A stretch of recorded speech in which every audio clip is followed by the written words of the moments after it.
GCE Advanced Level Chemistry Practical Series Experiment number 19. Determination of concentration of a ferrous iron solution using acidified potassium permanganate. Let's take a look at the aims of this experiment. Aims of this experiment is to provide necessary knowledge on self-indicator titration, to prepare a given volume of Fe2 plus iron solution using a volumetric flask, and to determine the concentration of Fe2 plus iron solution using redox titration. So students, in this experiment, we are going to be preparing a Fe2 plus iron solution using a salt that contains Fe2 plus ions, and then we are going to learn actually how to make a solution with a specific concentration of Fe2 plus ions with the use of a volumetric flask and a salt that contains Fe2 plus ions, and we are going to determine the Fe2 plus ion concentration with the use of a titration. And in order to carry out this titration, we'll be using a redox reaction, or we will be carrying out a redox titration where Fe2 plus in the medium is going to be converted into Fe3 plus, and this is done by acidified potassium permanganate. So acidified potassium permanganate, students, is going to act as an oxidizing agent where Fe2 plus is turned into Fe3 plus. And at the end of this titration, the color change is obtained because of the titrant we are using. Now over here, the titrant, the substance that we are trying to determine the concentration of, is known as the titrant. So the titrant is going to be Fe2 plus, and a titrant is going to be potassium permanganate, the substance with the known concentration. So the titrant over here is going to act as a self-indicator. As the reaction proceeds, you will see an end point through a color change, and this color change is there due to the activity of a self-indicator.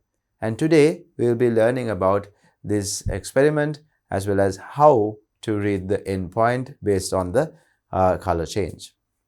So let's move on to the next slide. Introduction. When colored compounds are involved in redox titrations are titration, students, that are involving oxidation and reduction reactions. The titrant and titrant O1 of the species may act as the indicator to obtain the endpoint of the titration. At the endpoint, all Fe2 plus ions in the solution are oxidized to form Fe3 plus ions, and permanganate ions added up to that point are reduced to Mn2 plus.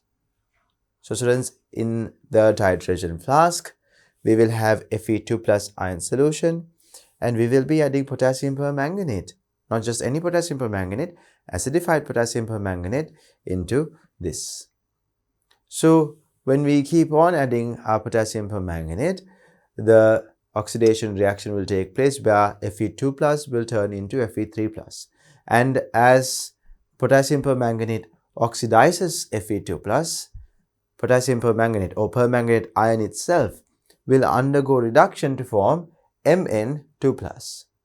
So Fe2 plus gets oxidized to Fe3 plus, and permanganate ion gets reduced to Mn2 plus. The potassium permanganate or permanganate ion is purple in color, and Mn2 plus is a pale pink in color.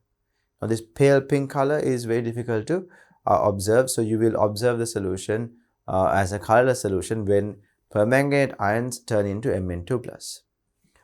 So when we carry out this reaction, towards the end we will obtain an end point. So that is what this text is talking to us about. So let's take a look at the next sentence. Thus, the purple color turned colorless when liquid system was shaken by adding potassium permanganate drop by drop from the beginning to the titration flask containing Fe2 plus ions. But at the end point, an extra drop of KMnO4 dissolved in the solution turns the colorless solution pink. At the end point, the color changes from colorless to pink. KMnO4 acted as a self-indicator in the titration. So this is a very important point, students. So as potassium permanganate enters the medium, all of the Fe2 plus will turn into Fe3 plus. But when most of the Fe2 plus is completely turned into Fe3 plus, the last bit of Fe2 plus that is in the medium will be titrated with just one drop that you add. And this one drop of potassium permanganate that is added to the titration flask will have enough and more potassium permanganate to oxidize the Fe2 plus that is remaining in the medium, and the rest of the MnO4 minus or permanganate ions will not get reacted. So that means permanganate ions will stay as permanganate at this point. So permanganate ions are purple in color, but when they are dissolved in a large volume of water, you will see this purple color as a pink color.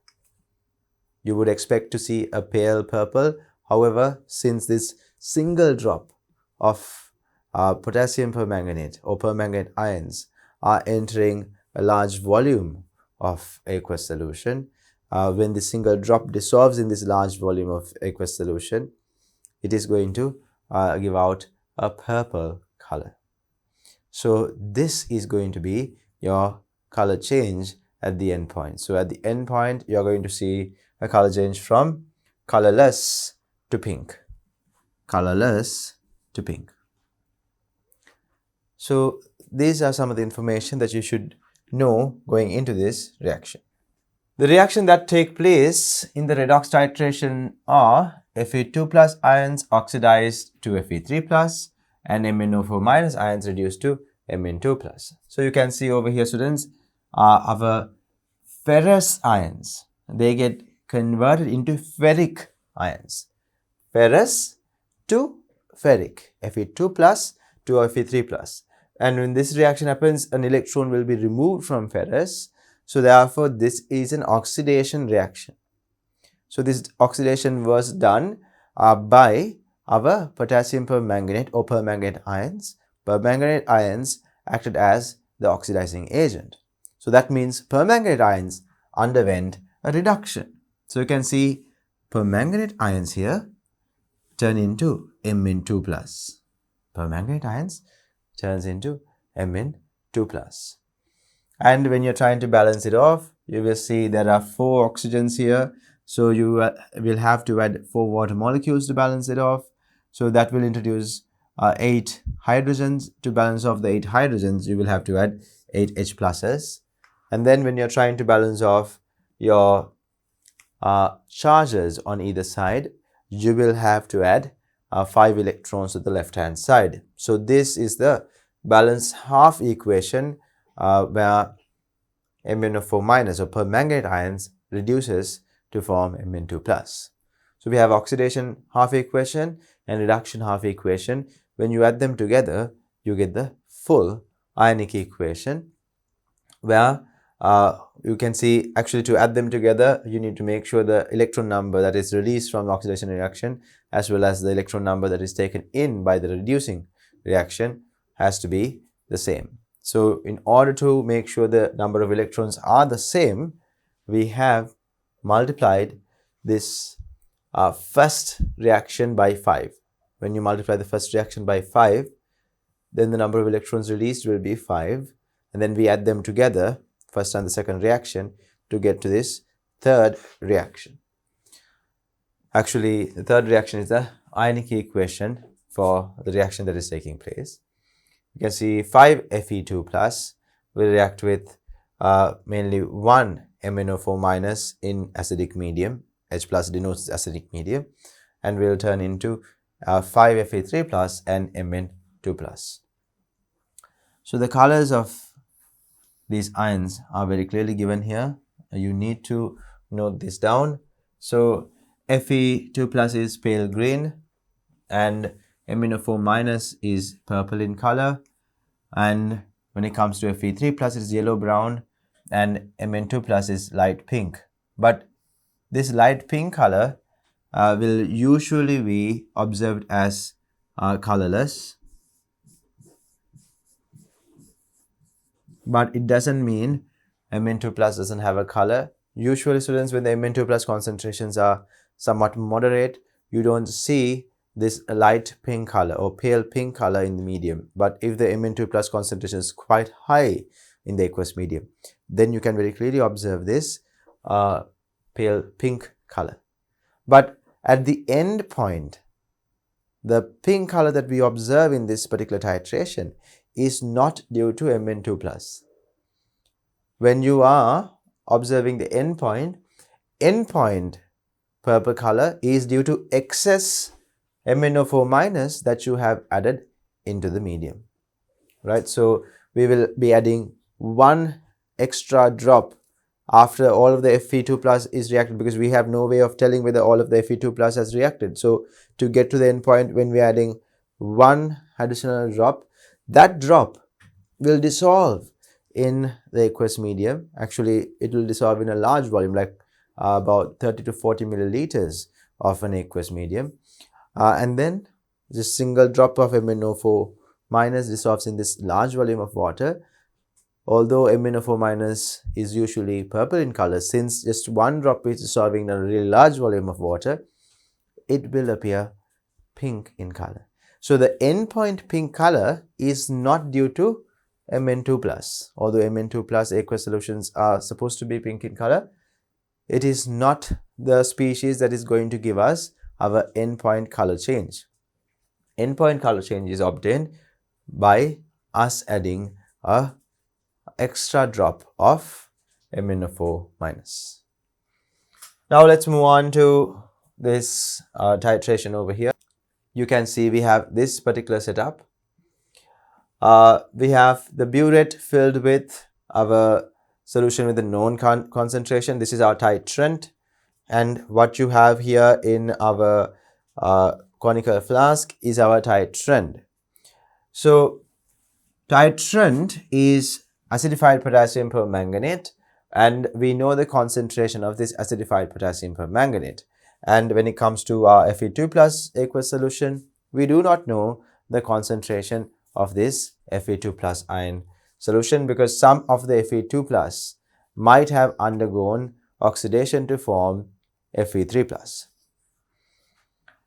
So students, when you are carrying out this titration, although we have, for your knowledge, indicated that this particular solution is pale green, if the Fe2 plus concentration is quite low in the medium, you will not observe this pale green color. It will appear almost colorless, right, if the Fe2 plus concentration is very low. But Fe2 plus aqueous solutions are usually pale green in color. And then we have added phosphoric acid, right? We have added phosphoric acid, a few drops, maybe about 5 cubic centimeters of phosphoric acid will be added to the titration flask. Now, why do we do this? Why do we do this? So students, when you are adding potassium permanganate and eventually trying to obtain the endpoint, the Fe2 plus ions in the medium are going to turn into Fe3 plus. Fe2 plus gradually turns into Fe3 plus. And Fe3 plus ions in the medium can deprotonate water and form different complexes that are yellow-brown in color. Fe3 plus ions in aqueous medium are going to appear yellow-brown in color. So this yellow-brown color of Fe3 plus is going to interfere with the final color change of the medium. So the final color change should be colorless to pink. And this pink color is also not going to be a very intense pink color, because we are dissolving just one drop of potassium permanganate in a large volume of water. So if there was another color, like a yellow-brown color that will interfere with the color change. So to avoid this interference, we add phosphoric acid. So the phosphoric acid is capable of forming a complex with the Fe3 plus ions that are produced in the medium and not allowing these Fe3 plus ions to give out that yellow-brown color. So that Fe3 plus, it was just present in aqueous medium without phosphoric acid, will turn the aqueous medium into a yellow-brown color. So this yellow-brown color will interfere with this pink color that is observed at the end point. So you will not be able to see a clear color change at the end point. But if phosphoric acid is added to the medium, phosphoric acid is going to first form H2PO4 1- and HPO4 2-. Now these types of ions that are produced by phosphoric acid is capable of bonding with Fe3 plus ions to form a complex. So these coordinate complexes that are formed are going to be colorless. So Fe3 plus and phosphoric acid based complexes are going to be colorless. So because of that, you will not observe that yellow-brown color in the medium in the presence of Fe3 plus and phosphoric acid. So we obtain a much clearer endpoint at this point. So that is why we are adding phosphoric acid. We'll talk about that a little bit in detail later on. And then we have, after the color change is observed, we can take a look at the butyrate reading and then move on to the calculation to actually figure out how much of Fe2 plus ions were present in the medium. Reasons why phosphoric acid is added to the titration flask. Fe3 plus aqueous ions formed during the titration are yellow-brown in color. So when we are carrying out the titration, Fe2 plus turns into Fe3 plus. So the Fe3 plus ions in an aqueous medium happens to be yellow-brown in color. The color produced by these ions affect the detection of the color change produced at the end point. So if there is a little bit of a yellow brownish color that is present in the medium towards the end point, now when we are trying to obtain the end point, which is going to be from colorless to pink, this pink color is not going to be very visible if the medium is already yellowish brown in color. So the color change from yellowish brown to pink is not very clear. But if the medium was clear, or if the medium was colorless, colorless solution turning into a pink color is going to be more clearer. So the end point will be clearer to us. So if Fe3 plus ions are present in the medium, since the medium is going to be yellow brown in color, you can't detect the end point clearly.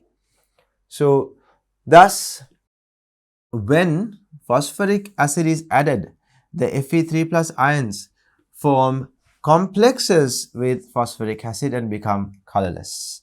Hence the pale purple. Actually, it is not pale purple, it is going to be pink in color, produced at the end point can be observed. Now here the reason why we have mentioned pale purple is because we know the potassium permanganate or permanganate ion is purple color in aqueous medium.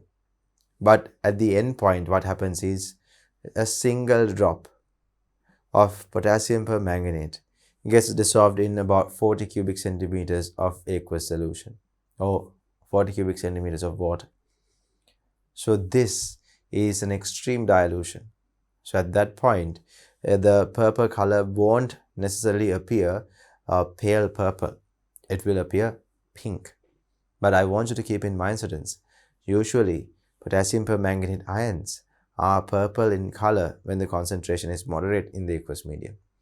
However, if the concentration is extremely low due to extreme dilution, potassium permanganate ions in a very, very diluted solution will appear pink in color. So the solution will appear pink, right? So the color change is from colorless to pink, and this color change at the endpoint can very clearly be observed after adding phosphoric acid into the medium, because phosphoric acid uh, will dissociate to form different anions, and these anions are capable of forming complexes with Fe3 plus ions in the medium, and these complexes happens to be colorless.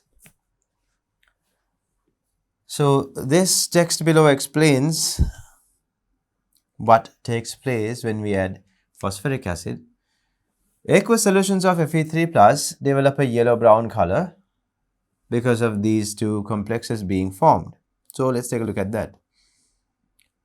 Now students,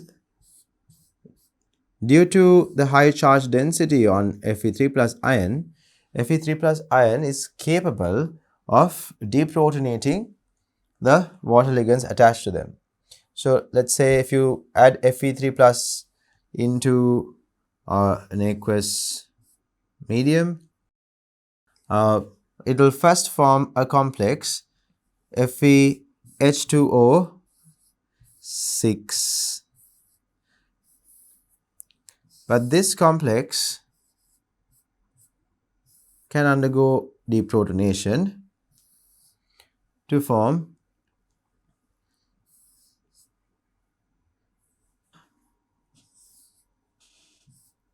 FeOH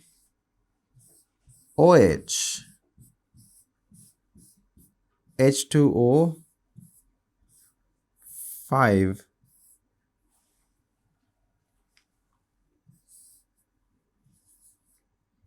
2 plus aqueous complex and H plus. So keep in mind the Fe3 plus ions are capable of deprotonating a water molecule to get OH minus, and the other water ligands are still attached here as 5H2O. And this particular complex that ferric ions form are going to be yellow brown. This is going to be yellow brown. And similarly, you can deprotonate another water molecule and you can get to FeOH twice and H2O 4 1 plus. And that is also going to be yellow brown. There is also going to be a yellow brown. If you write it, that also will be a yellow brown complex. FeOH 2 H2O 4 1 plus. This also happens to be an aqueous yellow brown complex.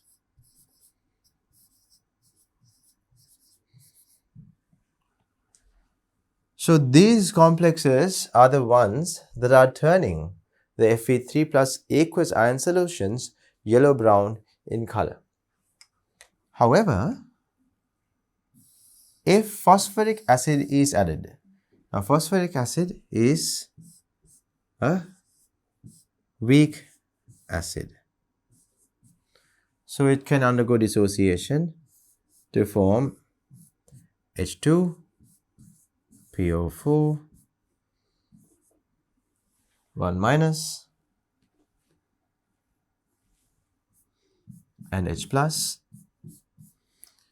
and H2 PO4 1 minus can further undergo dissociation to form HPO 4 2 minus and H plus.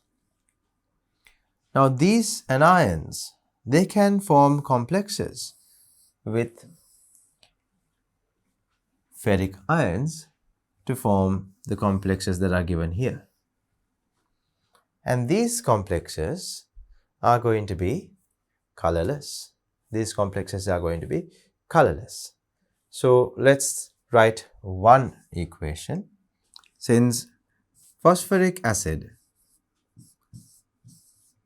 is a weak acid, it can undergo dissociation like so and will form H2 PO4 1 minus along with H plus.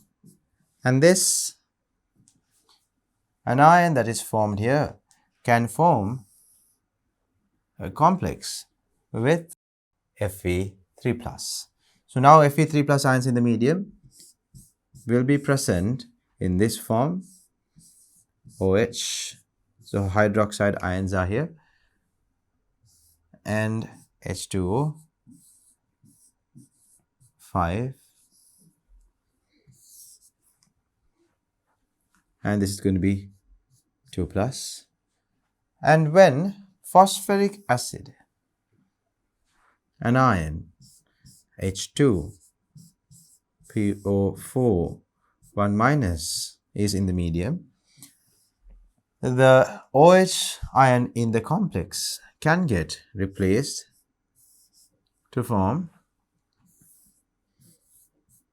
Fe H2 PO4 H2O 5 2 plus ion. Apart from that, of course, the hydroxide ion will now be released from the complex. So the complex that is over here is yellow brown.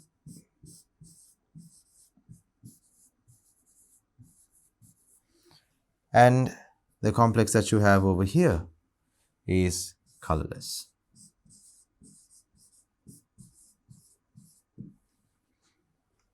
So students, this way the Fe3 plus aqueous ion solution can be observed as a colorless solution if phosphoric acid is added to the medium. If phosphoric acid is not added to the medium, then the solution will appear yellow-brown in color. So these are the main colorless solutions that you're going to observe. So keep that in mind. We have these two complexes that are formed in the ferric ion solution when phosphoric acid is added to that solution. So these complex ions are complexes, and complex ions are going to be colorless, and the other complex ions that are given here, these two are yellow brown in color. These two are yellow brown in color. So now let's move on to the next slide. In this experiment, we will be using this equipment and these chemicals. So we will be using titration flasks, volumetric flasks, burette, pipette, and a white porcelain tile. So usually students, when you are carrying out titration, you keep a porcelain tile or white color tile at the bottom of the titration flask, or we place the titration flask on a white color tile. This is to make sure that you very clearly observe the color change. On a white surface, the color change is going to be more visible. We have ferrous ammonium sulfate and potassium permanganate with a known concentration, students. Sulfuric acid, again 1 moles per decimeter cube concentrated sulfuric acid. Dilute phosphoric acid and distilled water will be used as chemicals in this experiment. So let's move on to the procedure. Preparation of 250 cubic centimeters of aqueous solution of 0.1 moles per decimeter cube concentrated ferrous ions. So we are trying to prepare a solution with 0.1 moles per decimeter cube concentration. So a solution that contains 0.1 moles per decimeter cube concentration of ferrous ions will be prepared. So following are the steps to prepare 0.1 moles per decimeter cube concentrated Fe2 plus aqueous solution, starting from ferrous ammonium sulfate crystals. Now you can see the ferrous ammonium sulfate formula, and this is the hydrated ferrous ammonium sulfate. There are 6 water molecules attached to this. So we first need to calculate the number of moles of Fe2 2 plus ions that should be present in the medium in order to form a solution that contains 0.1 moles per decimeter cube concentration of Fe2 plus. So the amount of Fe2 plus that should be there in the solution is given here. You will take the concentration and you multiply it by the volume, students. So this is not a difficult task. Whenever you are asked to determine the number of moles of Fe2 plus that should be there in a specific solution with a specific concentration, if you know the volume and the concentration, you can determine the number of moles, because concentration is equal to number of moles divided by volume. So in this case, we are trying to prepare a solution with a known concentration, and we are trying to prepare exactly 250 milliliters of that solution. So we know the volume and the concentration. We can find out the number of moles that should be there. Number of moles is equal to concentration multiplied by volume. Concentration happens to be 0.1 moles per decimeters cube. Volume happens to be 250 cubic centimeters, but if you convert it to decimeters cube, it is going to be 0.250. So the answer would be 0.025 moles. So calculation with the units are given here.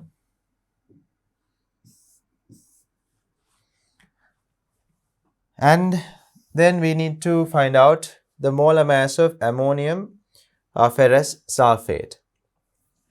Now students, before we move on to that step, you have to keep in mind, when ammonium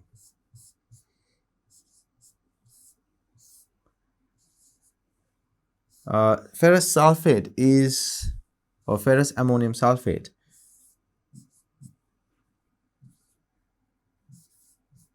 is dissolved in water,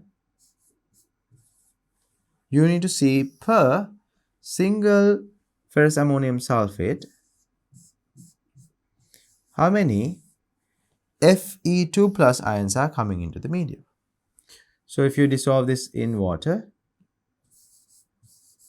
now this was a solid, then that it will form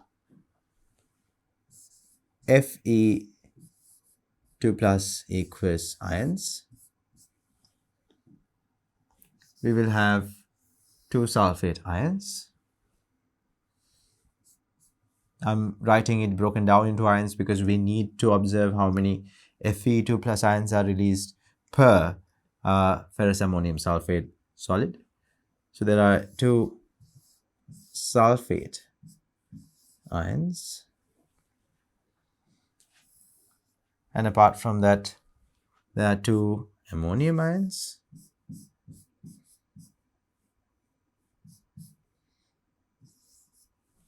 and of course water. There will be 6 water that is going to be released from the solid as well. So we can see now, students, over here the amount of Fe2 plus ions that are released from a single, let's say if you have 1 mole of this dissolved, you can see 1 mole of Fe2 plus is going to be released. So the reaction ratio is going to be 1:1. So ferrous ammonium sulfate to Fe2 plus ratio, when it is dissolved in water, is going to be 1:1. So after noticing that, we can say when 1 ammonium ferrous sulfate or ferrous ammonium sulfate is dissolved in, or 1 mole of ferrous ammonium sulfate is dissolved in water, releases 1 mole of Fe2 plus. So if you know that, then you can calculate the molar mass of the compound. Ferrous ammonium sulfate has 392 grams of molar mass, and we know the exact number of moles of Fe2 plus ions we need. So if you know this many moles of Fe2 plus ions are needed,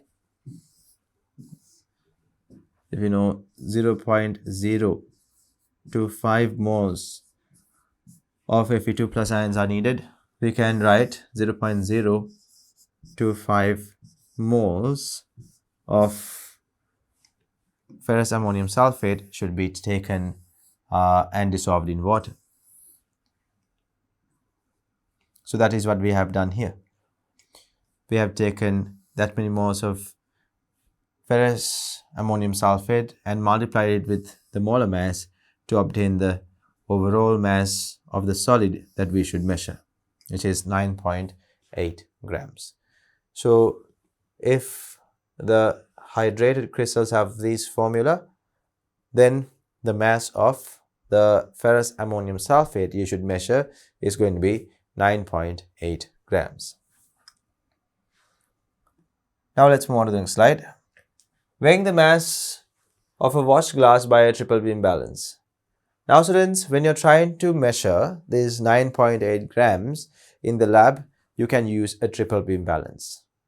If you don't have a triple beam balance and if you have a digital balance, then you can use a digital balance. Now when you're using a digital balance, the process will be a little bit more simpler. You can place the watch glass. We normally weigh solids onto a watch glass or a weighing board. So you actually can place a watch glass or a plastic weighing board on the digital balance and then press the tare function. So let's take watch glass for an example. When you place the watch glass on a digital balance, it will give out a reading. Let's say it is about 39.0 grams. So if you want to measure just the mass of the solid you're adding onto the watch glass, then the digital balance of course have a function called the tare function. So when you press the tare function, the mass of the watch glass will be erased from the reading, or it will be not considered when you're adding the mass of the solid or whatever the solid onto the watch glass. So after pressing the tare function, when you add the solid onto the watch glass, only the mass of the solid that you added will be displayed in your digital balance. The mass of the watch glass will be disregarded after the tare function has been pressed. So we do not have this option with a triple beam balance. We first have to measure the mass of the triple beam balance. Let's say the mass of the watch glass is 39.0 grams. And then we need to measure exactly 9.8 grams of ferrous ammonium sulfate. So then what do? We will add that mass onto the mass of the watch glass. So we know we have to measure exactly 48.8 grams. So then we will get the triple beam balance to first read exactly 48.8 by adjusting the riders on the beams. So after adjusting these weights on the beam, we have now gotten the triple beam to read 48.8 grams. Now the triple beam is not balanced, right? So after doing so, students, we will keep on adding solid to the watch glass until the triple beam is balanced again, right? So at that point where the triple beam is balanced once more, we have accurately measured this mass. So this mass is the mass of the watch glass plus exactly 9.8 grams of the solid that you're trying to measure. So that is given here. Weigh 9.8 grams of crystals to watch glass. Take a volumetric flask of volume 250 cubic centimeters and add weighed crystals to it. You have to add weighed crystals to it. Add some water and then stir. Add about 120 cubic centimeters of 1.0 moles per decimeter cube concentrated sulfuric acid to the volumetric flask and dissolve the crystals completely. Add distilled water up to the calibration mark in the volumetric flask.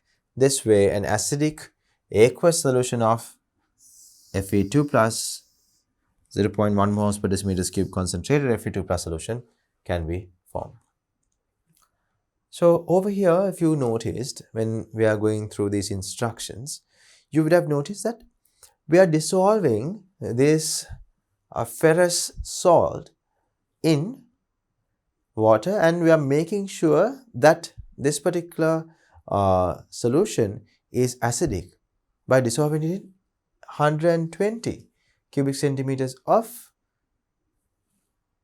1.0 moles per decimeters cube sulfuric acid. So the concentration of sulfuric acid is somewhat high, and apart from that we are using a significant amount of it to maintain this aqueous solution as an acidic solution. So why do we actually have an Fe2 plus solution that is quite acidic? What is the reason for the Fe2 plus solutions to be present in acidic medium? Fe2 plus solutions are, students, going to be mainly stable in acidic mediums. They are not going to be very stable in distilled water. They are mainly stable in acidic medium, and that is why we are using sulfuric acid when preparing this ammonium ferrous sulfate aqueous solution by dissolving ammonium ferrous sulfate solid in water and sulfuric acid. So you can see a diagram over here. Usually ferrous salts have a little bit of a green hue to it, and then we have measured the right mass of ammonium ferrous sulfate onto a watch glass, and you can see we have placed a funnel in such a way that it is not blocking the opening of the volumetric flask. That is very important, because if you do that, then there will be an airtight seal created here. So when you are adding water or sulfuric acid through this funnel, the volume of air that is replaced by water has to go through the same opening of the funnel, which will cause the water or the solution over here to splatter, which can introduce errors into your solution or into the concentration that you're trying to make. So to avoid all of that, you lift up the funnel a little bit and then wash down all of the solid from the watch glass into the titration flask. And as you may know, when you do that, you have to wash the watch glass one more time, and then you can turn around, turn the watch glass upside down and wash the bottom of the watch glass as well, and then wash the funnel as well as the tip of the funnel, and then you can start adding your sulfuric acid or your water all the way up to the calibration mark. If you have already added the sulfuric acid, then it is up to you to add the water all the way up to the calibration mark, and the bottom of the meniscus, as you can see over here, should align perfectly with the calibration mark. So like I mentioned earlier, students, the solution will not appear this green in color, but keep in mind Fe2 plus ion solutions are usually pale green in color.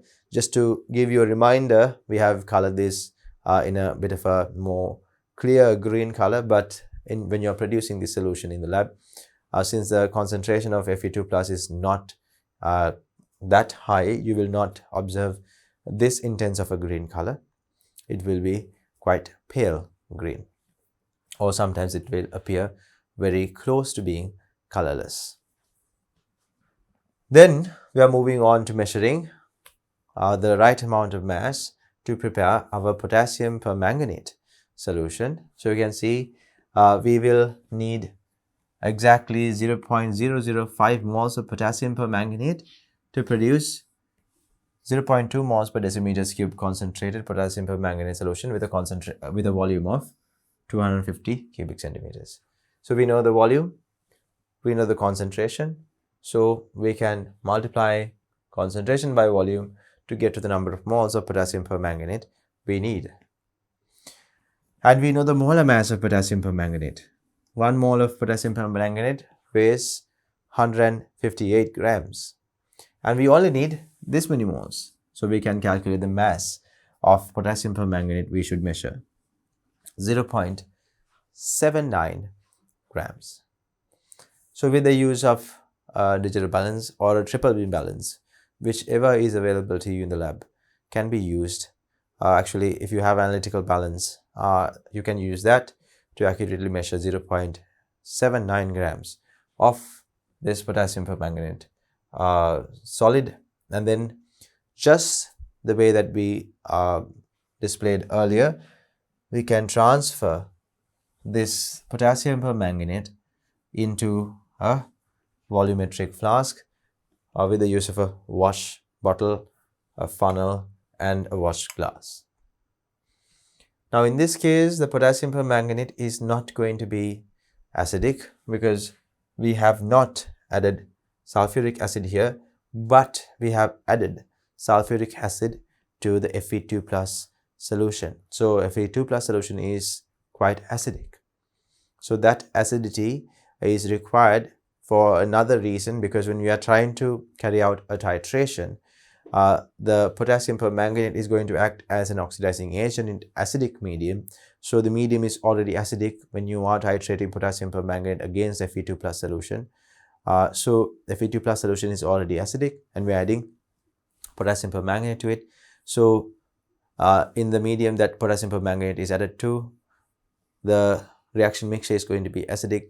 So you will see the oxidation of Fe2 plus taking place in this acidic medium.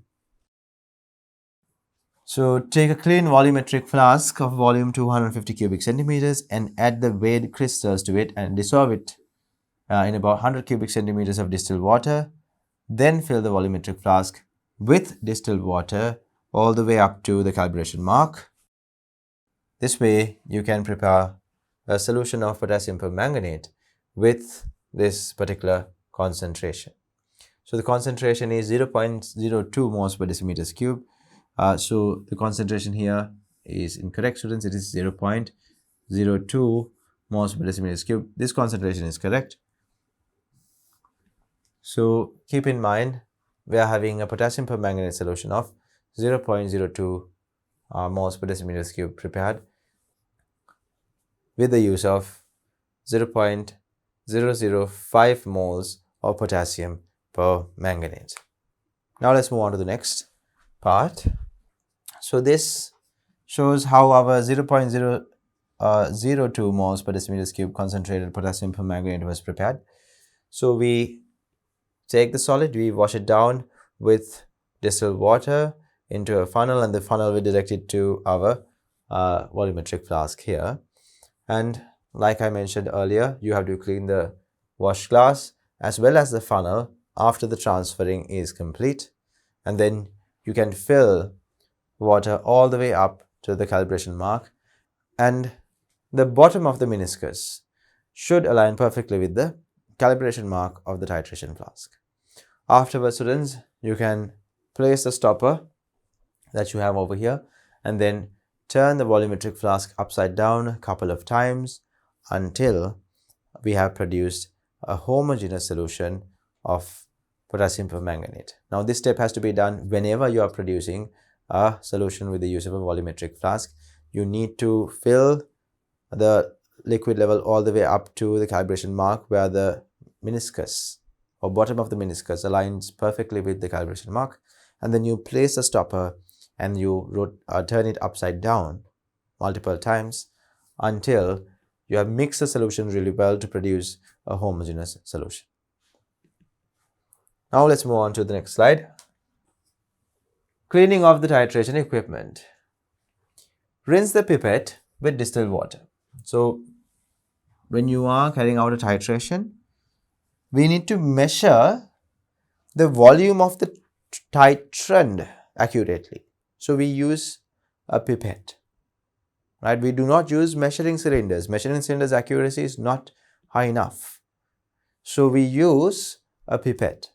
So a pipette, when you're using, you have to first wash it with distilled water, and then we have to wash the pipette with the solution you are taking into the pipette. In this case, Fe2 plus aqueous solution. So we do this to make sure after washing the pipette, there will be certain amount of water droplets clinging to the wall of the pipette. So when you are withdrawing a volume of Fe2 plus into the pipette, these water droplets will dilute the solution. So to make sure that kind of dilution doesn't happen, we first wash the pipette with distilled water, and then you wash it again with the solution you are about to take into the pipette.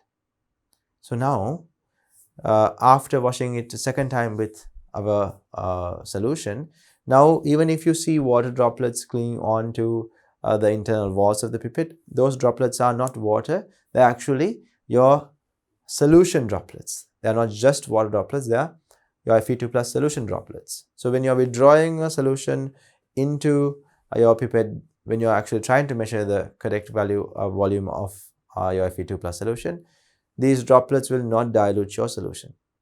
So you are going to be able to very accurately measure 25 cubic centimeters of your solution this way. We will do the same for burette as well. First wash it with distilled water and then you have to wash it with your solution. Otherwise, again, the water droplets will dilute the solution. But keep in mind, we will never wash our titration flask with the solution. We only wash it with distilled water. Because if you wash it with the solution a second time, then some amount of the solution is going to remain in the titration flask. That means some amount of additional number of moles of the solution is there now in the titration flask. We don't want that, right? We want only the number of moles that we are transferring from the pipette into the titration flask to be in the titration flask. If you wash the titration flask with the solution, after throwing it away, some amount of the solution will be clinging onto the internal walls of the titration flask. So this solution contains Fe2 plus. Now additional number of moles of Fe2 plus will be there.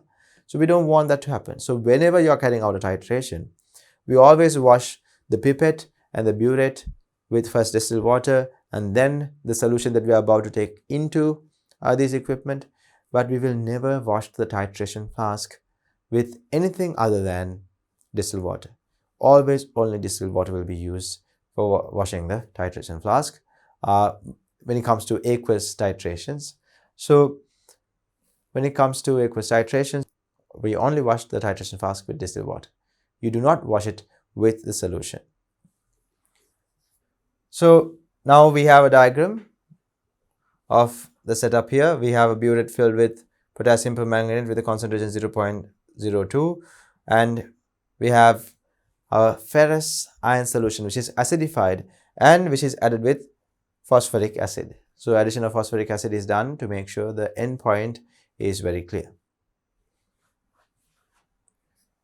So let's take a look at what we do here. Add 25 cubic centimeters of Fe2 plus aqueous solution to 3 titration flasks with the use of a pipette, and then add 15 cubic centimeters of sulfuric acid and 5 cubic centimeters of phosphoric acid to each of the titration flasks separately. Again, to make sure the medium is sufficiently acidic, we add 15 cubic centimeters of sulfuric and 5 cubic centimeters of phosphoric acid. Then titrate with potassium permanganate in the burette. And the permanganate ions solution will be added dropwise into the titration flask, and upon stirring, the purple color of the added drop of MnO4- disappears and the colorless solution will be obtained. Now students, the Fe2 plus solution, although I told you in the diagram it is indicated as a pale green color solution, when the Fe2 plus ion concentration is somewhat low, it appears almost clear, almost colorless. So when you're adding your potassium permanganate solution, initially the drop that is added is going to retain its color in that region where the drop was inserted into the medium. But if you stir the titration flask, that potassium permanganate color will disappear. Why? Because potassium permanganate is going to come into contact with Fe2 plus ions and will oxidize Fe2 plus ions, while permanganate ions undergo reduction to form Mn2 plus. So the color will disappear. So you will keep doing this, and at one point you will see it takes a while for the color to disappear. That means you are closer to the end point. And then with just one more drop, you will notice the entire medium turns to a pink color, and this color is not going to disappear no matter how long you stir it. So you get to a persistent pink color. This indicates that you have obtained your endpoint.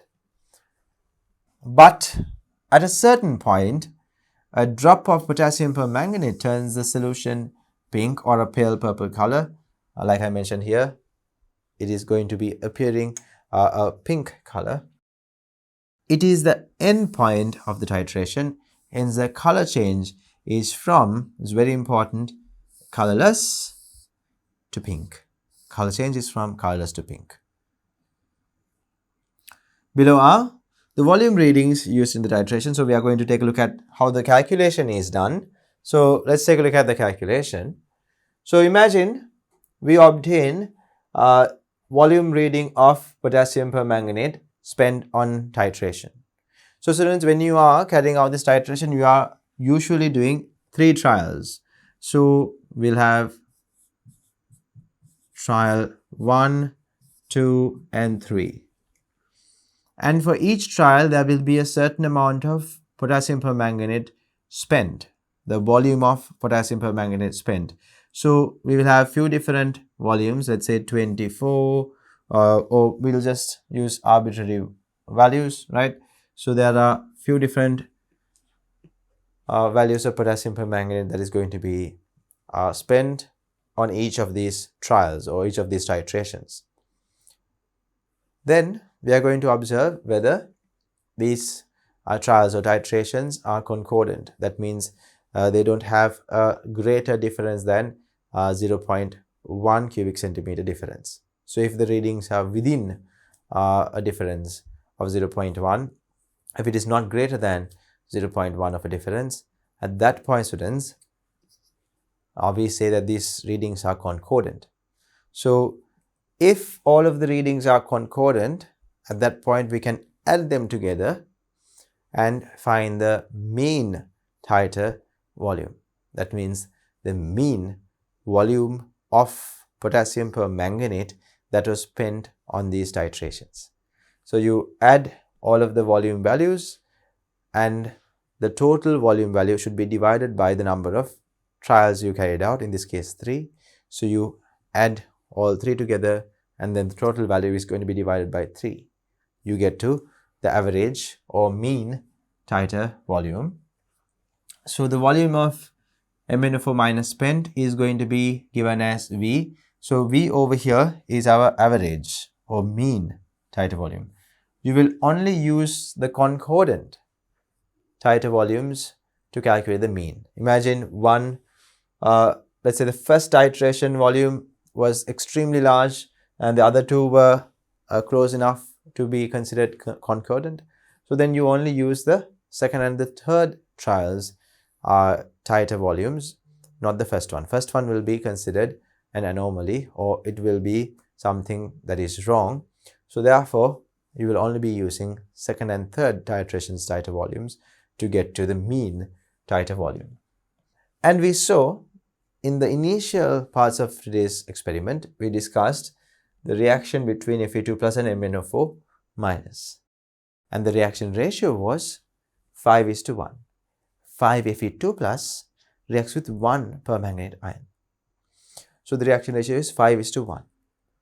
So if you know the volume of the permanganate ions solution, and if you know the concentration of the permanganate ion solution, you will be able to calculate the number of moles of potassium permanganate or permanganate ions that were used to convert all of the Fe2 plus into Fe3 plus. So if you know the permanganate number of moles, Fe2 number of moles would be 5 times greater than that. So the amount of permanganate ions spent would be the concentration of the permanganate multiplied by the volume of our permanganate solution that was spent on average. So since the volume is given in cubic centimeters, to get to cubic decimeters, you will divide it by 1000. So you will get to this calculation. The amount of Fe2 plus reacted. Now, if this is the number of moles of permanganate ions, since the ratio between Fe2 plus to permanganate is 5:1, the number of moles of Fe2 plus ions will be 5 times greater. So you can see this number has been multiplied by 5, right? Because the ratio is 1 permanganate ion to Fe2 plus is 1:5. With 1 permanganate, 5 Fe2 pluses will be turned into Fe3 pluses. So that means if you know the permanganate ion number of moles, you can calculate the number of moles of Fe2 plus by multiplying that moles number by 5. Volume of Fe2 plus solution in the flask, we took exactly 25 cubic centimeters or 25 milliliters of Fe2 plus solution into the flask, and we know the number of moles of Fe2 plus in that flask now. So if you divide the number of moles by the volume, you get to the concentration. Keep in mind, this volume is given in cubic centimeters. To convert into cubic decimeters, you will have to divide it by 10 to the power minus, or you have to divide by 1000. So when you divide 25 by 1000, you get to this situation where the division by 1000 appears above the line. As we are dividing 25 by 1000 here, you can write it this way instead of writing it like this. It is easier to not write the 1000 here but write the 1000 above, so it will be easier for your calculations. And then you will see 1000 cancels off, and when you solve this, the answer is going to be 0.004 V. V is the average volume. So we haven't yet done the reaction, so we know when you do the reaction, we will get to the volume of potassium permanganate that is going to be used for this titration. So this volume should be multiplied by 0.00 V to get to our concentration of Fe2 plus ions in the medium.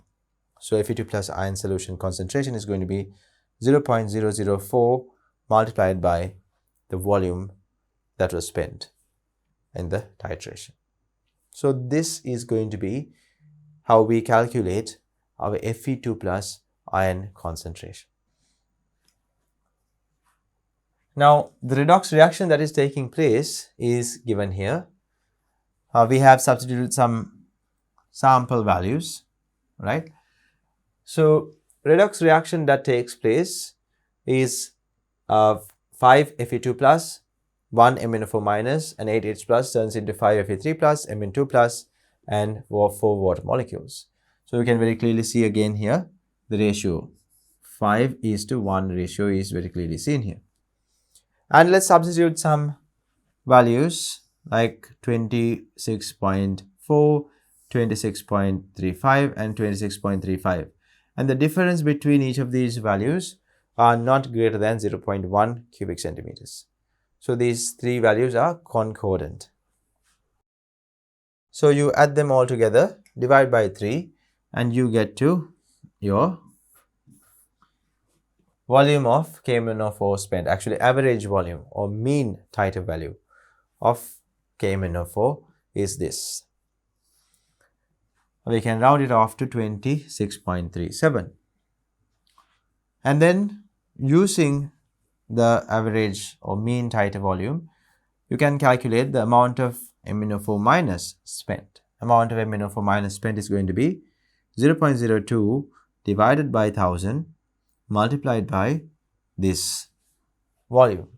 Now students, although you may not be very familiar with this type of calculation as soon as you see it, what we have done here is we have found out the number of moles of MnO4 minus. Number of moles is equal to concentration multiplied by volume.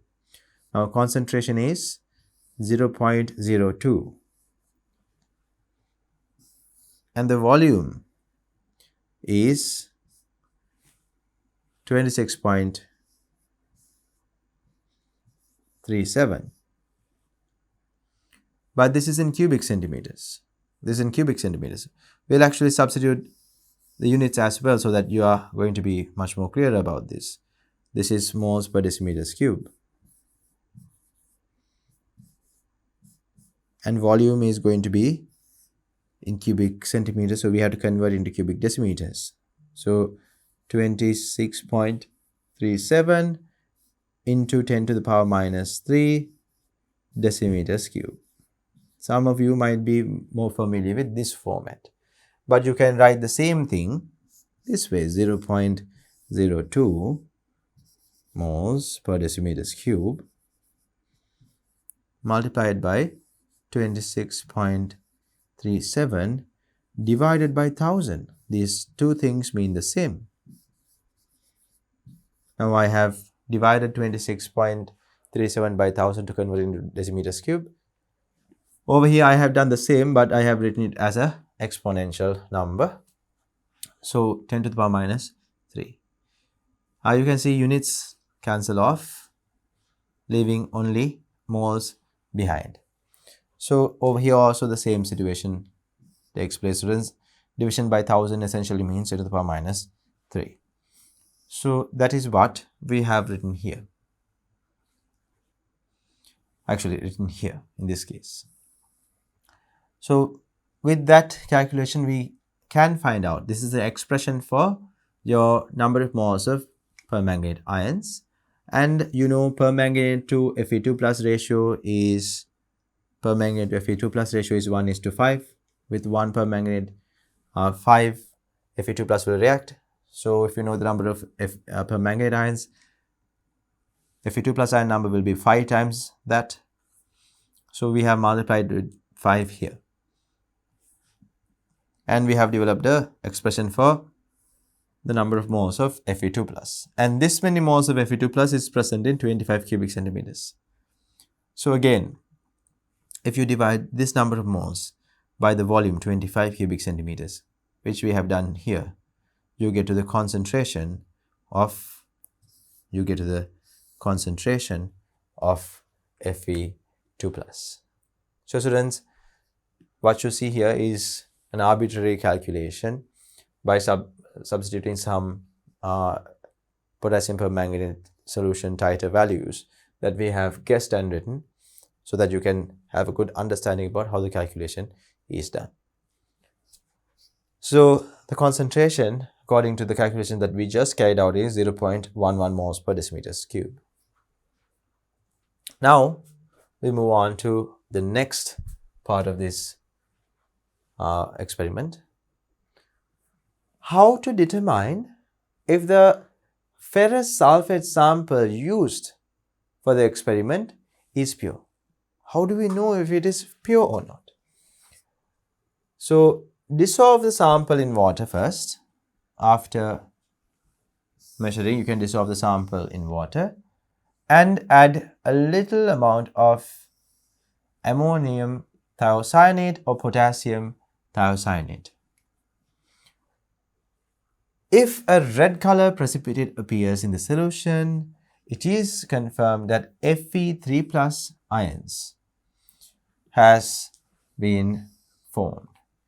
Now in a ferrous ion solution, students, majority of the time if you leave it out for a while, it can undergo oxidation and turn into Fe3 plus. Some amount of Fe2 plus can undergo oxidation to form Fe3 plus. This happens in the lab.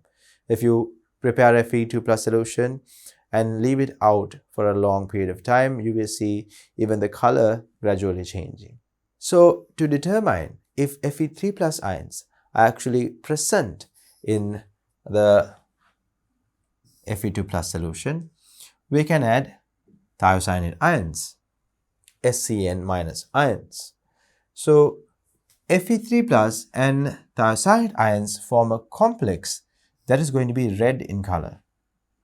This red color is a very intense red color if the Fe3 plus ion concentration is high, and if you have a high Fe3 plus ion concentration, this will appear blood red in color.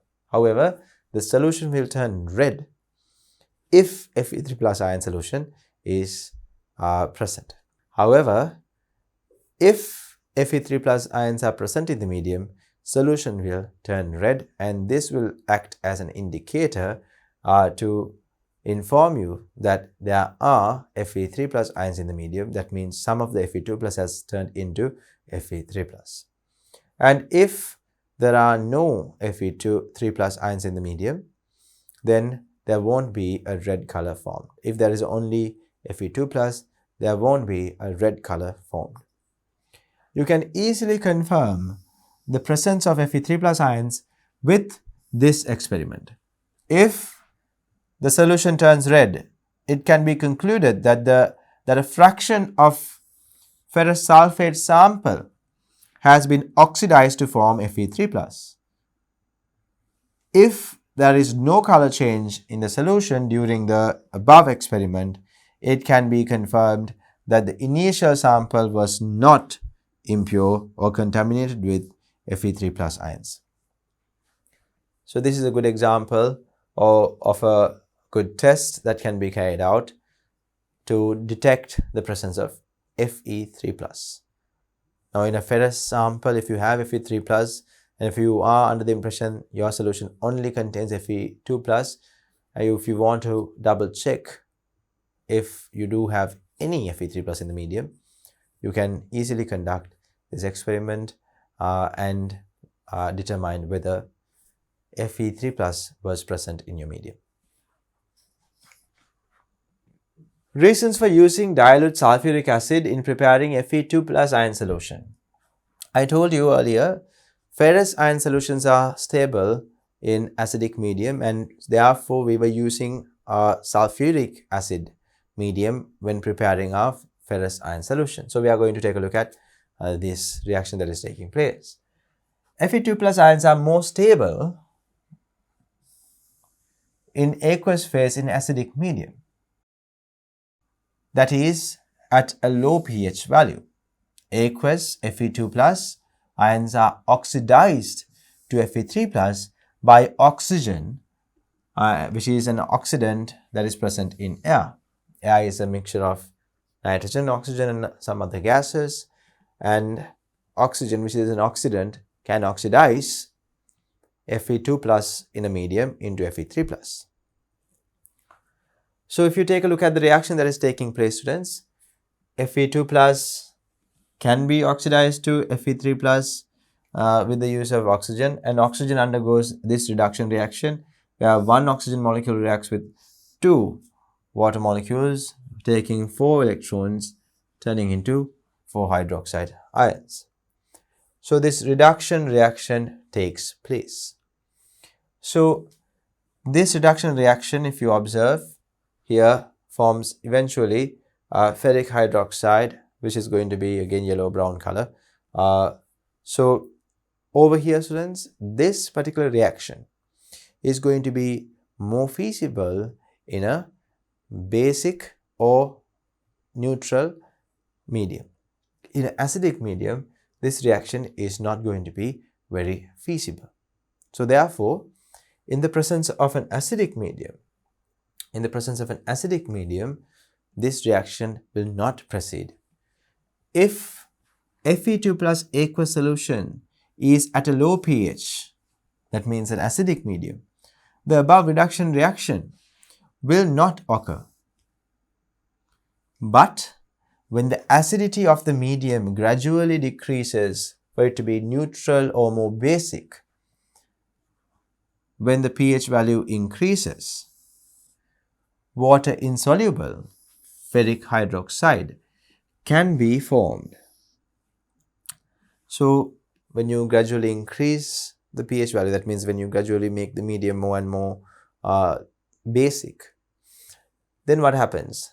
This reaction is more feasible at that point. So therefore, you will see ferrous getting more readily oxidized with oxygen and turning into Fe3 plus ions. And when this is happening, water is turning into hydroxide ions along with oxygen. Oxygen and water reaction produces hydroxide ions, and hydroxide ions and ferric ions in the medium together will form ferric hydroxide, which is going to be a precipitate, water insoluble precipitate. A red brown color precipitate will be formed. To avoid this, medium should be maintained as an acidic medium. You need to make sure the medium is acidic, otherwise Fe2 plus will get oxidized in air to form Fe3 plus. So this is why we used sulfuric acid to make the medium acidic when preparing our ferrous ion solution.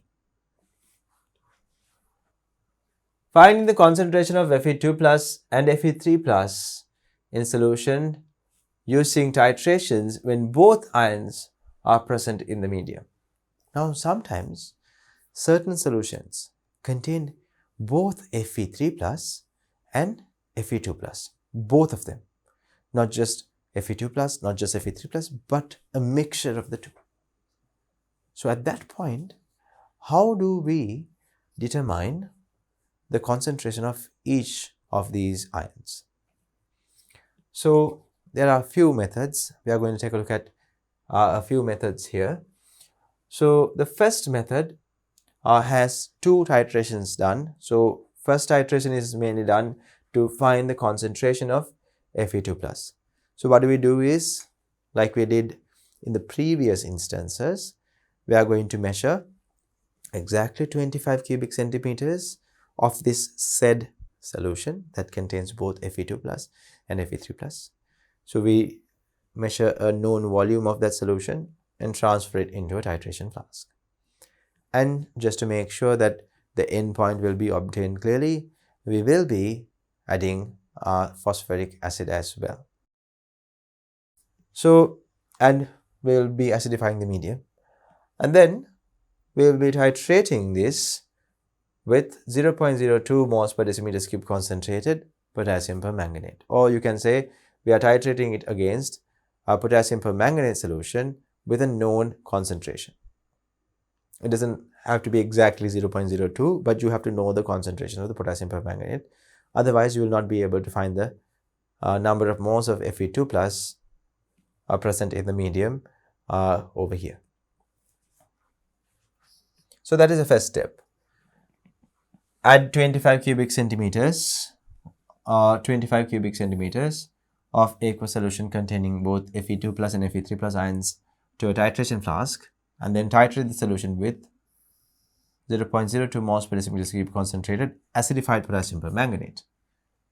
Note down the volume of KMnO4 solution that was used to obtain the endpoint, and we'll say the volume is V1. Right? For the first titration, let's say the volume that was spent was V1. From this titration, the amount of Fe2 plus in the solution can be calculated. Yes, students. So in the initial titration we did, only ion that potassium permanganate can oxidize here in this Fe2 plus Fe3 plus solution is Fe2 plus. Fe3 plus can't be further oxidized, right? So whatever the amount of Fe2 plus in the medium can be found out with the first titration. Fe3 plus that was present in the medium did not undergo any change, because we can't titrate Fe3 plus with the use of potassium permanganate, because potassium permanganate can't further oxidize Fe3 plus. Then we move on to this calculation that is given over here. You can see if you know that only Fe2 plus is going to be oxidized, we can write an equation for that. Again, the reaction ratio is going to be 1:5, 1 potassium permanganate to 5 Fe2 plus. So you can see the reaction that is taking place to produce Mn2 plus and Fe3 plus. So based on the volume of MnO4 minus solution that was spent, we can calculate the number of moles of potassium permanganate. So we know the concentration of the potassium permanganate, and here we know the volume of potassium permanganate spent on the titration.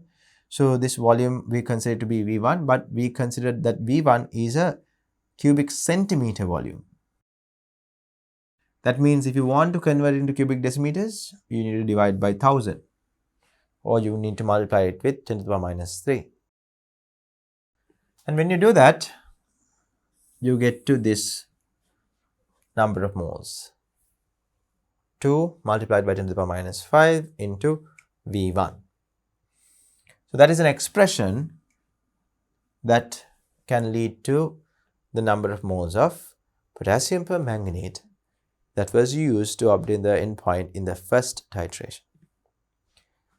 So potassium permanganate or permanganate ions to Fe ratio is 1:5. seen here as well. So now we know the number of moles of potassium permanganate. This expression is for the number of moles of potassium permanganate.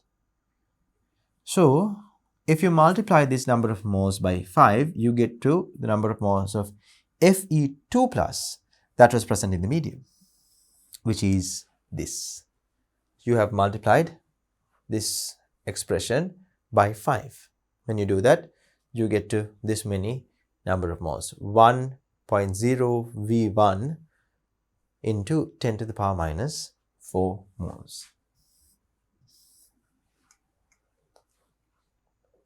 So we now know the number of moles of Fe2 plus that was present in 25 cubic centimeters of the solution. So the solution volume was 25 cubic centimeters. If you convert it into decimeters cube, it is 0.025 decimeters cube. So we know the number of moles, we know the volume. Number of moles divided by volume is equal to concentration. So we have taken the number of moles, or the expression for the number of moles, divided by the volume. Now why did we take the expression? Because we haven't done this experiment. We are only theoretical speaking of it, because we haven't actually done this experiment in the lab. So V1 value is unknown to us, but as soon as you do it in the lab, you can substitute the V1 value here and get to an actual numerical answer, not an expression. So when you solve this expression, the final expression is going to be 0.004 V1 moles per decimeters cube. So this is going to be the concentration. This is going to be the concentration of just the Fe2 plus in the medium. So in a medium that contains both Fe2 plus and Fe3 plus, we have just found out the concentration of just the Fe2 plus, but we haven't done anything to Fe3 plus yet. We have Fe2 plus and we have Fe3 plus. Fe3 plus we don't know the concentration of yet. So what do? We take this solution that contains both Fe2 plus and Fe3 plus, the same solution as before. We measure 25 cubic centimeters of it, and then we bubble SO2 gas through it. We bubble excess, or we send excess SO2 gas through it. You can see SO2 gas is passing through the solution, and SO2 is capable of converting Fe3 plus into Fe2 plus. So SO2 is reducing all of the Fe2 plus ions present in the medium into Fe2 plus. And in the meanwhile, the SO2 will turn into sulfate ions. So Fe3 plus that was present in the medium is now completely turned into Fe2 plus, because we are going to send excess amount of sulfur dioxide through this medium. So this is an image of that, and after doing so, students, we are going to heat this medium until you see some bubbling happen. This is because after we send sulfur dioxide through this 25 cubic centimeters portion of the solution, apart from sulfur dioxide reducing Fe3 plus in the medium, some amount of sulfur dioxide gas can dissolve in this solution. Now, sulfur dioxide gas dissolving in the solution is a problem for us. Why? Because the next step is going to be a titration with an oxidizing agent. So then what happens? If sulfur dioxide is present in the medium, it also can get oxidized to sulfate ions. So then certain amount of potassium permanganate will be used or will be spent to oxidize sulfur dioxide as well. So we don't want that to be the case. So after sulfur dioxide has done its job, which is converting Fe3 plus into Fe2 plus, we need to heat the mixture to make sure all of the dissolved sulfur dioxide leaves the system. So any gas that is dissolved in a system can be removed by heating the system. So when you heat a system, the gases that are dissolved are usually going to be taken away. So when you have done this experiment where you convert Fe2 plus into Fe3 plus by sending sulfur dioxide through it. The next step is going to be heating the system so that you obtain a solution that only contains Fe2 plus, and some of the sulfur dioxide has now turned into sulfate ions, and sulfate ions will also be present in the medium, which will not interfere with the medium. So this is the setup that we will be using. So we have our potassium permanganate filled into the burette, and in the titration flask we are going to have our Fe2 plus Fe3 plus solution. But in this case, since we have already sent sulfur dioxide gas through it, we don't have any Fe3 plus solution or Fe3 plus ions left in the solution. All of the Fe3 plus that were there is now turned into Fe2 plus. And just to make sure at the end point we obtain a clear color change, we are going to add phosphoric acid as well. So over here we can say the color of the solution is going to be pink. As always, we see a colorless to pink color change. Take 25 cubic centimeters of the solution containing Fe2 plus and Fe3 plus ions in the titration flask and bubble sulfur dioxide into it completely. So excess sulfur dioxide was bubbled through it, and then Fe2 plus ions turn into Fe3 plus ions turn into Fe2 plus. After that, heating is carried out to remove the dissolved sulfur dioxide. We observed that in the previous diagram, and then you only have Fe2 plus ions in the solution. After cooling the solution, we can titrate it with 0.2 moles per decimeter cube acidified potassium permanganate. So then after we get to the end point, the volume of potassium permanganate used is going to be noted down. Let's assume that it is V2. So if that is the case, then using the method that we used earlier, we can find out the number of moles of potassium permanganate used for the second titration as well. But we can use another method to get to the number of moles of Fe3 plus ions that were present in the medium. So the volume of KMnO4 used in the first titration is V1. In the second titration, the volume of potassium permanganate used is V2. The additional amount of potassium permanganate that is going to be seen, that is going to be used in the second titration is there because Fe3 plus was turned into Fe2 plus. Now in the same volume of the solution, we have more Fe2 plus ions. Why? Because the Fe3 plus ions that were present in the medium was turned into Fe2 plus. So now the Fe2 plus ion number of moles is greater in the same volume. So because of that, students, in the second titration, the V2 volume is going to be greater than V1. So using V2 minus V1, we can calculate the additional number of moles of Fe2 plus that was there, or we can calculate the additional number of moles of potassium permanganate spent on the titration. So the volume of V2 minus V1 KMnO4 mentioned here is for the newly added Fe2 plus ions in the solution. Now how did these Fe2 plus ions got newly added? They got newly added to the medium when Fe3 plus got converted into Fe2 plus when reacting with sulfur dioxide. Fe2 plus ions were obtained by reduction of Fe3 plus ions into Fe2 plus. The Fe3 plus ions in the solution are thus converted into Fe2 plus by SO2. So this reaction has taken place, and this is the reaction that takes place with sulfur dioxide. And when you do that, students, you get to the final equation that actually takes place here, which is Fe3 plus reacts with water and sulfur dioxide to turn into Fe2 plus and sulfate and iron NH plus. So this is a clear indication that with 2 Fe2 plus, 2 actually with 2 Fe3 plus, 2 Fe2 plus will be formed. So when you are converting Fe3 plus in the medium to Fe2 plus,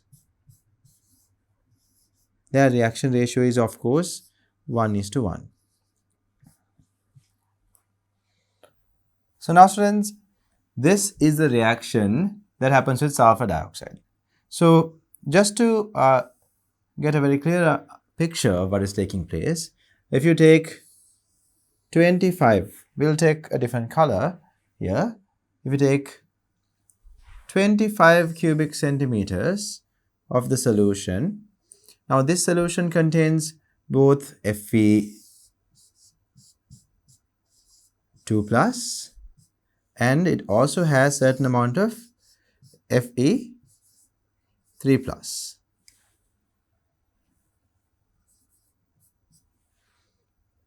Now to titrate the entire amount of Fe2 plus that was there in the medium, we saw in the first titration we spent V1 volume of potassium permanganate.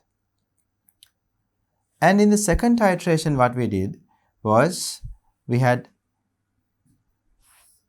both of these ions, but what we did was again we took exactly 25 cubic centimeters of this solution and it also had Fe2 plus as well as Fe3 plus, but we converted the Fe3 plus that was present in the medium into Fe2 plus by sending sulfur dioxide through it. Now even the Fe3 plus that was present in the medium is now present in the medium as Fe2 plus because we converted it through sending sulfur dioxide through the medium. So to titrate both of these Fe2 plus portions that are produced through, one is already there, one portion of Fe2 plus was already there, but the second portion of Fe2 plus was actually produced after sending sulfur dioxide through the solution. So to titrate both of these portions of Fe2 plus that is now present in the medium, we spend V2 volume of potassium permanganate. So now the additional volume of potassium permanganate, right? Additional volume. So additional volume of, we can write additional potassium permanganate, KMnO4 volume that was used is V2 minus V1, and that volume was spent on titrating this additional amount of Fe2 plus that is now present in the medium due to Fe3 plus turning into Fe2 plus. So if you want to find out the number of moles of Fe3 plus that was present in this 25 cubic centimeter portion of the solution, we just have to find out the number of moles of potassium permanganate that was present in the additional volume of potassium permanganate we added into the medium, and using that we can calculate the Fe3 plus ions that is present in the medium. So we can write the additional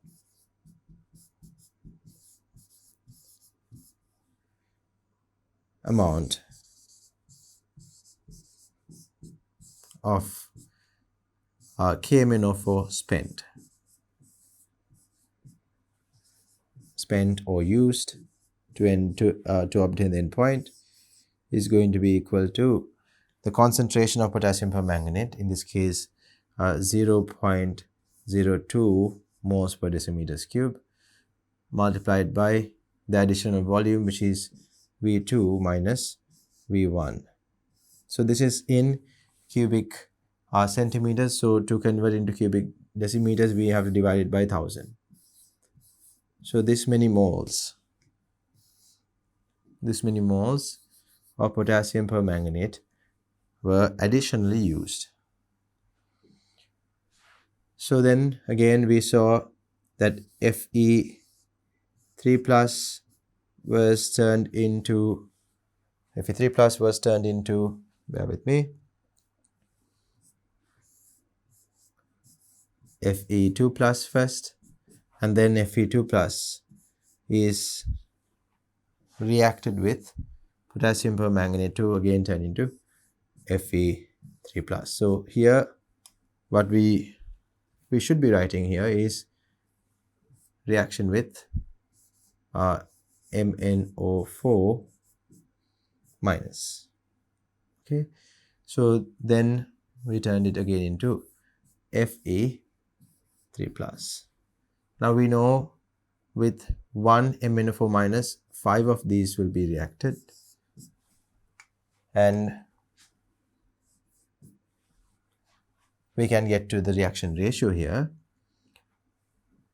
1:1 is the ratio between Fe2 plus or Fe3 plus and Fe2 plus, and when you're considering MnO4 minus to Fe ratio, Fe2 plus ratio,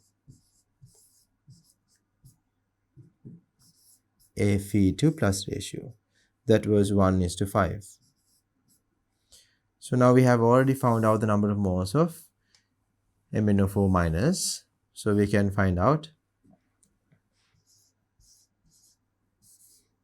Fe2 plus that were additionally there in the medium can be found,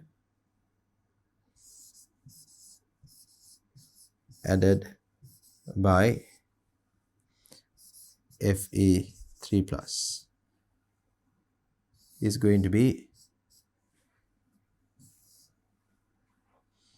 0.02 into V2 minus V1 divided by 1000 multiplied by 5 moles. So this is the number of moles that was additionally added to, or number of moles of Fe2 plus additionally added to the medium by Fe3 plus present in the medium. So that means this is the number of moles of Fe3 plus that was present in 25 cubic centimeters of our solution. So we can write this is the same number of moles of Fe3 plus. So therefore Fe3 plus concentration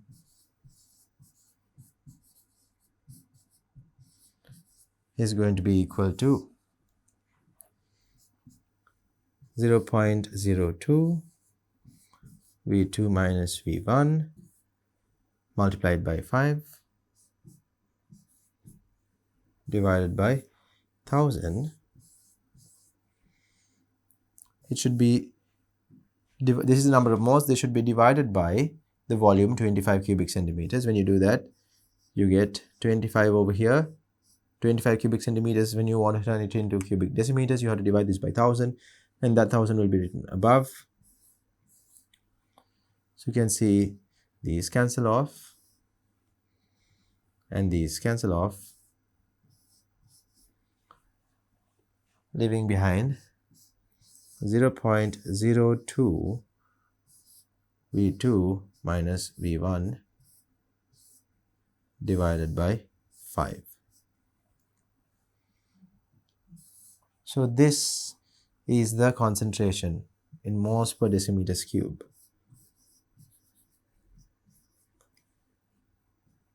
of Fe3 plus ion solution.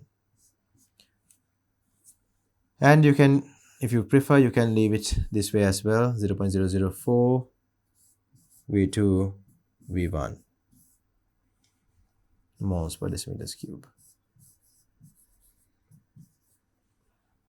Either expression is correct. So now, if you take a look at the ratio of Fe2 plus and Fe3 plus that was present in the medium. Now, we calculated the initial ratio of Fe2 plus, which happens to be 0.004 V1, and then the ratio of Fe2 plus to Fe3 plus is going to be 0.004 V1 and 0.004 V2 minus V1, same as what is mentioned above. So you can see 0.004 or 0.02 divided by 5 is a common factor in both. That means the molar ratio of Fe2 plus to Fe3 plus is going to be V2 minus V1. So this is how we can actually calculate the molar ratio of Fe2 plus ions to Fe3 plus ions present in a medium that contains both Fe2 plus and Fe3 plus. Now, in this experiment, students, we used sulfur dioxide. So sulfur dioxide has acted as an reducing agent here. When sulfur dioxide is bubbled, some amount of sulfur dioxide may dissolve in the aqueous solution. So if that is the case, sulfur dioxide will also react with acidified potassium permanganate. So sulfur dioxide can get oxidized to sulfate ions with acidified potassium permanganate. Then our titration as well as our calculations will be error-some. So we don't want that to happen. So therefore, we will heat this solution to remove the sulfur dioxide that is removed. So sulfur dioxide removed should be sulfur dioxide dissolved in the water must be removed. Heating the solution removes this sulfur dioxide. So very important to keep in mind when you are using a gas like sulfur dioxide to reduce Fe3 plus to Fe2 plus, then when you're carrying out a titration with an oxidizing agent like potassium permanganate, you need to make sure to heat the solution to remove the dissolved sulfur dioxide. If not, sulfur dioxide will also be there that can get oxidized by potassium permanganate. This is the second method, finding the concentrations of Fe2 plus and Fe3 plus using titrations. So in this particular experiment as well, students, the first titration or the first step is to find just the Fe2 plus ions in 25 cubic centimeters of the solution. So let's take a look at the steps. When there are both Fe2 plus and Fe3 plus ions in solution, the amount of Fe2 plus ions can be determined by taking 25 cubic centimeters of the solution to a titration flask and adding about 5 cubic centimeters of phosphoric acid and titrating it against acidified potassium permanganate of known concentration.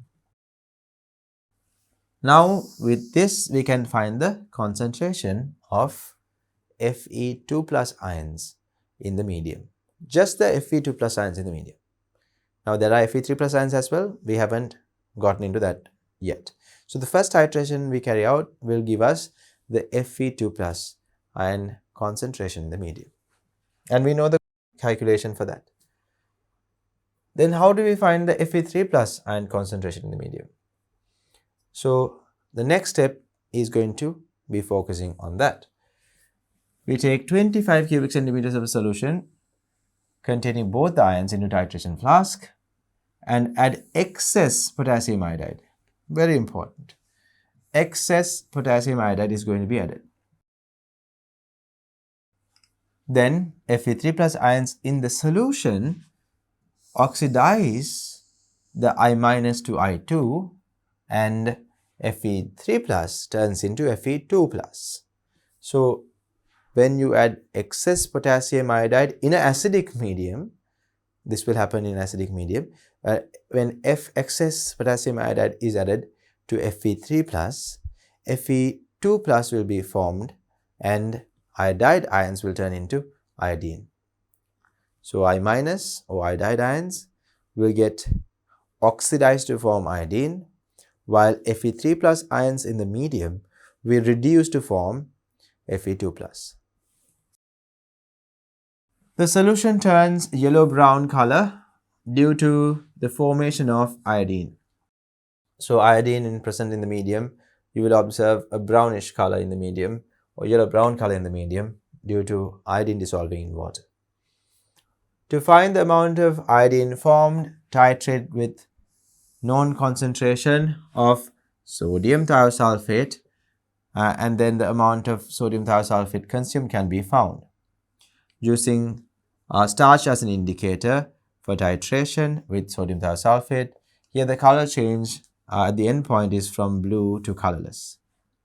Now we have done many titrations revolving around starch and iodine. So when iodine is present in the medium, students, we are starting the titration with sodium thiosulfate, and as sodium thiosulfate enters the medium, sodium thiosulfate turns into sodium tetrathionate, while iodine turns into I minus. So the brownish color in the medium will start to disappear as iodine in the medium decreases in concentration. If you have a higher concentration of iodine in the medium will appear quite brown in color. If you have moderate iodine concentration, it will appear yellow-brown in color. But if the concentration of iodine is very low, it will appear pale yellow in color. So at that point, when you keep on titrating, you are starting from around a yellow-brown solution. But when you start adding sodium thiosulfate, the brown color will gradually decrease as iodine concentration reduces when it reacts with sodium thiosulfate. And as the yellow color decreases, or as the brown color decreases to a yellow color, at that point, you will add your starch indicator. You will not add the starch indicator before, because if you add starch indicator when I minus or iodine concentration is high, iodine and starch will form a complex that will not release iodine into the medium.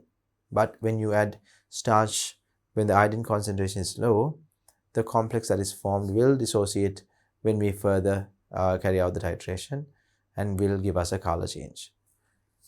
So at a lower concentration of iodine, we'll add the starch, then the entire medium becomes blue in color.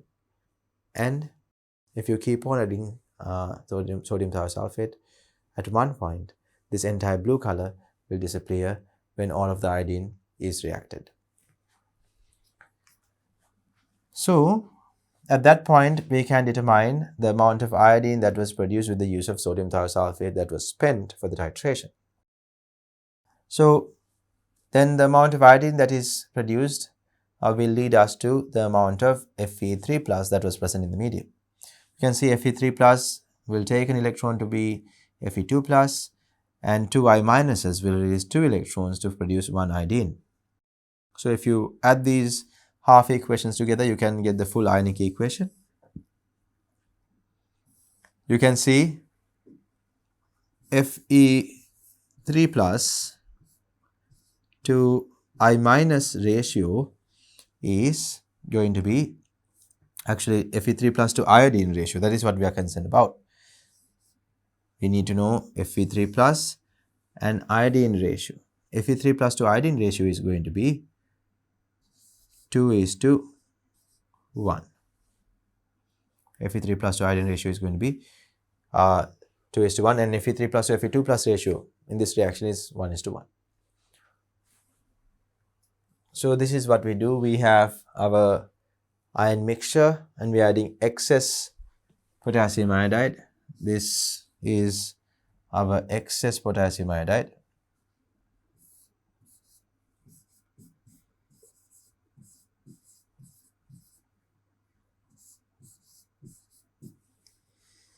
And at that point, Fe3 plus will turn into Fe2 plus. So the entire medium will only contain Fe2 plus and iodine. Now students, what we have here is a reaction between iodine and sodium thiosulfate. When iodine and sodium thiosulfate react, iodine turn into sodium iodide, or in other words, iodine turns into the iodide ion, and sodium thiosulfate turns into sodium tetrathionate, or in other words, the thiosulfate ion turns into tetrathionate ion. If you take a look at the sodium thiosulfate to iodine ratio, it is 2:1. Sodium thiosulfate to iodine ratio is 2:1. So in this reaction, when you are carrying out this reaction, you will have sodium thiosulfate in the burette, and we are adding it to the titration flask. And as we add sodium thiosulfate to the titration flask, iodine present in the medium will gradually turn into iodide. So when the iodine concentration is quite low, students, at that point we will add our starch indicator. So when the starch indicator is added, the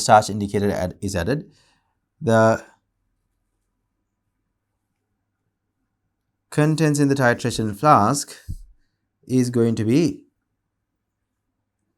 blue in color.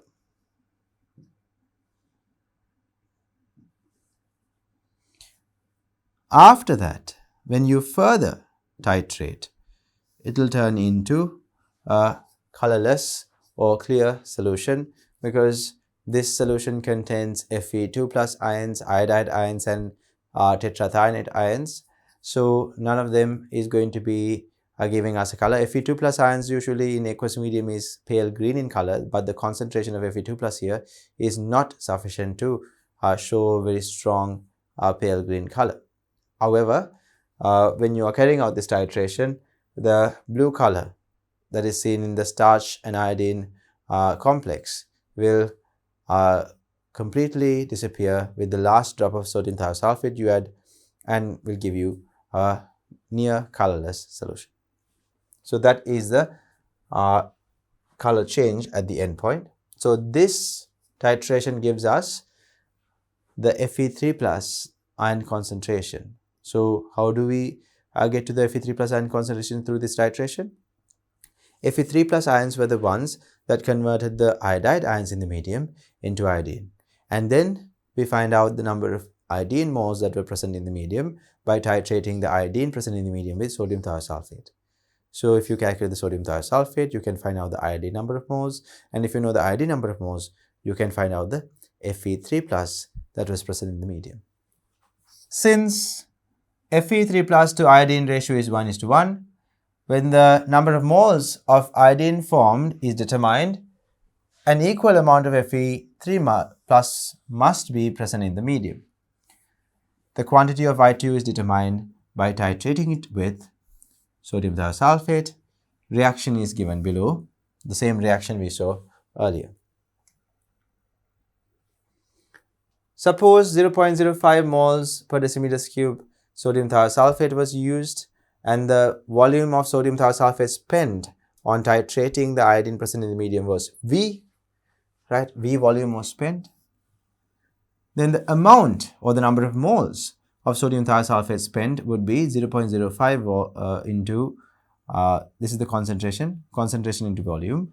So concentration is 0.05, and V divided by 1000 is the volume in decimeters cube, because we took V to be a volume in centimeters cube. So if you divide it by 1000 only, it will be given in decimeters cube. So this expression will give us the number of moles of sodium thiosulfate. And if you know the number of moles of sodium thiosulfate, since iodine to sodium thiosulfate ratio is 1:2, we saw it earlier. So sodium thiosulfate, there are 2 of them that react with 1 iodine. So if you know the thiosulfate number of moles, the iodine number of moles will be half of that. So since we have found out the sodium thiosulfate number of moles, half the number of moles of iodine is going to be there. Since we know the sodium thiosulfate number of moles, students, the number of moles of iodine is going to be half of that. Since iodine to Fe3 plus ratio is 1:1, the amount of or the number of moles of Fe3 plus is going to be the same as number of moles of iodine, which is going to be the same. These two values are the same. So iodine to Fe3 plus ratio is 1:1. So if you know the number of moles of iodine, you know the number of moles of Fe3 plus that was present in the medium. And this many Fe3 plus ions are present in 25 cubic centimeters of the medium. So therefore, you can divide the number of moles by the volume to get to the concentration. So Fe3 plus concentration is 0.05 into the volume divided by 1000 multiplied by 2 in the denominator, and again 1000 divided by 25 should be used as a multiplier here. So you can see that these cancel off,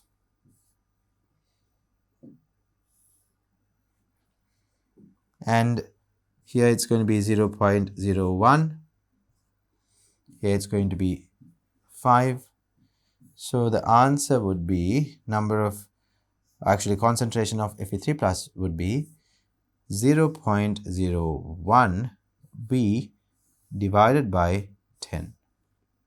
Or in other words, 0.001 V will be our Fe3 plus concentration. We can write this in moles per decimeters cube.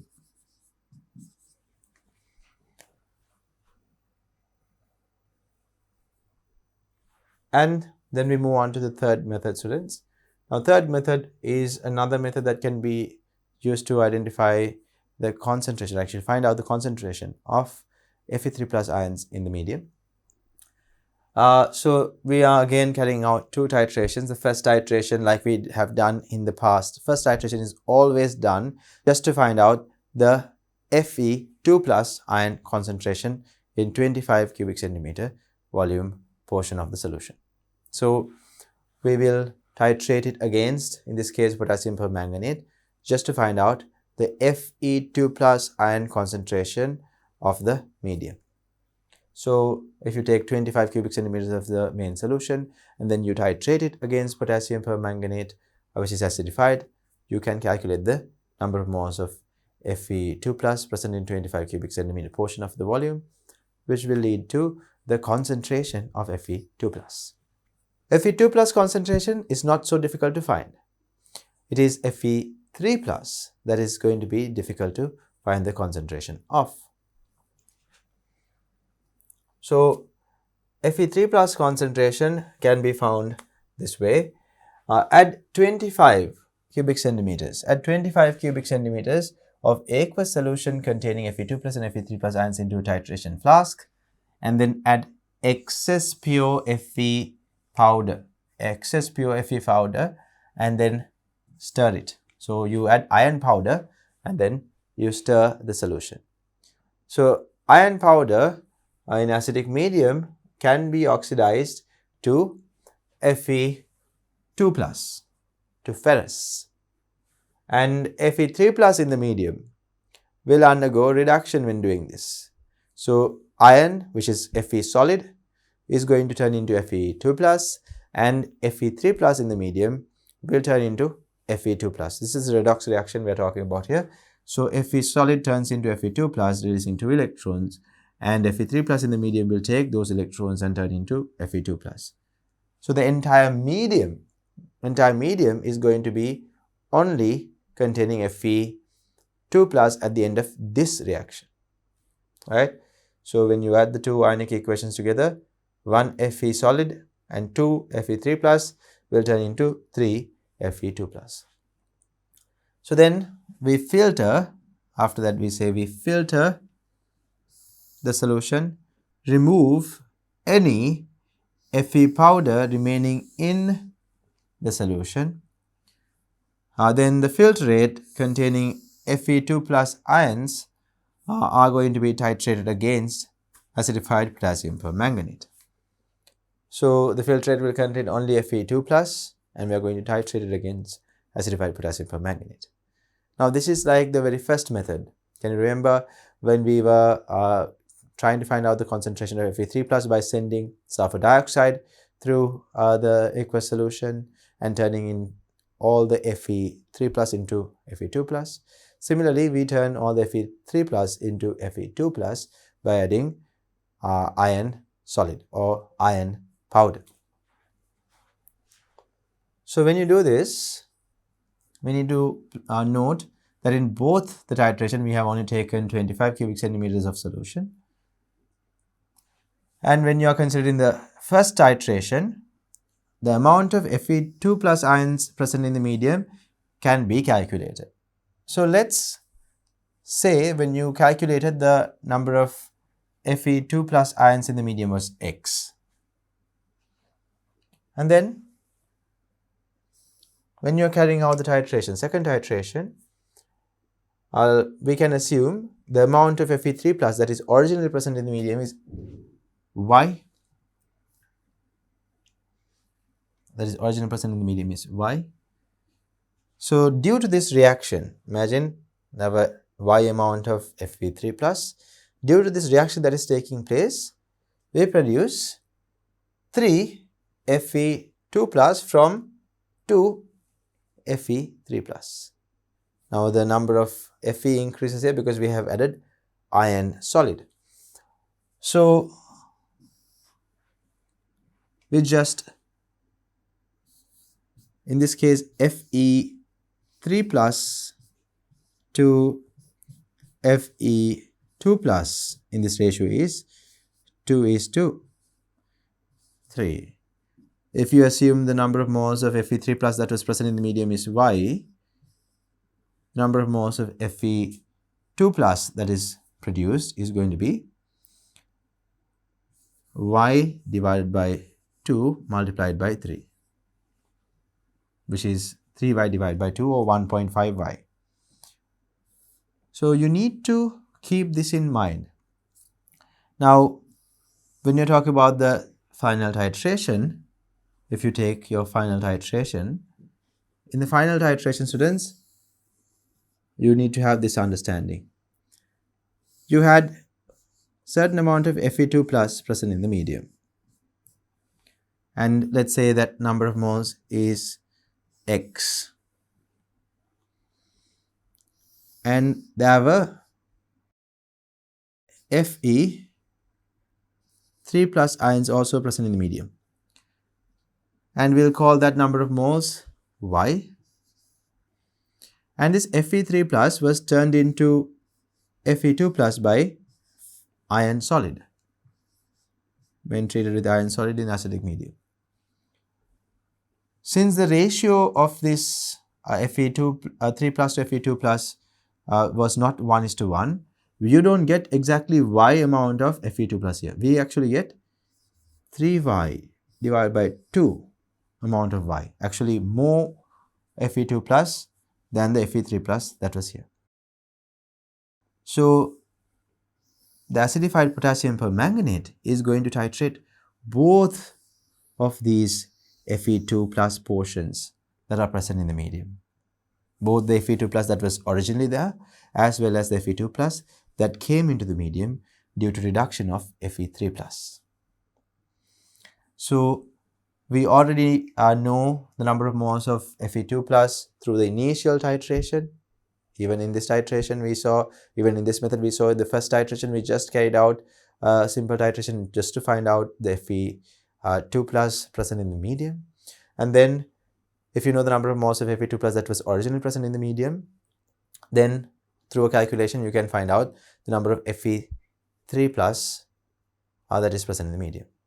So first let's assume you find out the additional number of Fe2 plus that was present in the medium, and that number is going to not correctly represent the correct number of Fe3 plus present in the medium, right? For example, if you eventually find out the additional amount of Fe2 plus that came into the medium, let's say you found it to be 0.010,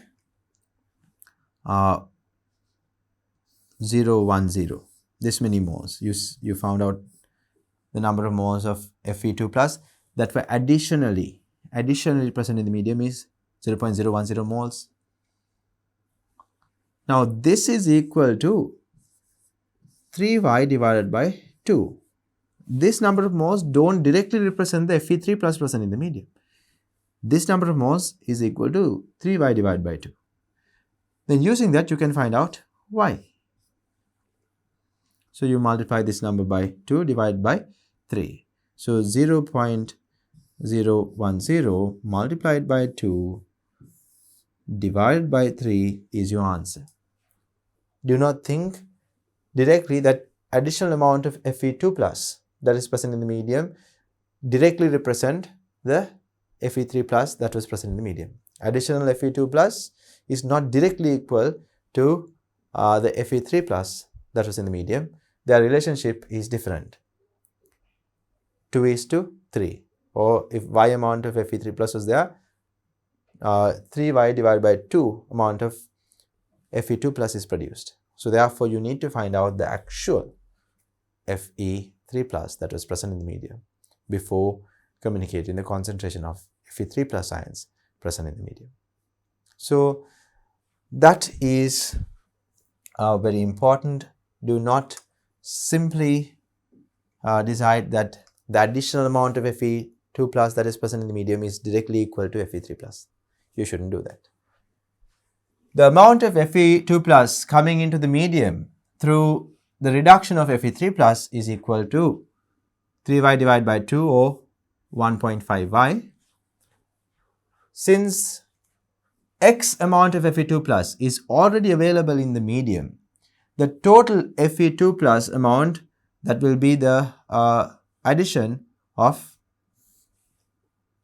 X plus 1.5y. So before the titration, the total amount of Fe2 plus now present in the medium is X, which is the number of Fe2 plus moles anyway present in the medium, and 1.5y, which came into the medium, or Fe2 plus that is coming into the medium due to reduction of Fe3 plus. The total Fe2 plus in the medium after the addition of iron solid is going to be this. So using the total volume of KMnO4 used in each titration, we can find out the Fe2 concentration first, and then the Fe3 plus concentration later on. Fe2 and Fe3 plus concentrations can be found out one step at a time, like this. So with that, students, we cover all of the three different methods that we can use to find out the concentration of Fe2 plus, Fe3 plus ions in a solution where you have both of these Fe2 plus and Fe3 plus ions. So with this, we cover the entire theory part that is revolving around experiment number 19. So now it is time for us to move into the lab and actually conduct this experiment and get to the real readings. So let's move on into the lab. GCE Advanced Level Chemistry Practical number 19. Determination of the concentration of a ferrous ion solution with the help of acidified standardized potassium permanganate solution. In this practical, we aim to provide you with the necessary knowledge to understand how a self-indicator works, how to prepare a Fe2 plus solution with a given volume, and at the same time, we'll be focusing on how to carry out a titration to find out the concentration of an Fe2 plus solution with the help of a redox reaction. Without further ado, let's move on to the reagents needed for this practical. Let's take a look at the reagents and the equipments needed for this practical. Here, we will be using ammonium ferrous sulfate to prepare the ferrous ion solution. In your practical book, we have the option of using ferrous sulfate or ammonium ferrous sulfate solid to prepare a ferrous ion solution. Here, we are using ammonium ferrous sulfate. Keep in mind, students, ammonium ferrous sulfate has a different molar mass compared to ferrous sulfate.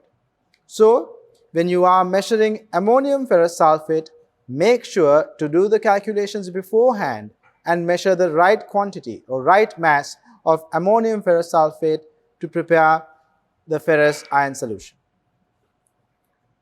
Then we have 2 moles per decimeter cube concentration sulfuric acid solution. You have phosphoric acid, and we have 0.02 moles per decimeter cube concentration of potassium permanganate solution, which we will be using for the titration. Apart from that, we will be using equipment like 100 cubic centimeters volumetric flask, a funnel, wash bottle containing distilled water, A 25 cubic centimeter volume pipette connected to a pipette filler, which you can operate by squeezing it and generating some pressure in it.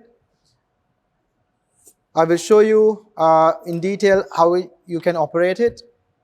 We'll be using a watch glass, some titration flasks, and some measuring cylinders. As you can see, we have a small and a large measuring cylinder for convenience. We'll be using a digital balance.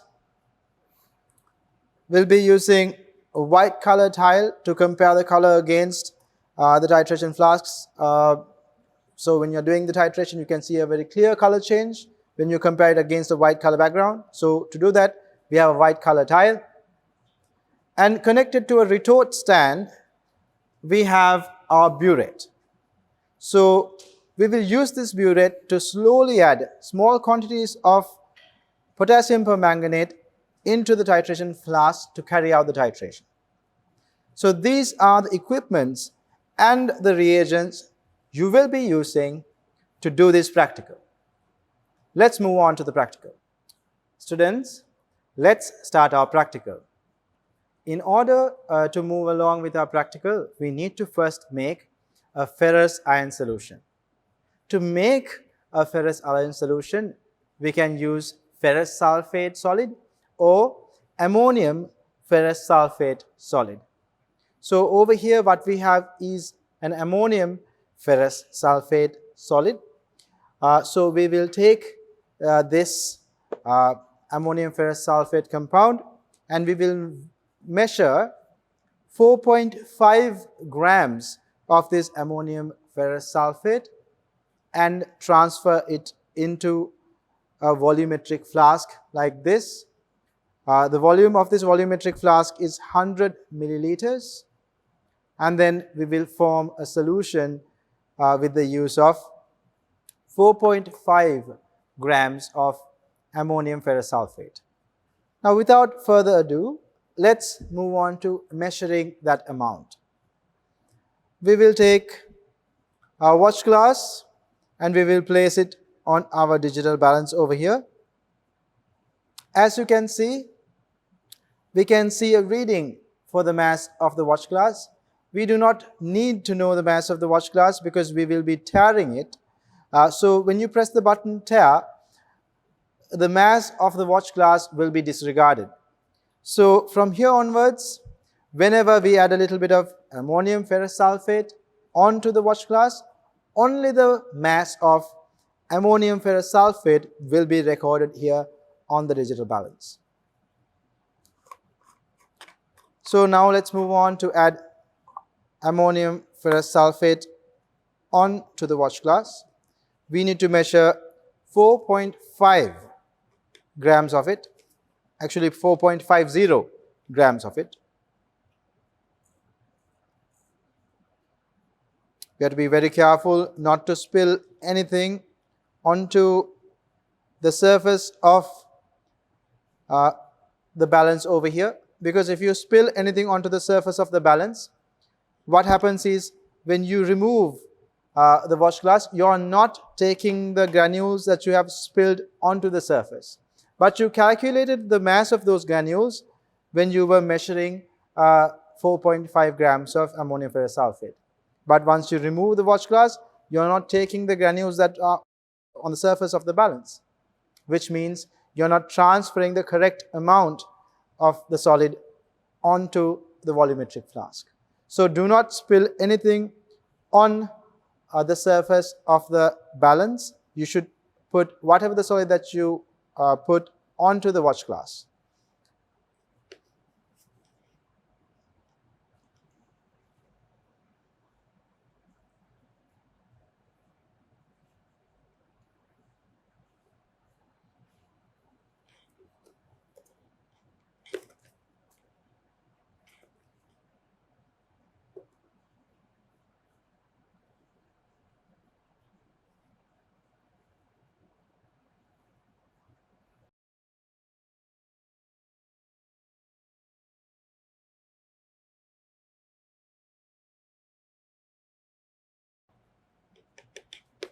Now we have successfully measured exactly 4.50 grams of ammonium ferrous sulfate.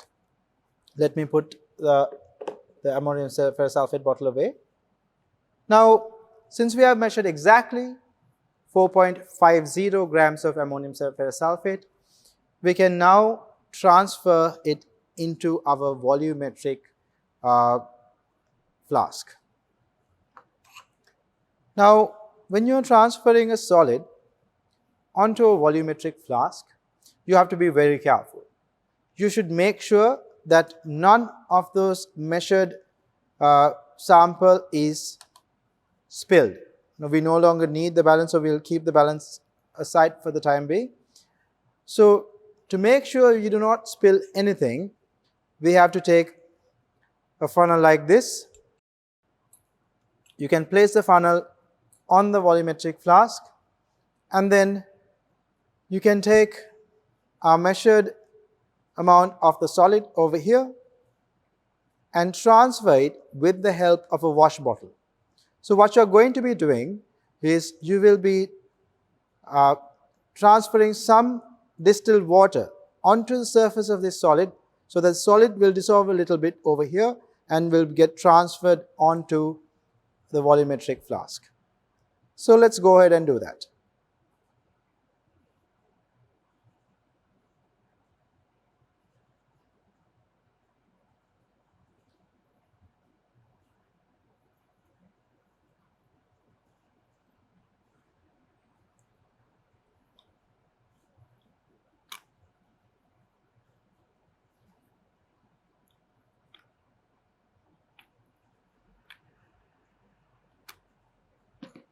After you transfer all of the solid with the use of the wash bottle, I want you to turn the wash glass the other way and then wash the bottom bit of the wash glass with some water, so that any remaining solid will actually get washed into the volumetric flask.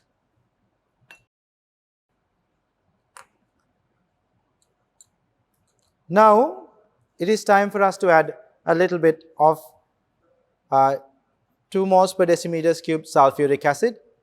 So let me take a measuring cylinder and measure exactly 50 cubic centimeters of sulfuric acid.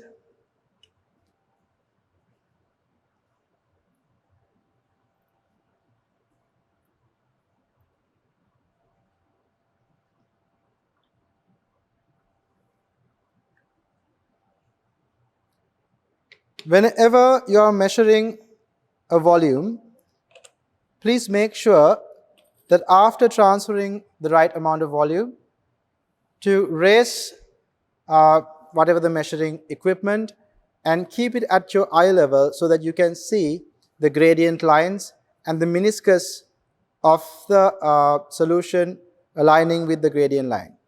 If you do not check that, sometimes your meniscus and the gradient lines might not be properly aligning and you might be measuring wrong amounts of volume. Now students, we'll try our best to swirl this a little bit and dissolve all of the ammonium ferrous sulfate that is there.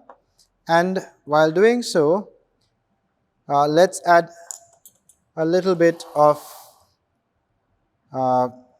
sulfuric acid as well. This will help dissolve our ammonium ferrous sulfate.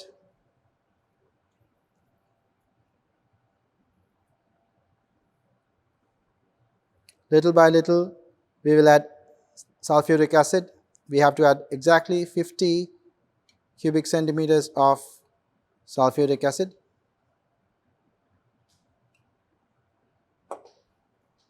Now we can see the solid that is in the volumetric flask is starting to dissolve.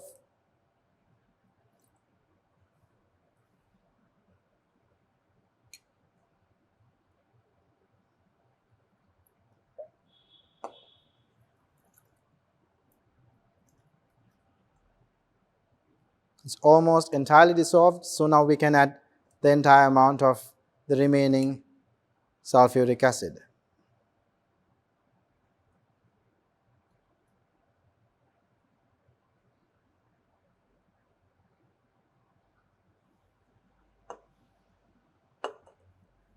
After adding the remaining sulfuric acid, you can see still the total volume of this solution in the volumetric flask has not reached the gradient line that is present over here. So we now have to very carefully start adding water little by little until we reach that gradient line.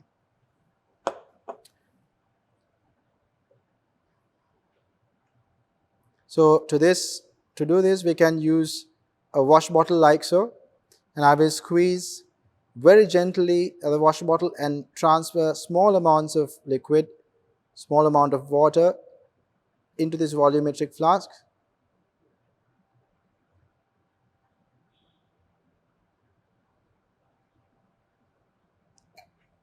As you can see, now I am almost there near the gradient line over here.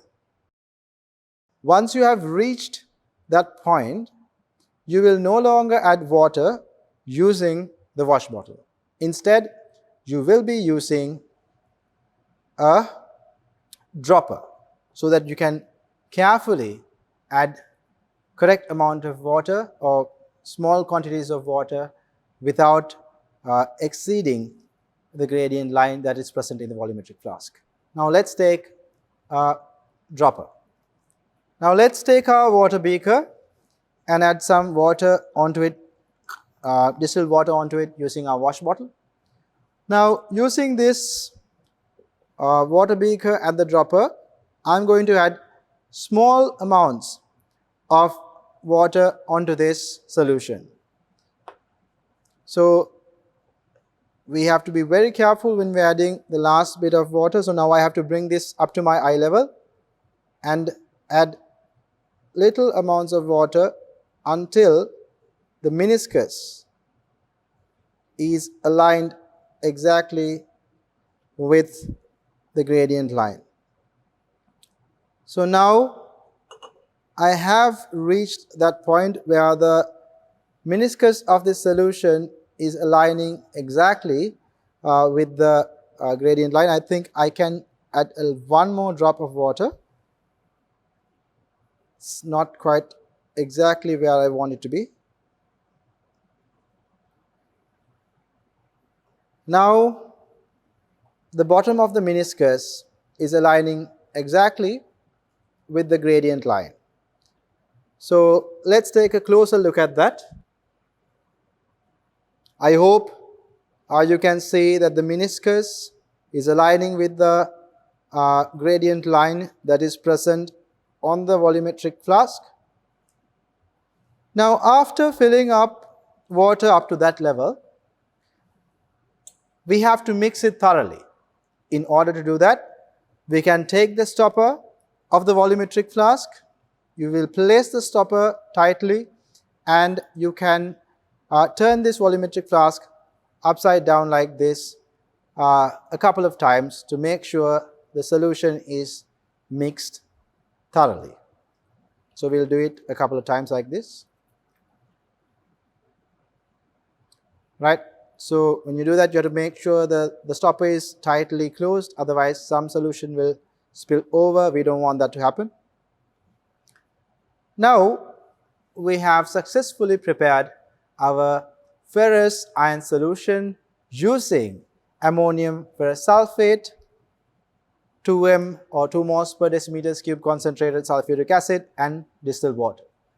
Now let's move on to our titration.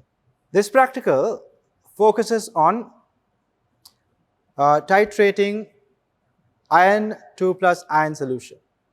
Whenever we are doing a titration, we have to know how to use a burette. So let's first focus on how we can clean a burette and then how we are going to fill a burette up. So what we have here is a burette connected to its retort stand. And before we use this burette, we have to make sure that it is washed with distilled water, and then we have to wash it again with the solution that you're going to fill into the burette. This is to make sure that the droplets of water that is remaining inside the burette does not dilute the solution that is being added to the burette. So to make sure that it is not going to change its concentration, whatever the solution that we add here, that it is not going to change the concentration, we will have to wash this burette twice, once with distilled water, and second time we are going to use the solution that we are adding to this burette, and we are going to wash it again with that solution. So let's move on to washing this burette. Whenever you are trying to use a burette in a lab environment, one of the mistakes that I have seen a lot of students make is that they will keep the burette and the retort stand on the lab desk itself, and then they will place a funnel on the burette, which is over their head, and they will take the solution and lift it again over their heads, which is a bit of a risk in the lab environment, because if you spill it while it's over your head, it will directly get spilled on your face. So we will not do that whenever you are filling a burette. So what you do is you find a stool or a table that is shorter than the lab table, and we will move the burette onto that table.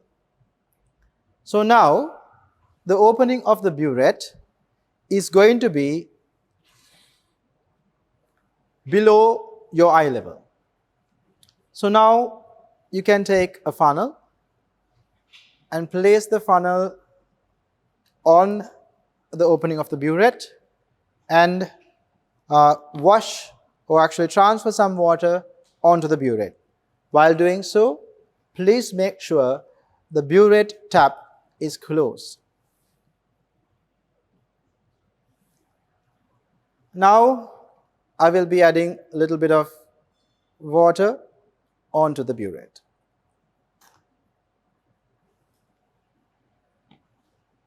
After transferring some water, I'll transfer some more. After transferring some water onto the burette, to show you all what needs to be done, I'll bring it back onto the lab table.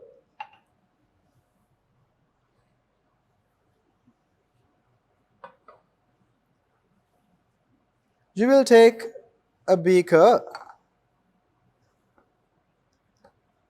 and open this tap rapidly, making sure the tip of the burette is also cleaned with distilled water. And then we will remove the burette from the retort stand, and then we'll make sure that we don't spill a lot of water, and then we'll turn the burette sideways and wash the interior walls of the burette by rotating the burette like this. So while doing this, you can remove the water onto another beaker to discard the water that was used to wash the burette. You can open this end to make sure all of the water in the burette is removed. So that is how you would normally wash a burette using distilled water. This is just the first step. After using water and washing it, we will have to use the solution that is going to be filled into this burette and wash this burette again with that solution. So let's move on to that. So in order to do that, I will take the retort stand again and fix this burette like this.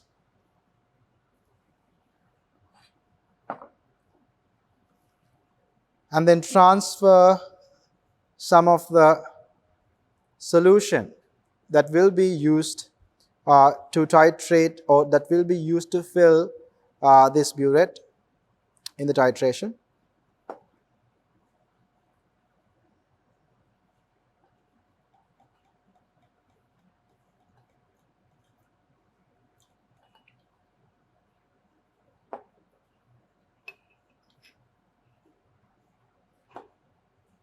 And now again, I will have to take this burette onto a stool that is shorter than the table over here, and I will use a funnel again to transfer some of this solution into this burette. Again, when you're transferring any liquid into the burette, make sure that the tap or the burette tap is completely closed. Otherwise, while you add, you will be making a spill due to the tap being open.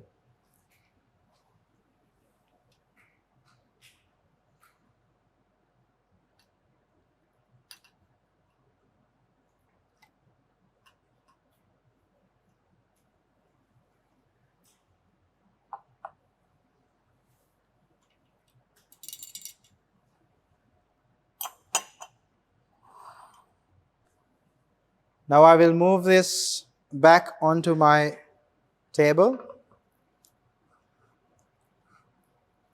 Just like in the previous setup, I will open this tap and make sure that the tip of the burette is also fully cleaned. So I will open it rapidly, allow some solution to run through. So now I know even the tip is completely washed. Afterwards, I can remove this burette from the stand and continue to wash it like I washed it before. So let's remove the burette from the stand. Now, like in the previous example, I will be turning this sideways like this and making sure the entire interior surface of the burette is completely washed properly with the solution that is about to be filled into the burette.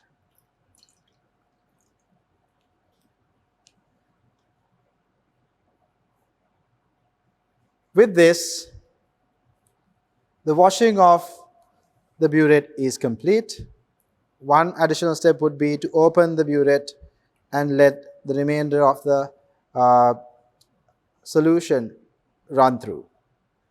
Now, burette is completely washed. We can move on to the experiment.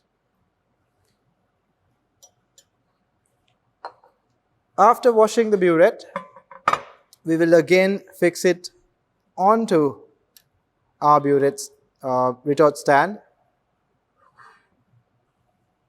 and we will move it back onto a shorter table. Since the washing of the burette is complete, now we will be filling up the burette with a solution that goes in the burette, which is 0.02 moles per decimeters cube concentrated potassium permanganate solution. So let's add that solution onto the burette. So for that, we will require a funnel. We will place the funnel over here. So after placing the funnel, let's take another beaker and transfer some of the liquid or the sample that we need to fill into the burette. Let's take about little over 50 milliliters because the burette can hold only 50 cubic centimeters. And now, after making sure the burette tap is closed, we will start adding the potassium permanganate solution into the burette.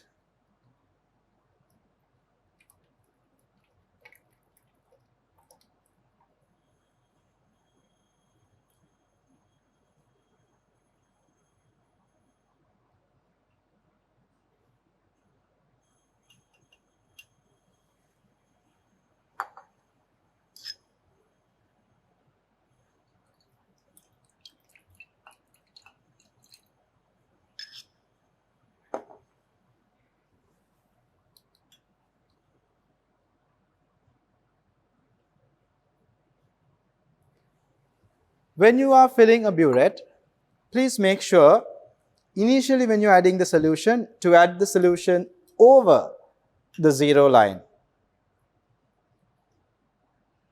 The reason for this will be clear to you in just a second. After adding the potassium permanganate solution over the zero line, you can see that this tip of the solution is still empty, or tip of the burette is still empty. So we need to fill that area as well. So what we do is we open this tap rapidly to make sure that area is completely filled. Now I wanted to show that to you. That is why I brought the burette onto the table again. Now we have to make sure we keep it at eye level and bring the solution down onto the zero line. So let's do this together. So in this burette, we have the solution level above the zero line, and we have to make sure that the meniscus of the solution over here aligns with the zero line of the burette. So especially when it comes to a dark colored solution like this, finding the zero line could be difficult if you are doing it in a dark environment. So please make sure that you have some sort of light source behind the burette so that you can place or find where the zero line is easily. So let's open the top of the burette and bring the solution line down to the zero line. And please notice that I try my best to keep my eye level with the level of the meniscus.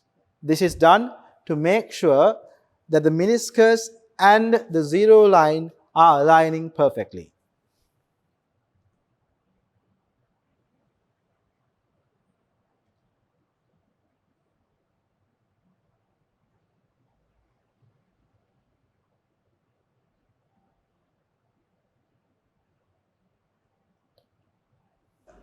The zero line is over here. I'm not sure whether the camera can capture the meniscus, but meniscus is aligning with the zero line that is present in the burette. Right. So now I have removed some solution and made sure the meniscus of the solution is perfectly aligning with the zero line of the burette. With that, we have finished. We have actually now finished filling up and cleaning the burette. Now the burette is set up for our titrations. Now we will be moving on to filling up our titration flasks to carry out the titration. Right, students? Now let's move on to filling some titration flasks. But before we do that, we need to take a pipette and learn how to use a pipette. Right, so this pipette is connected to a pipette filler. This is how the pipette filler looks like. So we need to first of all learn how to clean the pipette and then how to fill the pipette. In order to first of all clean the pipette, we need to fill it with distilled water first, and then remove that distilled water, and then later on again wash it a little bit with the solution that we are going to be taking into the pipette.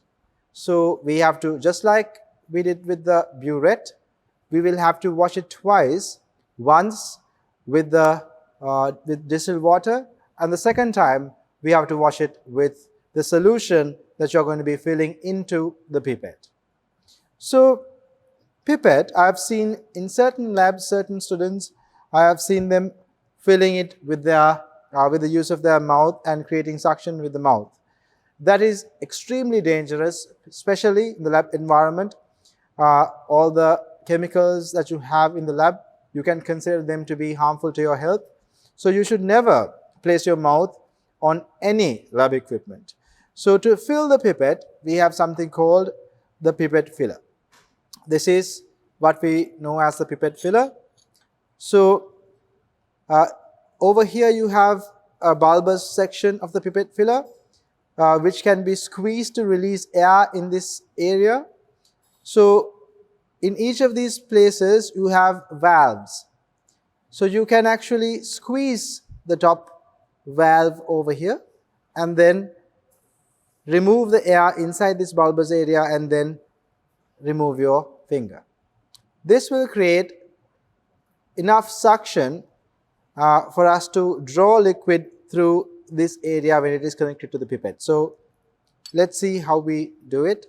We will connect the pipette filler onto the pipette, and since we are going to be using distilled water to wash it first, we will take a little bit of distilled water onto a beaker like this, and now we will place the pipette tip in the beaker like so.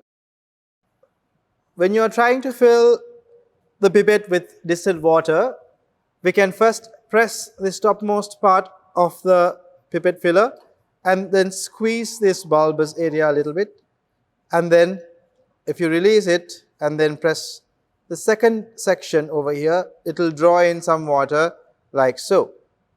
Now after you draw in a little bit of water like this, if you wish, you can remove the pipette filler and move on to cleaning the pipette. So once you remove the pipette filler, make sure to keep your thumb over the opening of the pipette. This will allow the liquid to remain in the pipette. Otherwise, once you release the thumb, if you pay close attention to my thumb and the liquid level over here, once I release the thumb, you can see the liquid inside the pipette will be transferred into the beaker again.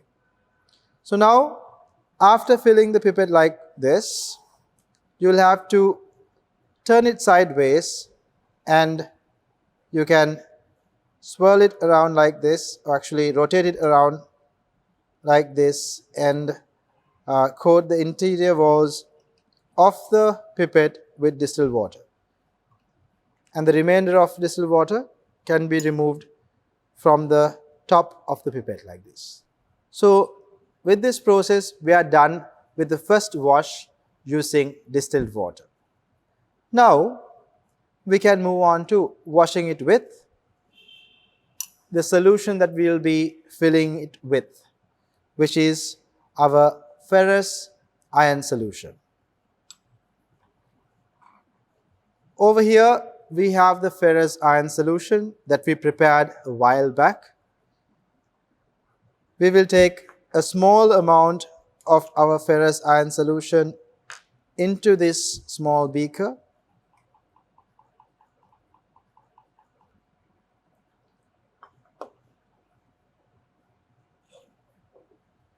And then we will repeat the same washing process as in the previous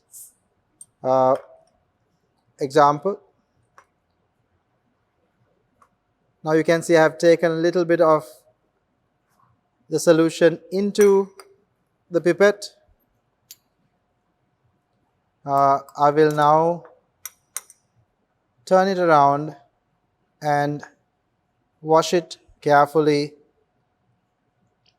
and let go of the solution after it has coated the entire interior wall of the pipette. So now we have successfully washed our pipette with distilled water, and then later on with the solution that we used to fill this pipette with. Now let's go and prepare our titration solutions. Students, let's start our titration now. So initially we have to measure 25.00 cubic centimeters of our ferrous iron solution, which means we need to make sure the accuracy of the measurement is quite high. So in order to do that, we will be using an equipment like the pipette, which has high level of accuracy. So using our pipette filler, we will take 25 cubic centimeters of our ferrous iron solution and we'll transfer it into our titration flask. As you can see, we are filling it up, and once you have filled it up, you can use your thumb and bring it up to see if it is in the right level. So if you can take a look at this liquid level, is exactly at the right position, and meniscus of the liquid level aligns perfectly with the gradient line, meaning that we have accurately measured 25.00 cubic centimeters of the ferrous iron solution.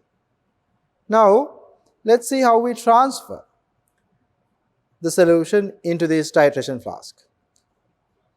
The tip of the pipette should touch the interior walls of the titration flask. So you have to slant the titration flask like so, and then after you make sure the tip of the pipette is touching the titration flask, we can let go of our thumb, allowing the liquid to flow into the titration flask. Now all of the liquid has moved into the titration flask, and now you will see me taking the pipette out. So if you observe closely, at the tip of the pipette, there is a liquid drop still remaining. This pipette is calibrated in such a way that it is accounted for. It has accounted for this drop over here. So you are not supposed to blow it into the conical flask or the titration flask. If you do so, you will have a different reading. So please make sure that you don't have to worry about that droplet that is present on the tip of the pipette, and you are not supposed to somehow force it into the titration flask. Please make sure not to do that. And then we have to add 25 cubic centimeters of 2m sulfuric acid. Now this measurement does not have to be as accurate as the ferrous iron measurement, as we are not titrating the H plus concentration here, we are titrating the ferrous iron concentration. So we need to make sure the ferrous iron volume or solution's volume that we have taken is highly accurate. But when it comes to transferring acid, we do not have to worry about the accuracy that much. So we can resort to using a measuring cylinder such as this.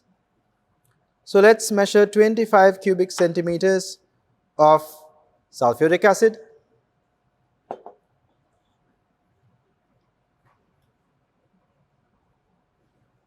Now this sulfuric acid has a concentration of 2 moles per decimeters cube.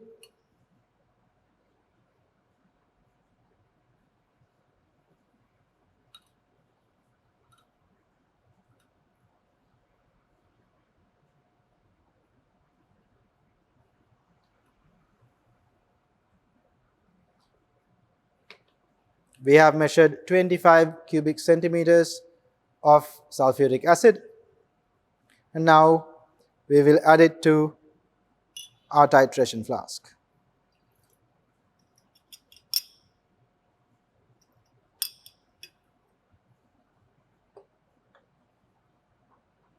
Apart from the sulfuric acid that we added, we have to make sure that we add a little bit of phosphoric acid as well. Let's take a small measuring cylinder because we are only supposed to add 5 cubic centimeters of phosphoric acid. So we can use a small measuring cylinder like that to measure 5 cubic centimeters of phosphoric acid. You will use this acid over here and we'll use this measuring cylinder.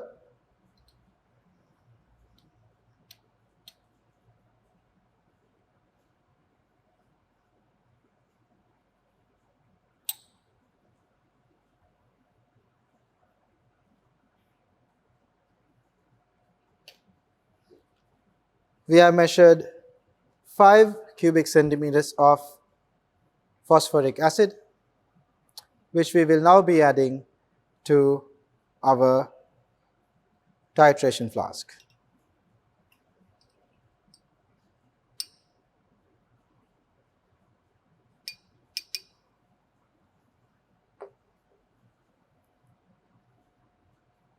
Now let's swirl it around a little bit to mix all the components together.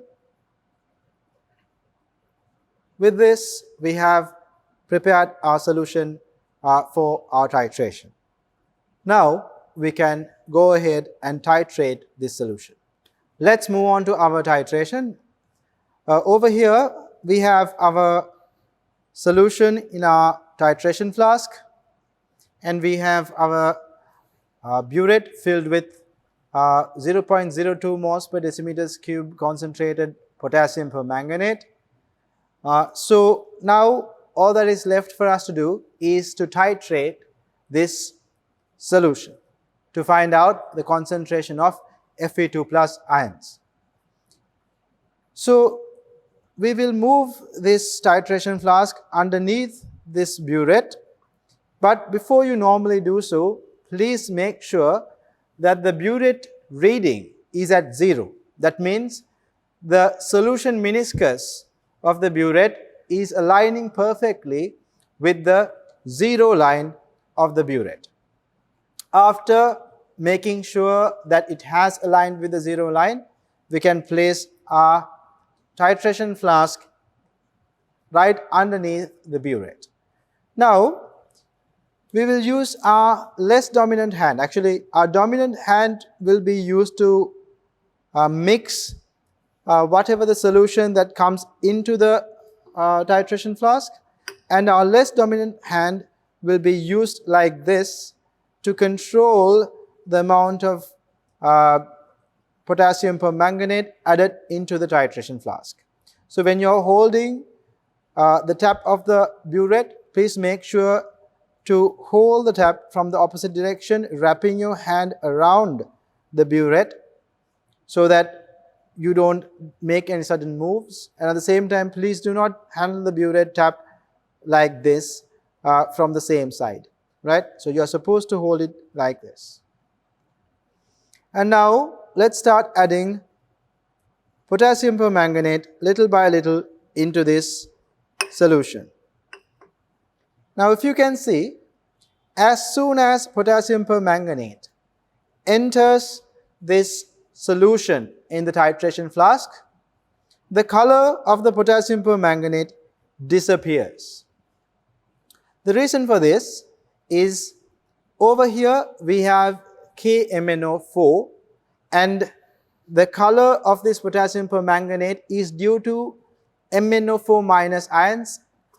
So these MnO4 minus ions, as soon as they enter the solution in the titration flask, they will react with the Fe2 plus ions and will oxidize the Fe2 plus ions into Fe3 plus ions. So when this oxidation takes place, the MnO4 minus ions will get reduced to Mn2 plus, which will appear colorless in this solution. So that is why as soon as a droplet of potassium permanganate is added into this medium, the color of potassium permanganate disappears and it will appear a clear solution. So we will continue to add very cautiously potassium permanganate into this solution, and when you're adding this drop by drop, please make sure to keep mixing it quite well, like I'm doing right now. So right now, as soon as the potassium permanganate drop hits the solution, you can see the color of that solution completely disappears. It doesn't take that long for the disappearance to take place, which means we are nowhere near the end point. So the closer we are to the end point, the time taken for the color of the potassium permanganate to disappear will take longer. So that will serve as an indication that we are close to the end point. And please make the observation as I start pouring potassium permanganate drop by drop into the solution in the titration flask. The liquid level of the burette also keeps going down, right? So you have to pay attention to that as well, because this is going to be your burette reading. Now right now I'm at 8 cubic centimeters of potassium permanganate. That means I have added around 8 cubic centimeters of potassium permanganate into the titration flask. So I will continue to keep adding potassium permanganate into the titration flask while swirling it around like this.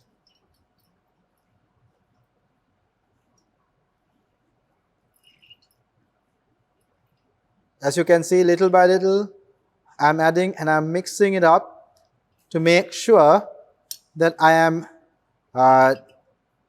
not adding too much of potassium permanganate. Because if you keep the tap open at one point, the reaction will go to completion, the right amount of potassium permanganate and Fe2 plus will react, and then you will add additional amount of potassium permanganate into the mixture. So you will not properly notice the end point. So you always have to make sure you add little by little until you get close to the end point.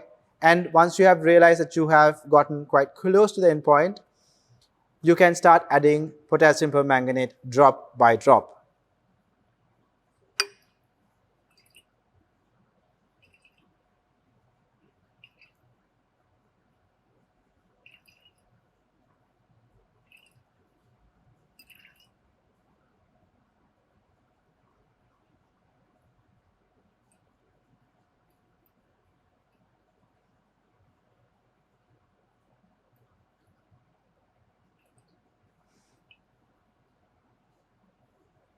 Now if you take a look at this solution over here, when I add a little bit of potassium permanganate, for the color to disappear, it will take some time. This is an indication that we are closing in on the end point. So now I have to be a little bit more careful when it comes to adding potassium permanganate. So I will be adding it drop by drop into the titration flask, mixing it quite vigorously.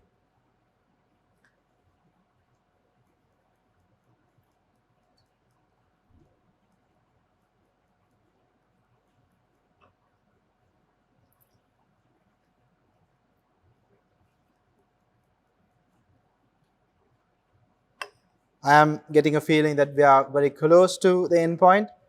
So I will tell you what to observe at the end point. As I mentioned earlier, this is a redox reaction where potassium permanganate or permanganate ions react with the Fe2 plus ions and convert Fe2 plus into Fe3 plus.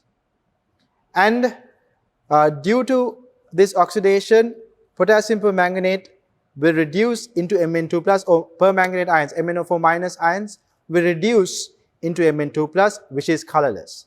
So the purple color MnO4 minus ions will reduce into Mn2 plus ions, which is colorless, and that is why we keep seeing the color of the potassium permanganate disappear as soon as a drop enters the solution.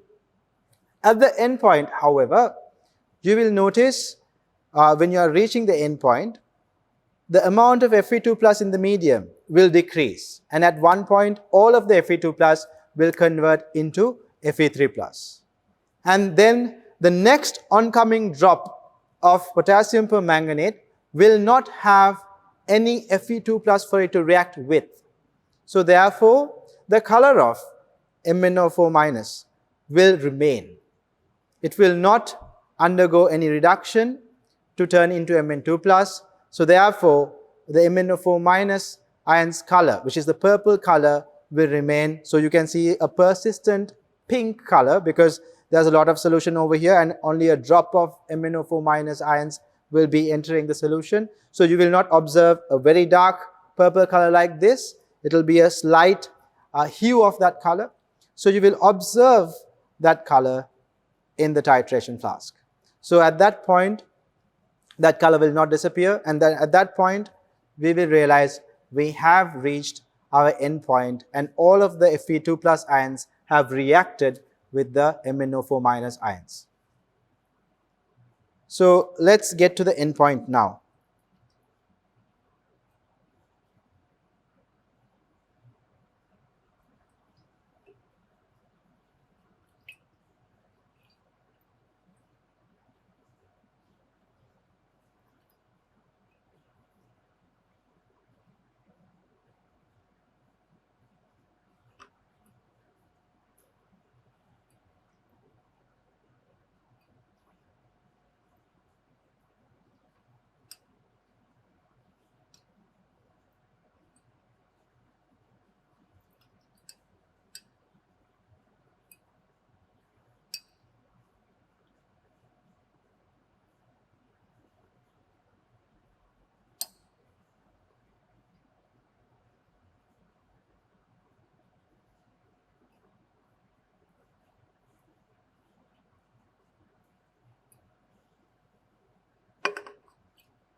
Now students, we have obtained a permanent pink color that does not disappear for 30 seconds, actually 30 seconds or more.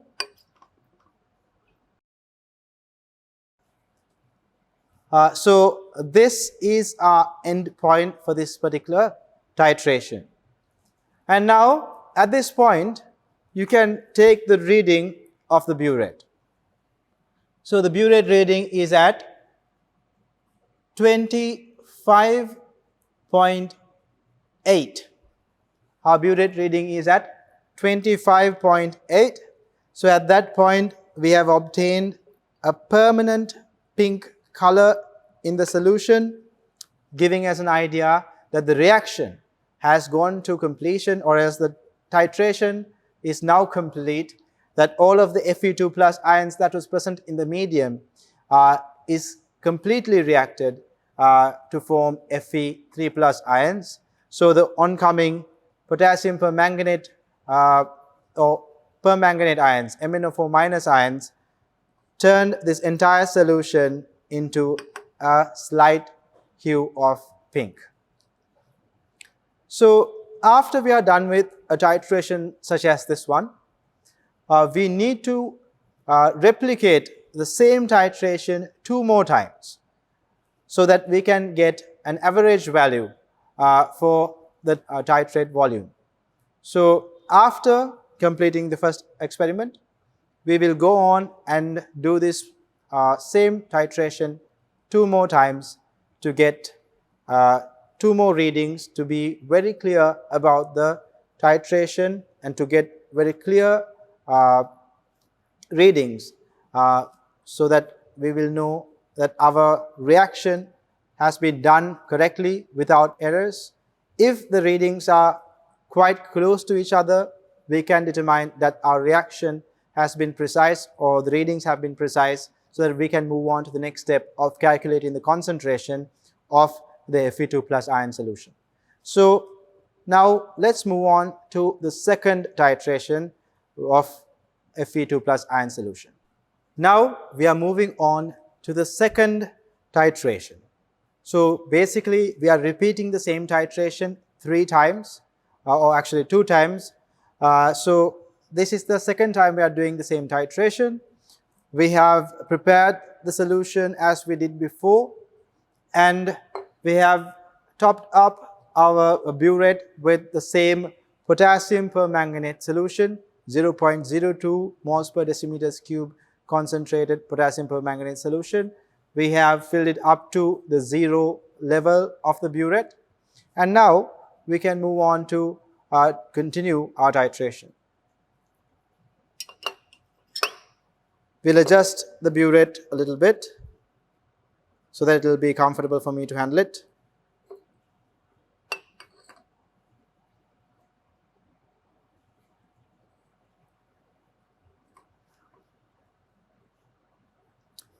Now students, we have already done this practical once. So we know where we are going to be obtaining our endpoint.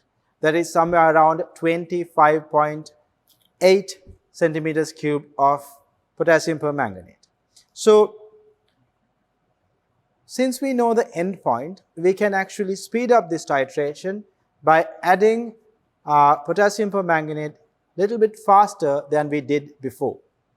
And then closer to the endpoint, we will slow down the addition of potassium permanganate and very slowly start to add potassium permanganate drop by drop into the titration flask to obtain a very accurate endpoint. So let's start with that titration. So before we do, we'll have to lift this up a little bit. I will feel a little bit more comfortable having it at a higher height. Now we'll be adding potassium permanganate. As you can see, now I'm not adding potassium permanganate that slowly. I'll be adding it somewhat faster.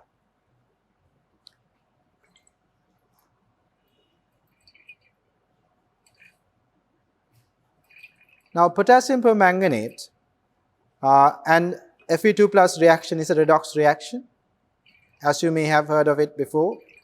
And at the same time, potassium permanganate acts as a self-indicator. Why do we say it's a self-indicator?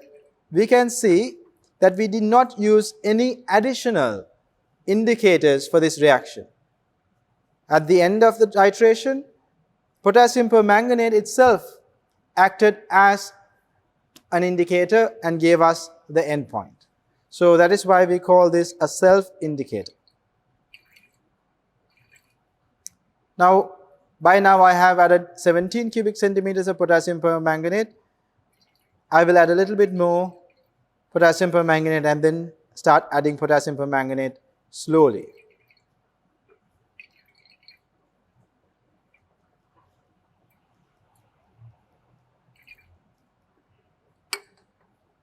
Now we add 23 cubic centimeters of potassium permanganate. Now let me add potassium permanganate a little bit more slowly so that we can obtain a more accurate endpoint.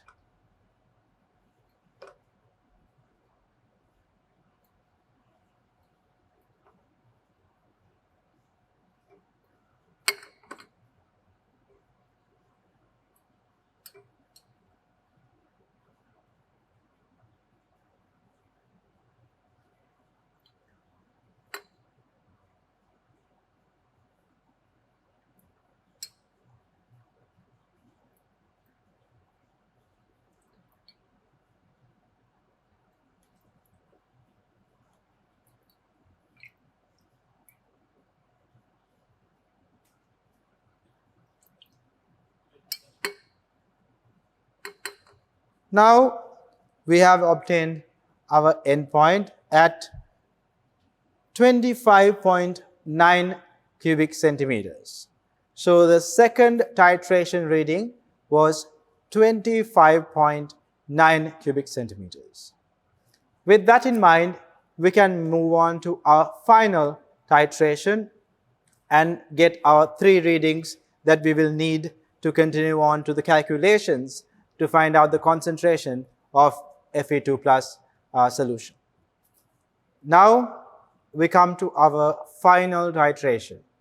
We have repeated the same titration twice. This is going to be our third titration. We have our solution over here. We have our burette filled up to the 0 line. Now we will once more carry out this titration to obtain another set of readings. As I did before, we know that the titration will give us an end point close to 25.8 cubic centimeters. So I can start adding potassium permanganate at a fairly fast pace so that we can expedite this titration a little bit. And then once we are close to 25 cubic centimeters, we can slow down and start adding potassium permanganate drop by drop.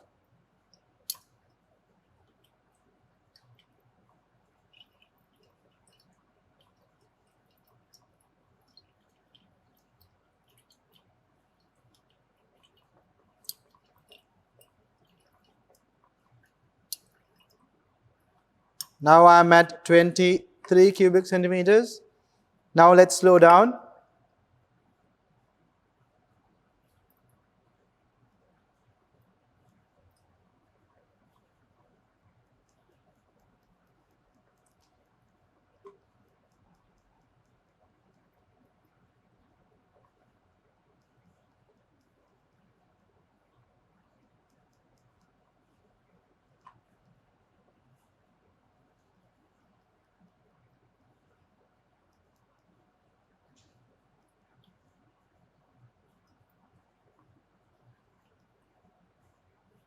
We can see that the color of the solution is now a permanently pink color or very light purple color. So at this point, we can say that the titration has reached its end point. So the reading at this point is 25.9 again. That was the same reading as our second titration, and our first titration reading was 25.8. Now we can see that these values are very much close to one another, meaning these titrations or the readings that we obtained through these titrations were concordant. They were within 0.2 cubic centimeters of volume. So that means these titrations or the volumes that we obtained through these titrations were concordant. Now, with these results, we can move on to calculating the concentration of the Fe2 plus ion solution we prepared in the beginning of this titration. Let's move on to the calculations that are revolving around this particular experiment, where we'll be using the titration volumes to calculate the concentration of the Fe2 plus ion solution that we prepared in the beginning of this practical. And afterwards, let's move on to the important theory parts related to this practical.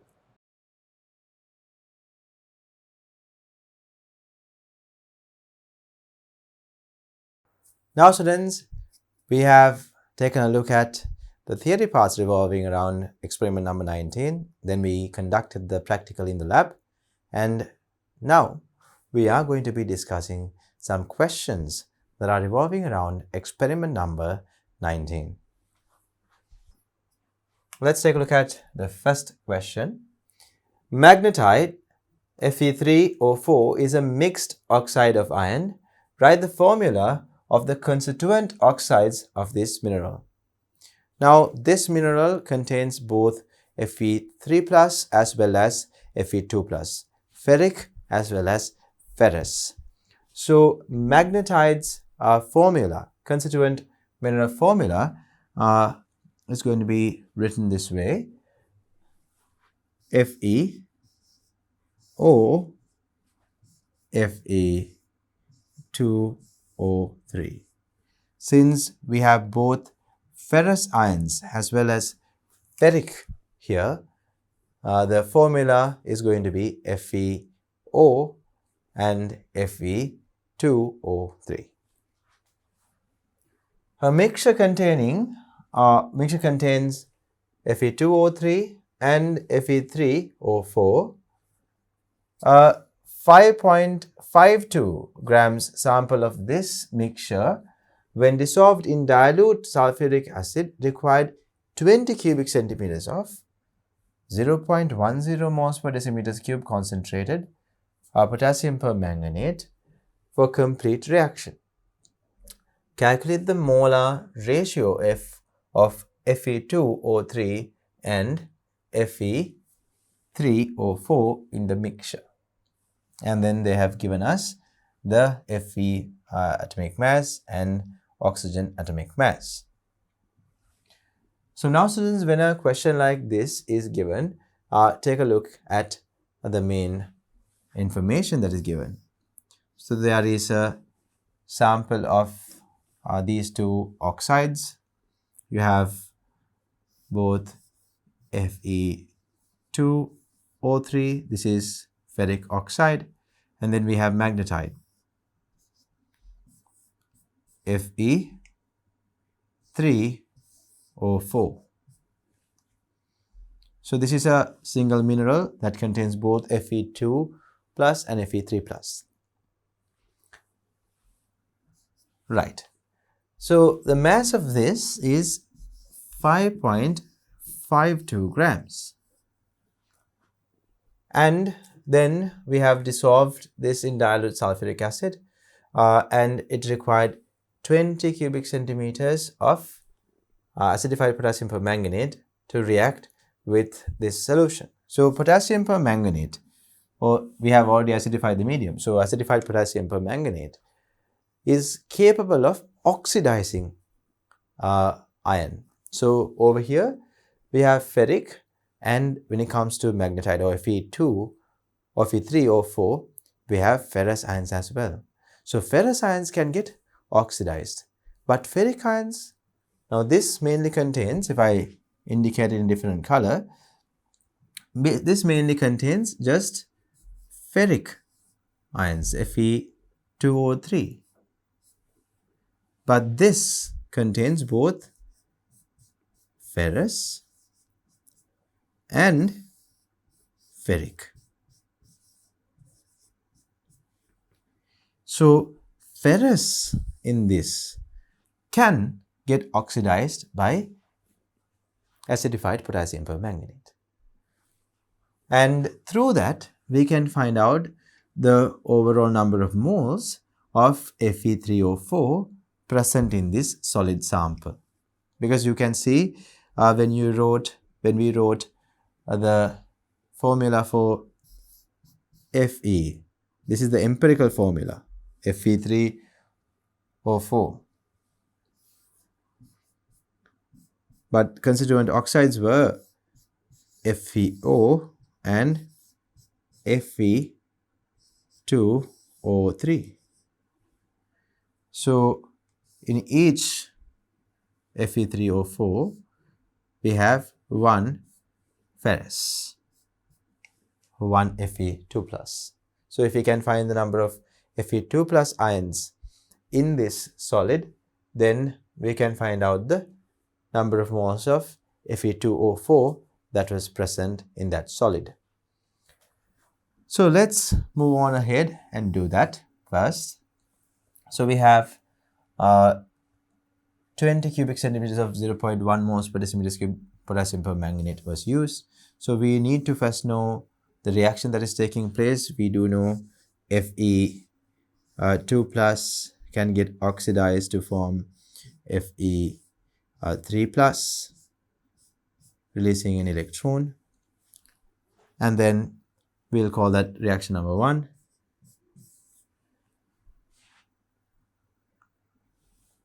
And then we have potassium permanganate, so KMnO4. MnO4 minus is the main oxidizing agent here. MnO4 minus undergoes reduction to form Mn2 plus. And when you're trying to balance this half equation, there are 4 oxygens on the left hand side of the equation. So I need to add 4 oxygens on the right hand side. So I will have to add 4 water molecules. And to balance off the hydrogens that are coming into the medium, coming into this equation because of the addition of 4 water molecules, I will have to add 8 H pluses here. Now the number of atoms on both sides are balanced. However, the charges on both sides are not balanced. Overall charge on the right hand side is +2, but overall charge on the left hand side is +7, -1 here and +8 here, so +7. So to get that to +2, I will have to add 5 electrons. And when you do that, students, we can very clearly see that the reaction 2 is a reducing reaction, or reaction that is a reduction reaction, and the reaction 1 is a oxidation reaction. So there's oxidation as well as a reduction taking place. We can actually add these two oxidation and reduction reactions together, but the number of electrons released from the oxidation reaction should be equal to the number of electrons taken in by the reduction reaction. So if you multiply reaction number 1 by 5 and add it to, if you multiply reaction number 1 by 5 and add it to reaction number 2, then you will get to a balanced ionic equation. So it will be 5 Fe2 plus 8H plus MnO4 minus, turning into 5 Fe3 plus Mn2 plus and 4H2O. So this is the equation. The main reason we wrote this equation is because we need to be sure about the reaction ratio between Fe2 plus and MnO4 minus. So Fe2 plus, we write MnO2 permanganate to Fe2 plus ratio is 1:5. We need to be aware of this. After getting to that ratio, we can move on to calculate the number of moles of permanganate ions. So if you focus on permanganate here, if we are trying to find out the number of moles, we can use this equation. Number of moles is equal to concentration multiplied by volume. So the concentration over here is given in the question. We'll quickly take a look at that to be sure. So the concentration of the solution is 0.10 moles per decimeters cube, and the volume of potassium permanganate used was 20 cubic centimeters.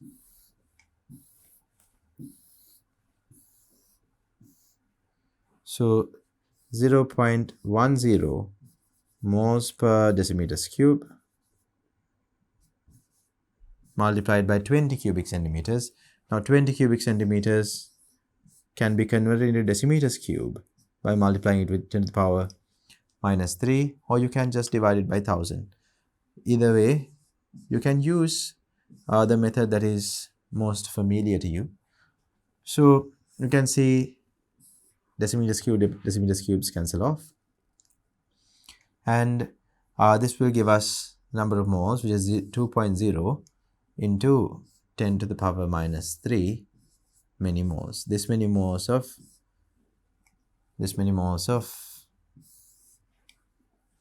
permanganate ions are going to be used to titrate the Fe2 plus present in this solution. Alright, so after getting to that answer, since we know since we know the Fe 2 plus, or the ratio between MnO4 minus 2 Fe 2 plus, which is 1:5, the ratio between them is 1:5. Since we know that, we can determine the number of moles of Fe2 plus that was present in the medium. So 0.002 number of moles was there. So 2.0 into 10 to the power minus 3 means 0.002. By now you should know this. Right, this is the number of moles of permanganate ion. So what should be the number of moles of Fe2 plus ions? It should be 5 times greater than 0.002. So you have to multiply this number by 5. So when you multiply 0.002 by 5, you get to 0.01 moles. 0.01 mole. 0.01 moles. So now we have found out the number of Fe2 plus ions in this solid. So where do we have only Fe2 plus ions? That is going to be found in Fe3O4. So Fe3O4 has both FeO and Fe2O3. So this is what gets turned into Fe2 plus. So we can write that Fe3O4 to Fe2 plus ratio. As you can see, in one Fe3O4 there is only one FeO. Fe over here, or ferrous over here, has Fe2 plus formula. So ferrous ion to Fe3O4 ratio, or Fe3O4 ratio to ferrous ion ratio, is 1:1. 1:1. So if you have 0.01 moles of ferrous ions, the number of moles of magnetite or Fe3O4 is going to be 0.01 moles as well. So now it is time for us to find out the mass of ferrous or Fe3O4. You need to find out the mass of Fe3O4. In order to do that, we need to calculate the molar mass of Fe3O4. So let's calculate that. Let's calculate the molar mass. So Fe, there are 3 of them here, and one Fe has a mass of 56. So this is going to be 168. And then we have oxygen. There are 4 oxygens. Each oxygen is 16 in mass. This is going to be 64. When you add them together, it is going to be 232. So the molar mass of Fe3O4 is 232 grams per mole. So using this equation, number of moles is equal to mass of the substance divided by its molar mass. You can find out the mass of Fe3O4 that is present in the medium. So over here we have calculated the number of moles of Fe3O4. We know its molar mass. We don't know its overall mass of the number of moles that is seen here. So number of moles multiplied by its molar mass will give us the answer. Number of moles we have calculated is 0.01 moles. Molar mass is 232 grams per mole. You can see mole and per mole cancelling off, giving us the answer in grams. So when you solve this, answer is 2.32 grams. 2.32 grams. That would mean, students, over here,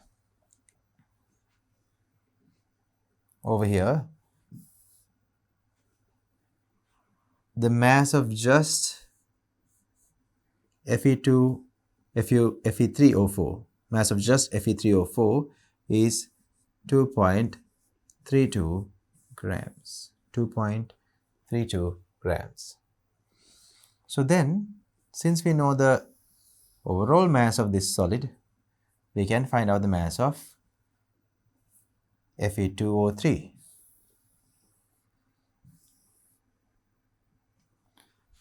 So Fe3O4 plus Fe2O3 mass. When you add mass of both of these, we can write mass of Fe3O4 added with mass of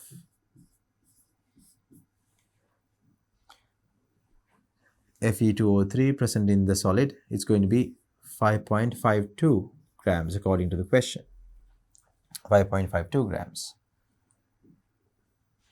And we have already found out the mass of Fe3O4 present in the medium. So then mass of Fe2O3 in the solid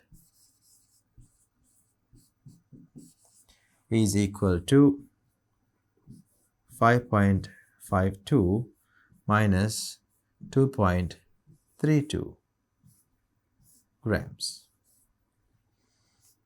When you solve this, you will see it's 2 minus 2 is 0, 5 minus 3 is 2, and 5 minus 2 is 3. 3.20 grams. 3.20 grams. So this is the number of grams of Fe2O3 that is present in the solid. So if you know Fe2O3 molar mass, now molar mass of Fe2O3 can be calculated.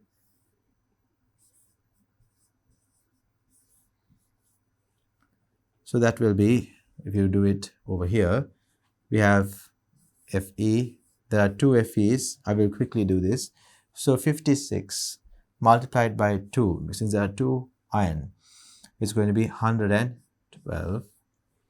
There are 3 oxygens, each oxygen is 16, 16 to 3 is 48. And this is going to be 160 at that point. So the molar mass of Fe2O3 or ferric oxide is going to be 160 grams per mole. So if that is the case, then we can find out the number of moles of Fe2O3. Number of moles is equal to mass divided by molar mass. We do know the molar mass, we just found that. And we found out the mass of Fe2O3 in the solid. So we know this as well. So that is, all of these two terms are known. So you can just find the number of moles very easily. So 3.20 grams divided by molar mass, which is going to be 160 grams per mole. You can see grams cancel off. And when you divide 3.20 by 160, you're going to get to 0.02 moles.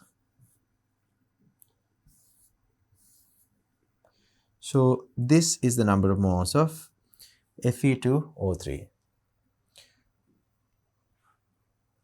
Right. So we have found out both of the numbers of moles of Fe2O3 as well as numbers of moles of Fe3O4. So we did find out Fe3O4 number of moles first. Fe3O4 number of moles was 0.01 moles. We found that out first. And then we found out Fe2O3 number of moles, and that was 0.02 moles. So when you solve this, the ratio is going to be 1:2. In this particular solid sample, Fe3O4 to Fe2O3 ratio was 1:2. 1:2. So the answer to this question where they ask you to calculate the molar ratio. Calculate the molar ratio of Fe2O3 to Fe3O4 is given there. So in this case, in this question, it is written in a manner where they ask us to find the ratio between Fe2O3 to Fe3O4. So that is going to be 2:1 because we saw 0.02 moles of Fe2O3 and just 0.01 mole of Fe3O4. So the ratio is 2:1 here. Right, 2:1. When we were discussing the answer, we wrote it the other way around. Right, we wrote Fe2O3 here and Fe3O4 here. So the question asks it the other way around. So in that case, you can just write Fe2O3 to Fe3O4 ratio is 2:1. You have to write the answer in this format. So that is the answer to this first question. Now we can move on to the second question. An iron nail of mass 0.30 grams with a rusty surface, it has a rusty surface or corroded surface, was completely dissolved, very important, completely dissolved in 50 cubic centimeters of 0.2 moles per decimeter cube concentrated sulfuric acid. 25.0 cubic centimeters of 0.02 moles per decimeter cube concentrated potassium permanganate was required to react completely with the solution thus obtained. Rust can be assumed to be ferric oxide. Rust can assume to be ferric oxide, Fe2O3. Write the balanced chemical equation for the dissolution of rusty nail in sulfuric acid. So when it comes to this particular reaction, students, we need to understand that there are two main components here. There is a rusty nail. That nail contains a portion of iron that is present as Fe solid or iron solid, and a portion of it is rust. Rust is, in this case, we are assuming all of the rust is ferric oxide, Fe2O3, nothing else. So we need to write the reaction for dissolving of iron as well as Fe2O3. So we have Fe solid reacting with sulfuric acid, H2SO4, producing Fe SO4 ferrous sulfate and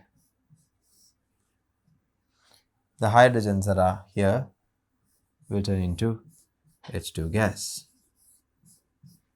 This is one reaction.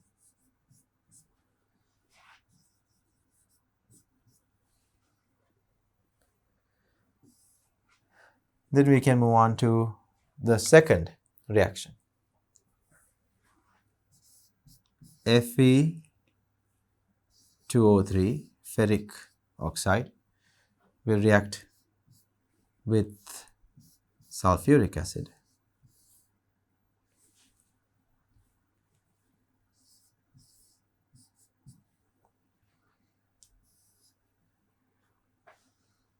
To form Fe2SO4 3 ferric sulfate. And then the oxygen and hydrogen here together will form water. Now we need to balance this. So sulfate, there are 3 sulfate ions present on the right hand side. So we can directly add 3 over here. So the number of sulfate ions directly are solved or balanced. And then we can take a look at Fe. Both sides have 2 Fe and a number of oxygens. Now don't count the number of oxygens in sulfate here because we considered sulfate ion to be a single unit that we balanced off separately. So sulfate ions are completely balanced. Now take a look at the oxygens that are outside of sulfate. Over here there are 3 oxygen atoms, and on this side there are only 1 oxygen atom, so I'll have to add a 3 in front. So when you do that, number of oxygens will be balanced, but the number of hydrogens is 6 now on the right hand side.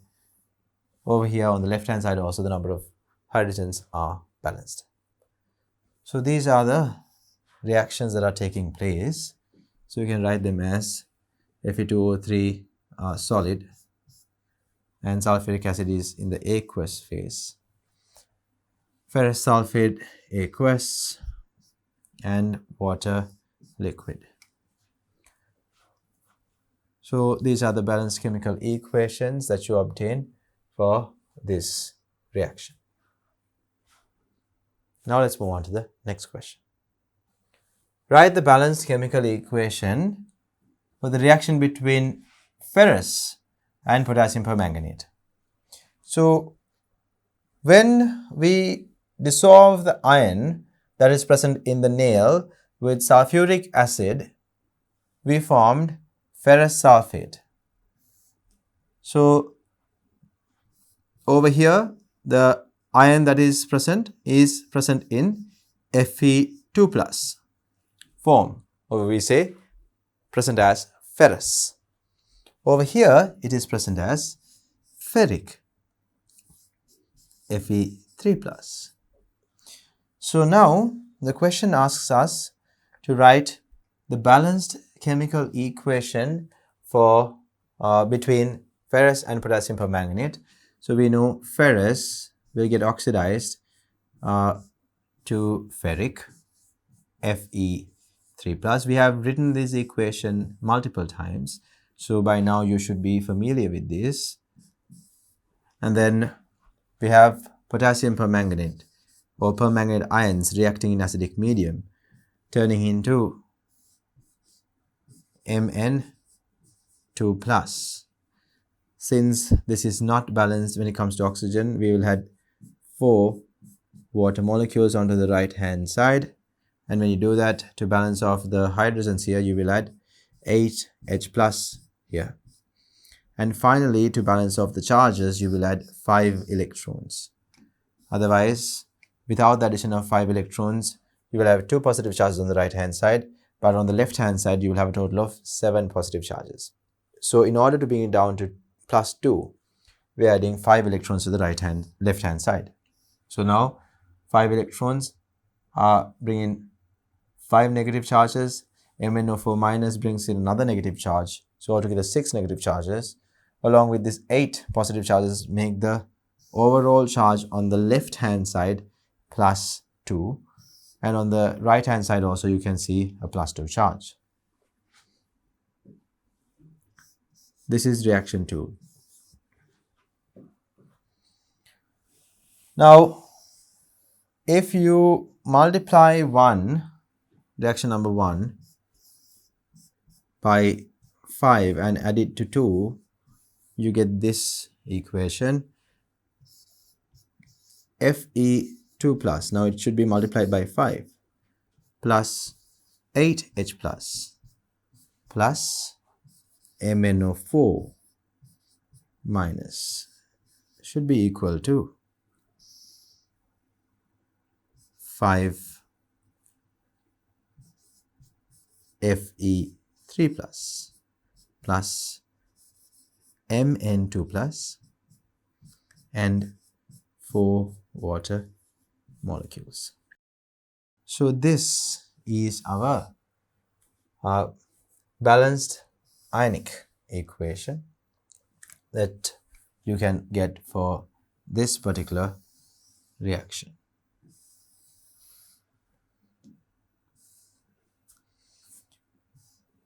So students, you should be able to write this type of equation whenever required. Calculate the mass of the iron nail before corrosion. So we need to calculate the mass of the iron nail before corrosion. So let's take a look at the iron nail. So we'll draw an iron nail here. We'll draw it in black. So imagine you have this iron nail.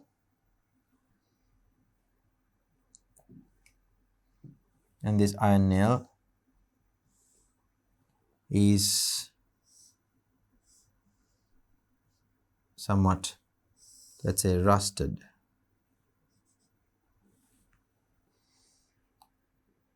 So this part of the iron nail is just Fe solid. But let's say there is a small amount of rust present on the surface of the iron nail.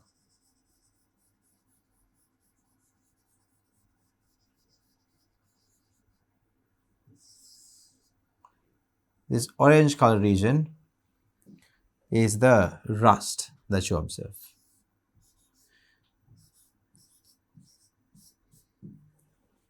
And all of the rust, according to this question, has this formula Fe2O3, ferric oxide. Ferric oxide. So now, after noticing what is going on, now they say the overall mass, bear with me, over here we know the mass of the nail that we are given is 0.3 grams. 0.3 grams. So over here this entire nail has a mass of 0.3 grams. And apart from that, when we are reacting this with 0.02 moles per decimeters cube concentrated potassium permanganate, we required 25 cubic centimeters of that solution to completely react with the Fe2 plus that was present in the medium. And we know Fe2 plus only comes from this iron that is not corroded, or iron that is still present as iron solid. So we spent 25 cubic centimeters of potassium permanganate with a concentration of 0.02. So now we know the ratio between permanganate ions and ratio between permanganate ions and Fe2 plus as well. So first of all, we write down the information that we have over here. We have KMnO4 solution. The concentration was 0.02 moles per decimeters cube. and the volume is given here as 25 centimeters cube. Only thing we don't know is the number of moles. And when you're trying to find out the number of moles of Fe solid that was present in the nail, we will be using the number of moles of potassium permanganate that was spent in this titration. Why? Because Fe2 plus only came to the medium through iron solid reacting with sulfuric acid.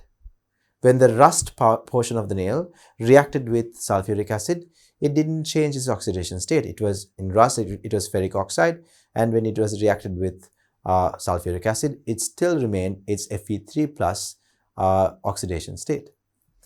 So it was still a ferric ion in combination with sulfate ions. So all the ferric ions that are present in the medium are due to rust or ferric oxide. But whatever the Fe2 plus that are coming into the medium came into the medium because of the iron that was present in the nail that has not yet turned into ferric oxide. So this Fe2 plus that reacted with permanganate was due to the ion that came into the medium as Fe2 plus when reacted with sulfuric acid.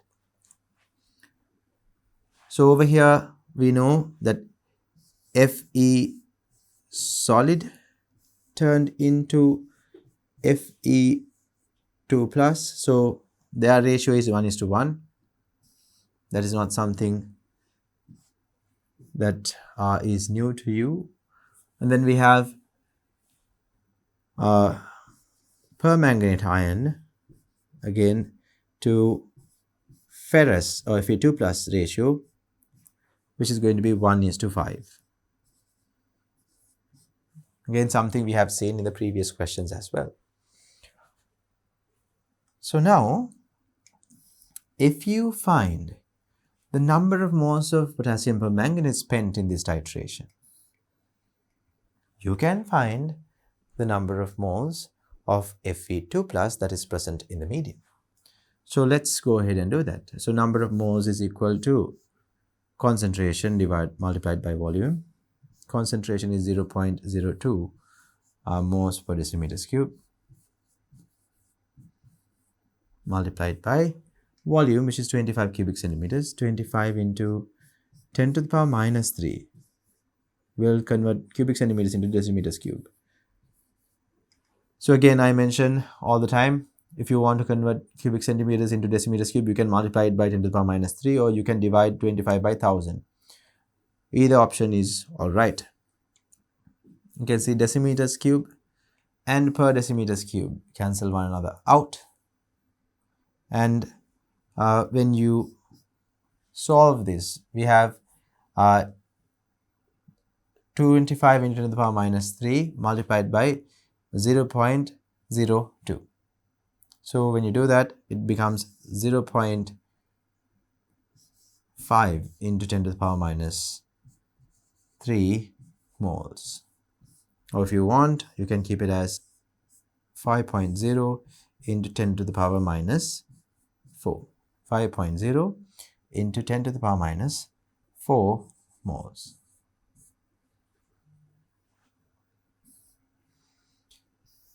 This is the number of moles. This is the number of moles of potassium permanganate that was spent in the titration. So therefore, since we know the ratio between potassium permanganate or permanganate ions to Fe is 1:5, we can find out the number of moles. You can write, therefore, Fe2 plus number of moles is equal to 5.0 into 10 to the power minus 4 multiplied by 5 moles. Or in other words, 2.5 into 10 to the power minus 3 moles. Now the calculation aspect of this type of calculation should not be very difficult for you. It's a theoretical aspect where you actually try to find out what's going on that is challenging. Calculations should be now quite simple to you. So now, after finding out the number of moles of Fe2 plus present in the medium, we can actually find out the mass. We can actually find out the mass of Fe2 plus in the ion. So the mass of Fe2 plus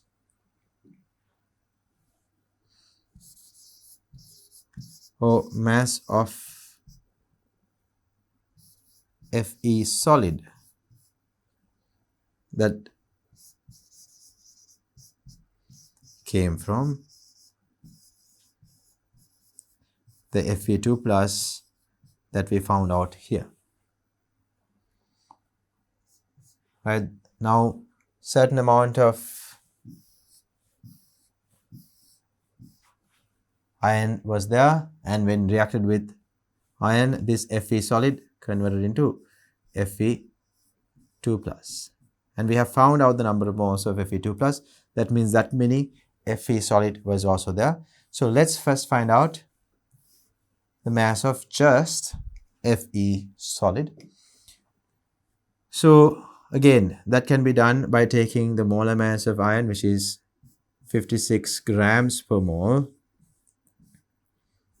multiplied by 2.5, which is the number of moles of Fe2 plus we found here, 2.5 into 10 to the power minus 3 millimoles. So you can see nicely grams as a per mole and per mole cancels off, and the answer should come in grams. Let's take a look at the answer. Is 0.14 grams. So the answer when you solve this question is 0.14 grams. So this is just the mass of iron present in the medium. So if you take a look at just the iron that is present in the medium, and that iron has a mass of 0.14 grams. And then there was rust also. Let's say the rust mass is X. So X plus 0.14 grams should be equal to the total mass of the nail. So what should be the total mass of the nail then? Right? 0.14 grams plus X is equal to 0.3 grams. So in that case, X is equal to 0.3 grams minus 0.14 grams. So this is equal to 0.16 grams. So in this case, the rust mass is 0.16 grams. 0.16 grams. Now in rust, there is certain amount of iron there. It's an iron oxide. So certain amount of iron is there in rust. The question asks us, what was the mass of the iron nail before corrosion? That means before this rusted iron turned into Fe2O3. If it was just Fe, what would have been the mass of the iron nail? So since we know the mass of ferric oxide present here, we can find out the number of moles of ferric oxide, which will lead to the number of moles of iron there, which can be used to find out the number of moles or the mass of iron that is going to be coming from the rusted Fe2O3 part of the nail. So let's move on ahead and do that. Right, we'll do it here. So when it comes to Fe2O3, the rust portion of the nail, the mass of it was 0.16 grams. So we need to now calculate the number of moles of Fe2O3 that is there. So number of moles of Fe2O3 can be calculated using mass divided by molar mass equation. And we have already calculated ferric oxide molar mass. We know ferric oxide molar mass is 160 grams per mole. We have calculated it in a previous question. So now, if you know the mass, which is 0.16 grams, and if you know the molar mass, which is 160 grams per mole, then you can calculate the number of moles of ferric oxide present on this nail. So it is going to be 0.001. It's going to be 0.001 moles. Now this many moles of ferric oxide was present on the surface of the nail. So this is the number of moles of ferric oxide. But we know when you're talking about ferric oxide, Fe2O3, it contains 2 iron atoms. So therefore, ferric oxide to iron ratio is 1:2. So if you have 0.001 mole of ferric oxide, that will contain twice as many iron, meaning 0.002 moles of iron. So if you know that it contains that many iron, we can find out the mass of iron that can be obtained by this ferric oxide. So we can write mass of FeS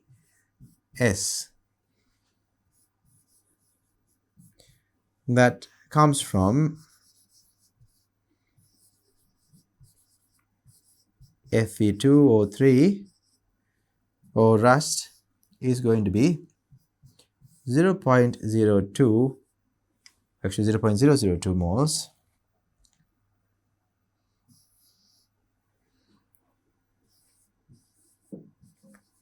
multiplied by molar mass of iron, which is 56 grams per mole. So you can see per mole, mole cancels off, and the answer comes in grams. So we have 112. Now there are altogether 3 decimal places, so this is going to be 0.112 grams. It's going to be 0.112 grams. So afterwards, students, you can now add the two masses. So the total mass of just the iron that was present in the medium was 0.14 grams, and the mass of just the iron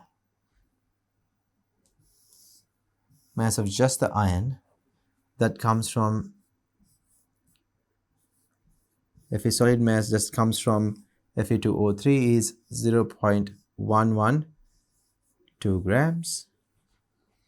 So because of this, the total mass of the iron nail before the rusting took place is the addition of these two masses, 0.14 plus 0.112 grams.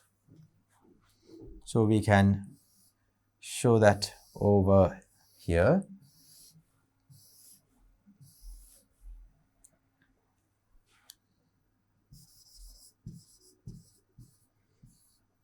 Mass of Fe solid nail before rusting.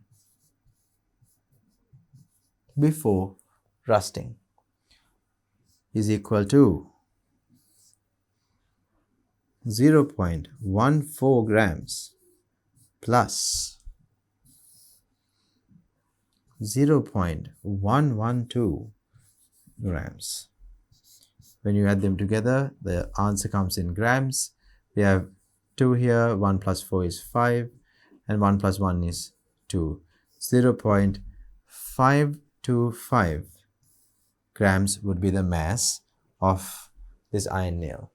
Usually, students, the overall mass in this case should be smaller than the rusted iron nail's mass, because when the iron nail rusts, oxygen atoms are also present in the rust that is formed here. So then means additional mass is going to be coming into the nail. So if you just took the mass of the iron nail before rusting took place, it was 0.252 grams. So you can be sure that this answer is correct by observing that this value that you obtained here is smaller than the mass of the iron nail that was given to you, which was a rusted iron nail. And with rust, the mass of the iron nail was 0.3 grams.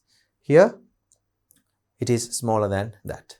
That is an indication that you have gotten to a correct answer. So students, with this, we can now move on to the next question. Now, we are taking a look at the third question. A sample of hematite ore, which is Fe2O3, containing an inert material and some amount of Fe3O4 was analyzed following the procedure given below to determine its purity. An 8.00 gram sample of ore was treated with excess aqueous potassium iodide, and the volume of the potassium iodide is given here, students. It's 50 cubic centimeters in an acidic medium to convert all of its iron to Fe2+. So what they did was they took 8 grams of the sample, and it has been treated with excess potassium iodide in acidic medium, and the overall volume of the solution was 50 cubic centimeters, and this entire 8 grams was dissolved in this 50 cubic centimeters of acidified potassium iodide, and at that point all of the iron that is present there in different forms of oxidation states got converted into Fe2+. The solution was then diluted to 100 cubic centimeters. When 25 cubic centimeter portions of the solution was titrated with 1 mole per decimeter cube concentrated sodium thiosulfate, a volume of 24 cubic centimeters was required to reach the end point. Another 25 cubic centimeters portion of the diluted solution was shaken well with carbon tetrachloride completely to remove the iodine present in the medium. Then resulting solution was titrated with 1 mole per decimeter cube concentrated potassium permanganate, and the end point was reached when 5.2 cubic centimeters of potassium permanganate solution was added. So the concentration of potassium permanganate as well as the volume of potassium permanganate that was used is given here. Write balanced chemical equations for the following reactions with aqueous potassium iodide in acidic medium. Now, before we move on to answering this question, we will try to develop an understanding of what is going on here. There is a sample of iron ore. This sample contains both Fe2O3 and Fe3O4. Both of these iron ores, actually oxides of iron, are present in this sample, and the mass of it is 8.00 grams. And we have now dissolved it in acidified potassium iodide. And the volume of that is going to be 50 cubic centimeters. So we have here acidified potassium iodide. So when you do that, now when it comes to Fe2O3, iron is present in +3 oxidation state as ferric ions, and when it comes to Fe2O4, actually Fe3O4, there is ferrous oxide as well as ferric oxide. It's a mineral that has both of them combined. So this is the empirical formula, Fe3O4. So it is going to contain both FeO as well as Fe2O3. So in this case, students, you can see both Fe3 plus and Fe2 plus is present in this oxide. But when you react both of these oxides with potassium iodide, all of them get converted to Fe2 plus. Actually, when they say all of them, we are mainly referring to Fe3 plus. Fe3 plus will get reduced to form Fe2 plus. So iodide ions can undergo an oxidation while reducing ferric ions to ferrous ions. So over here you will only have Fe2 plus because potassium iodide is in excess. So you have enough and more potassium iodide to react with whatever the number of moles of Fe3 plus present in this ion O. So after converting all of these potassium iodide after converting all of the Fe3 plus into ferrous or Fe2 plus, then we have diluted this solution into 100 cubic centimeter solution. Now still you have only Fe2 plus here, but it has been diluted, right? What type of dilution is this? It's a dilution by a factor of 2. So by adding water, we have diluted all the way up to 100 cubic centimeters. And afterwards, we are going to take 25 cubic centimeter portions, 25 cubic centimeter portions, and dilute it against, in the first case, we are diluting it against sodium thiosulfate with a concentration of 1 moles per decimeters cube. So we are going to be diluting it against 1.0 moles per decimeters cube concentrated sodium thiosulfate, Na2S2O3. So with this, we can find out the overall Fe2 plus ions that are present in this 25 cubic centimeter portion. We can do that. And then with that we can find out the Fe2 plus ion concentration here, and then later on, using the knowledge about the dilution that took place, we can find out the number of Fe2 plus moles that were present here in this original solution we prepared. Based on that, we can calculate the overall number of iron atoms that was found in the iron O 8 grams. So that is the main process here. First, they are asking us, now there's another section where we take 25 cubic centimeter portion and dissolving the excess iodine in carbon tetrachloride. We will discuss that part when it comes to the second portion of this question. Let's first take a look at this first question. Write balanced equation for the following reactions with aqueous potassium iodide in acidic medium. So when you're talking about the two reactions here, we have Fe2O3 and Fe3O4 reacting with our potassium iodide. In the question, they have mentioned that Fe2O3 and Fe3O4 both react with iodide ions to form Fe3 plus or Fe2 plus, ferrous ions, Fe2 2 plus. And apart from that, of course, students, now before we move any further, we can notice that over here oxidation number of iron is plus 3, over here it is plus 2. There's one oxidation number reduction. So this is a reduction reaction that is happening when it comes to Fe3 plus here, or ferric oxide is undergoing reduction to form Fe2 plus, and it is not balanced. We have two Fe3 pluses going on and becoming Fe2 pluses, so therefore there are 1 electron into 2, basically 2 electrons involved here, and I minus turns into iodine. So that means I minus, actually there should be 2 I minuses here.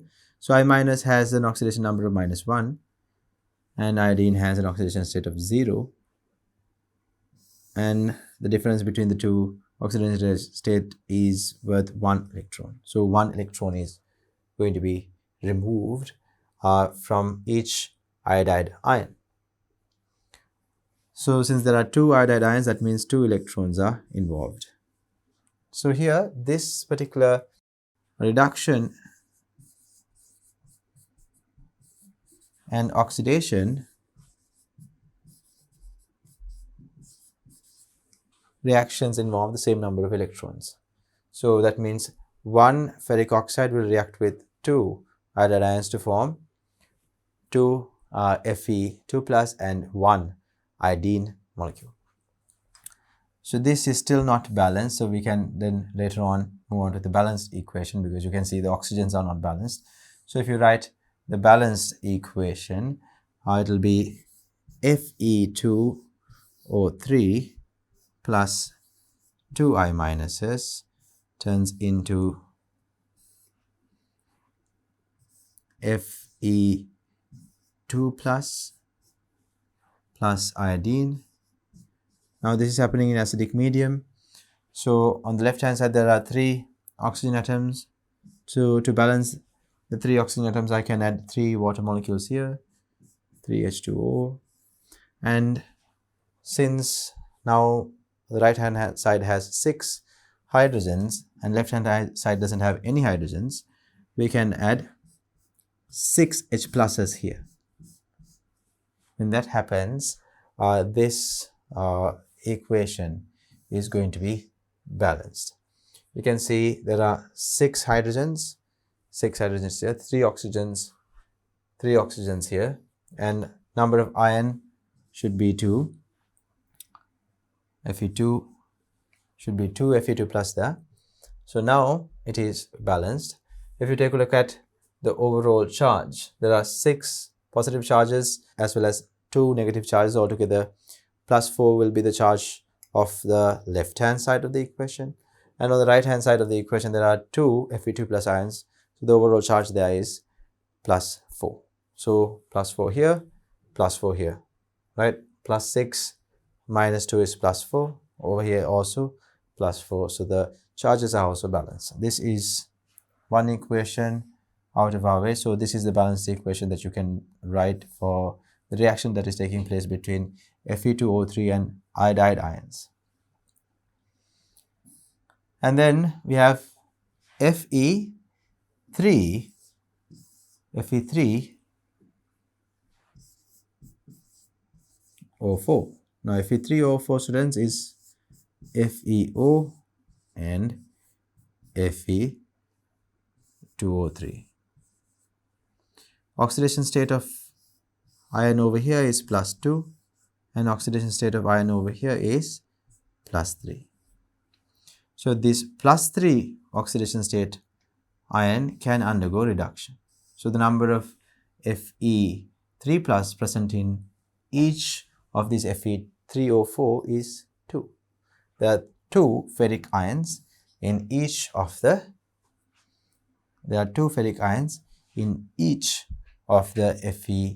Fe3O4 oxide that we have over here. So Fe3O4 based reaction also can be written like that. You can see over here when it comes to ferric oxide, there were 2 ferric ions. Over here as well, magnetite or Fe2 or Fe3O4 oxide has exactly 2 ferric ions, just as much as the number of ferric ions seen here in ferric oxide. So the number of iodine or iodide ions that are going to be used when turning this Fe3O4 into Fe2 plus is going to be the same. But you will see that there are 3 Fe2 plus present here. Why? Because as I mentioned here, this Fe3O4 contains FeO and Fe2O3. So this is already plus 2 and these two are plus 3. So only those ferric ions will undergo reduction.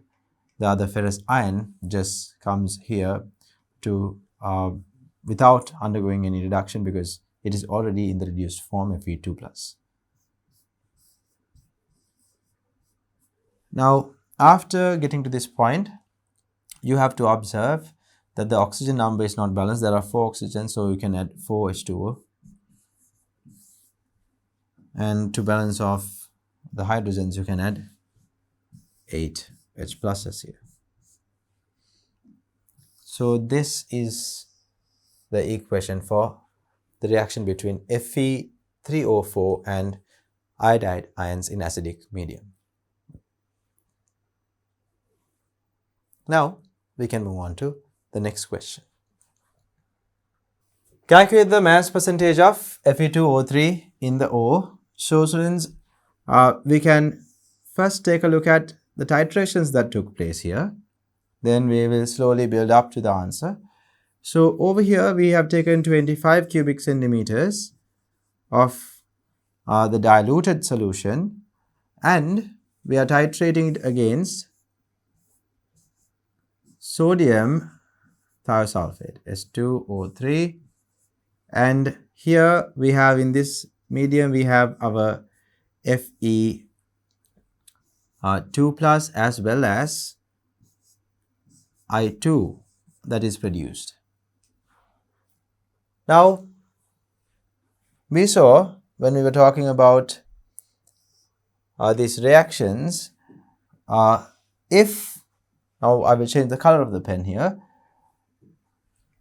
If there are X amount of Fe2O3, we can see since the ratio between ferric oxide to iodine is 1:1, X amount of iodine will be produced. And if there were Y amount of Fe3O4, then there will be Y amount of iodine produced here. So both of these iodine that comes into the medium through ferric oxide and Fe3O4 is present in the medium now. You need to keep that in mind. And we are going to titrate both of that iodine with the use of 1 moles per decimeter cube concentrated sodium thiosulfate, and the volume of sodium thiosulfate spent on titrating the iodine that is present here was exactly 24 cubic centimeters. We spent 24 cubic centimeters. According to the question, we can see over here 24.00 cubic centimeters was spent. So using this, we can find out the number of moles of iodine that was present in 25 cubic centimeters of this diluted solution. The word is very important, diluted solution.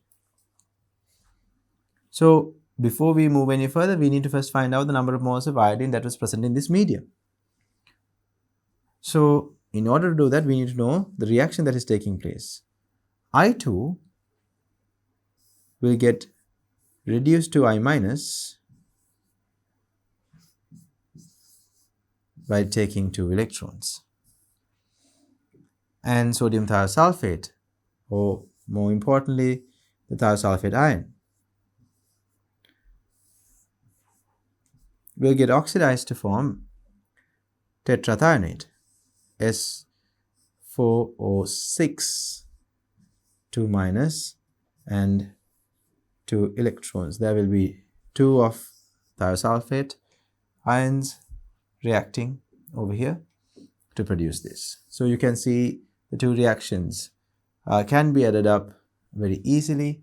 So we can see that 1 iodine along with 2 S2O3 2 minus sodium thiosulfate or thiosulfate ion.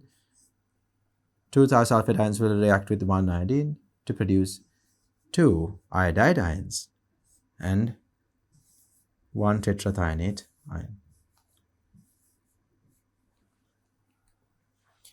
So this gives us the ratio between iodine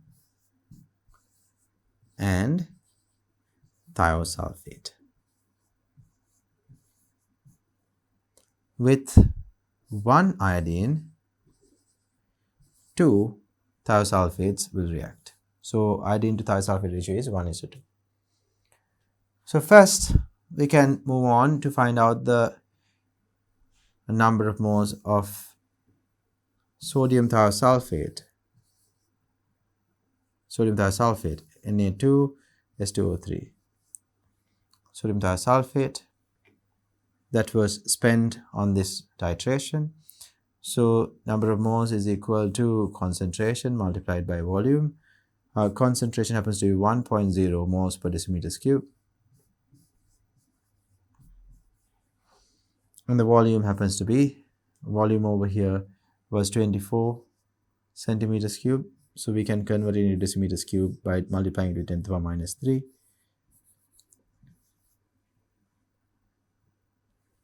You can see that decimeters cube here and per decimeters cube here cancel off. This was decimeters cube, this was per decimeters cube. And then when you multiply these values together, you get an answer 2.4 into 10 to the power minus 2 moles. 2.4 into 10 to the power minus 2 moles, or in other words 0.024 moles of sodium thiosulfate is there. So since we know the molar ratio, if you have 0.024 moles, right, this number 2.4 into the power minus 2 is equal to 0.024 moles. If this many moles of thiosulfate ions were used, then how many moles of iodine was there in the medium? Half that. So that means 0.012 moles of iodine was present in the medium. So we can write a sentence here. Amount of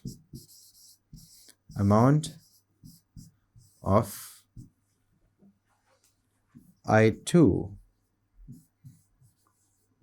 present in 25 cubic centimeters of diluted solution. The reason why we used the diluted solution phrase is because we initially took this iron ore, 8 grams of the iron ore, and we dissolved it in 50 cubic centimeters of potassium iodide, and then we diluted it to 100. From there only we took 25 cubic centimeters of this solution and then titrated it against sodium thiosulfate.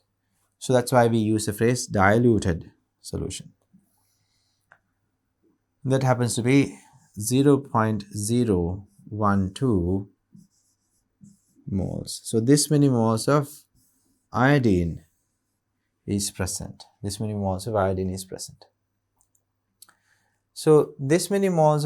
is present in our diluted solution, right? So we can say we first had, again, we had 8 grams of the iron ore. We dissolved it in 50 cubic centimeters of acidified potassium iodide. And then we diluted this up to 100 cubic centimeters. Now all of this ion is present as Fe2 plus, and this is also having Fe2 plus, and this also contains certain amount of iodine as well, don't forget, because as ferric got converted into ferrous, iodide in the medium converted into iodine. And what we did was we took 25 milliliter portion of it, and there are iodine again, I2 here, apart from Fe2 plus, but we didn't titrate the Fe2 plus here, we just titrated the iodine. So that's why I mainly give priority to iodine here. And we found out the number of moles of iodine here is 0.012 moles. So students, if you have this many moles of iodine here, after titrating we found that out, we can find out how many moles of iodine is present here.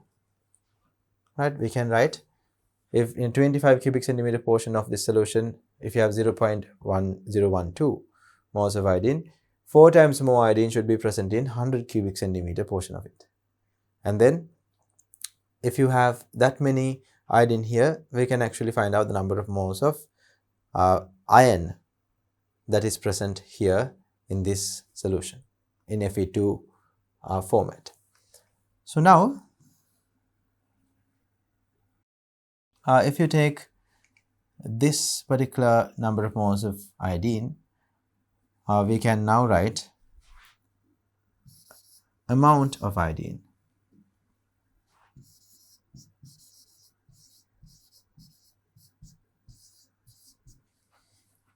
I2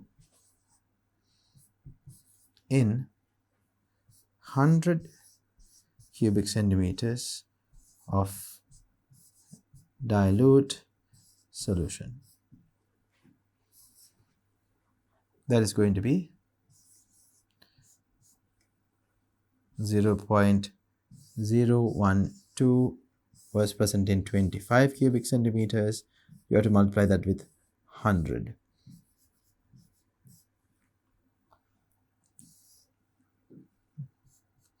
At that point, it's a multiplication by a factor of 4. So 0.048 moles of iodine was present here. 0.084 moles of iodine was present here. So now this iodine, the total number of iodine, actually, although we have a dilution happening here, whatever the number of iodine moles that are present here is present here as well. We are mainly concerned about the number of moles of iodine.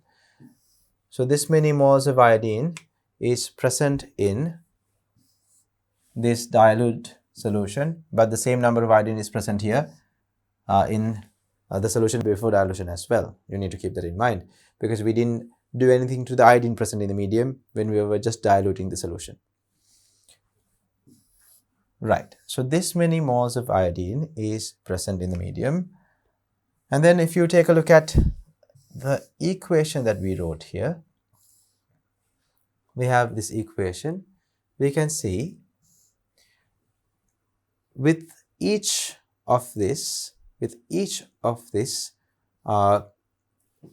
Fe2O3, one iodine was produced, and with each of Fe3O4, again one iodine is produced. If we consider the number of moles of ferric oxide or Fe2O3 in the 8 grams of the ore is X, then X amount of iodine will come into the aqueous medium thanks to ferric oxide present in the iron ore. And if we consider the number of moles of Fe3O4 in the iron ore is Y, then Y amount of iodine will also come into the medium thanks to the Fe3O4 present in the iron ore. So what we just calculated was the total amount of iodine, which is the addition of these two. So we can write, if Fe2O3 amount or number of moles is X, X amount of I2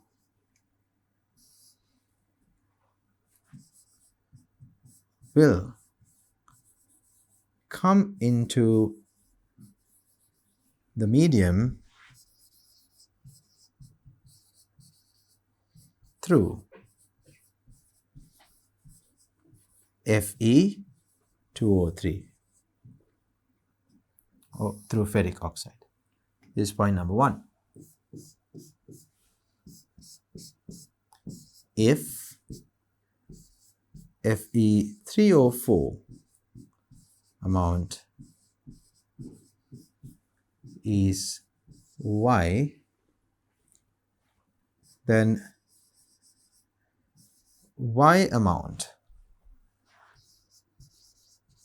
or Y number of moles of I2 will come into the medium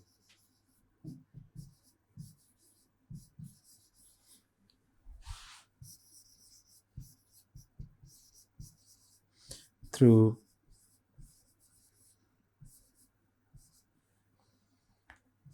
Fe3O4.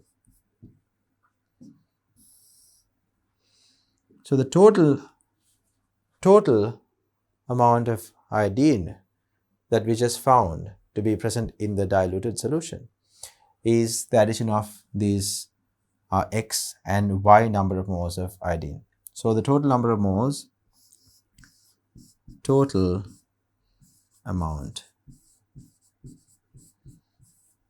of I2, we found that out, and that happens to be, we found the number of moles 0.048 moles. Now this is actually equal to X plus Y, because X and Y stood for number of moles. When you say amount, it is number of moles. 0.048 moles.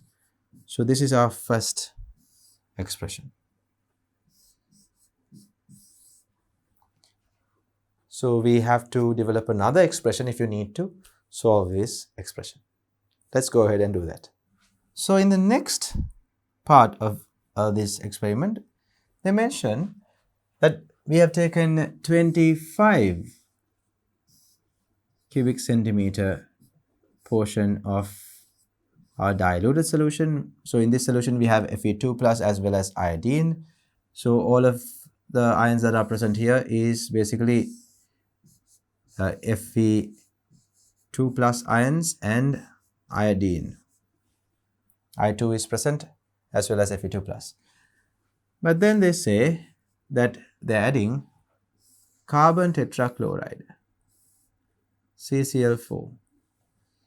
Now students, let's say this layer is CCl4. CCl4 is heavier than water, and we have our water layer on top. So iodine is not very soluble in water. So in this method, or using this method, we can remove most of the iodine present in the medium. So let's say we removed all of the iodine present in the medium, and then this area, students, will appear purple in color. Not this purple though. You will see that the medium turns into purple like this. And then on the top layer we will only have our Fe2 plus ions, and in the carbon tetrachloride layer you will have your iodine.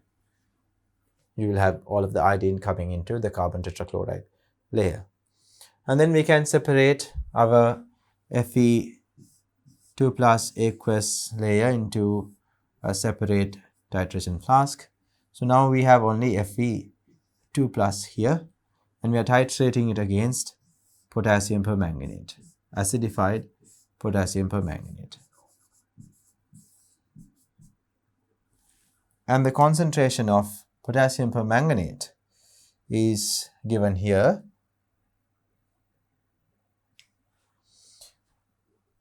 We have used 1 moles per decimeter cube concentrated potassium permanganate, and we have used 5.2 cubic centimeters of the solution to reach the end point. So when you are titrating it over here, the amount of potassium permanganate, or if you are talking about MnO4 minus ions or potassium permanganate solution that was spent on this titration, its concentration was 1.0 moles per decimeters cube, and the volume that was spent to obtain the endpoint was 5.2 cubic centimeters. And the number of moles we don't know yet because we haven't calculated it yet. So if you know the number of moles of potassium permanganate that was spent in this calculation, using the reaction between potassium permanganate and Fe2 plus, you can calculate the number of moles of Fe2 plus that was present in this 25 cubic centimeter portion, 25 cubic centimeter portion of the solution. And then you can calculate the total number of moles of Fe2 plus that was present in the diluted 100 cubic centimeter portion of the solution. So first we need the equation. Now we have written this equation multiple times, so we will straight away write this equation. Sometimes remembering it may help you during the exam as well. But if you are asked to develop the equation, you should show it correctly without just memorizing it and writing it down. So 5Fe2 plus turns into 5Fe3 plus, and we remember that there was only one MnO4 minus, and MnO4 minus turns into Mn2 plus. So now the oxygens are not balanced, so you will add 4 water molecules, and when you do that, hydrogens are not balanced on the other side, so you will add 8 H pluses. So this is the equation for oxidation of Fe2 plus or ferrous ions into ferric ions, and here permanganate ions undergo a reduction. So the ratio between MnO4 minus to ferrous ion is 1:5. So we will leave some space here for a calculation, and then we will move on to the number of moles of permanganate ions that was used for this titration.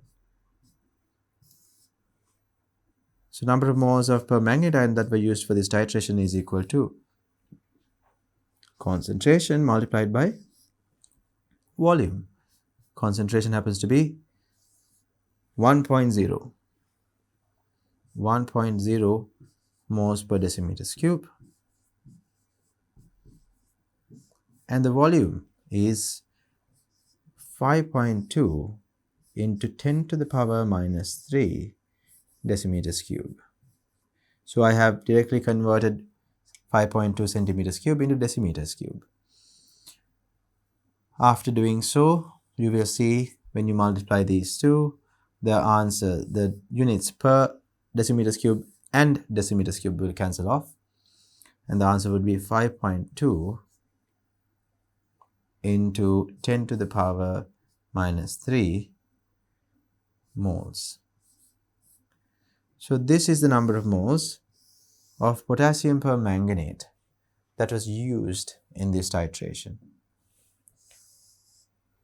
So we have used, or in other words, 0.0 0, 0.52.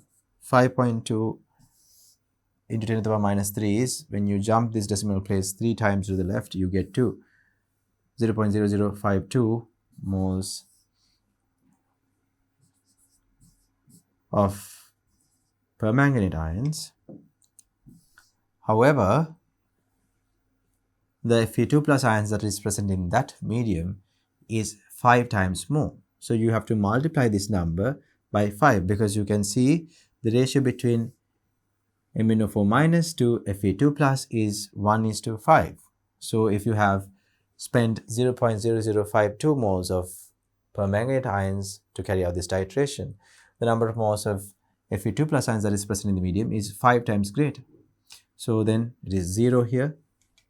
5 multiplied by 2 is 0. 5 multiplied by 5 is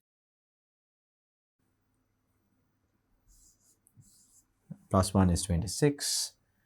And then we have few zeros here. So altogether there are 4 decimal places. We will leave 4 decimal places here. So the answer is going to be 0.0260. 0.0260. So after getting to this number of moles, this is the number of moles, students. After getting to this number of moles, this is the number of moles of Fe2 plus. Amount of Fe2 plus in 25 cubic centimeters of diluted solution is equal to 0.026 moles.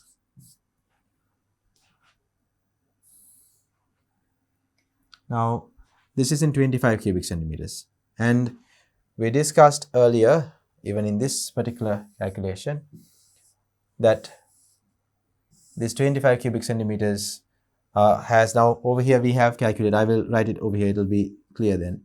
So 0.026 moles, 0.026 moles of Fe2 plus is found here. That means 4 times more Fe2 plus is present over here, and that is the same number of Fe2 plus that is present here as well. So if you know this value, you can now find out the number of moles of, or we can say amount of Fe2 plus in 100 cubic centimeters of the diluted solution.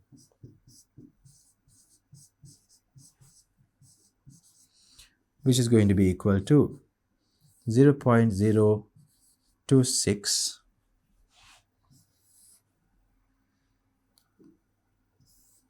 divided by 25 multiplied by 100. So this will solve to be 4. 4 into 6 is 24. 4 into 2 is 8. So it's going to be 0.104 moles. 0.104 moles. So this is the total number of moles of Fe2 plus that is present in the 100 cubic centimeters volume of this solution over here. That means the total number of iron atoms are actually going to be given here. Total number of iron atoms are 0.104 moles, and that is the total number of iron atoms here as well, because all of the number of iron atoms are present here and then it is present here. Only when it comes to this volume we have taken a portion of it away, but otherwise all of the Fe2 plus iron number of moles are present here in both of these 8 grams.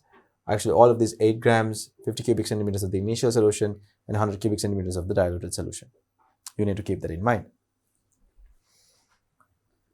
So students, this number of moles is coming from the amount of Fe2O3 and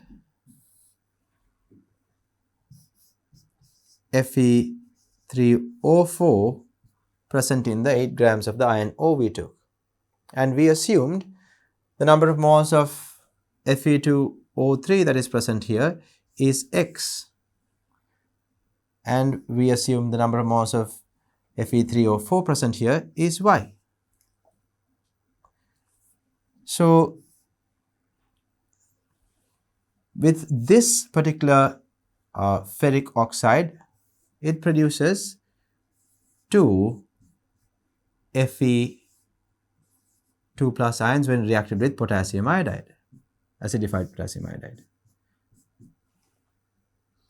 And when the same thing happens to Fe3O4, we saw it finally gave out 3 Fe2 plus ions.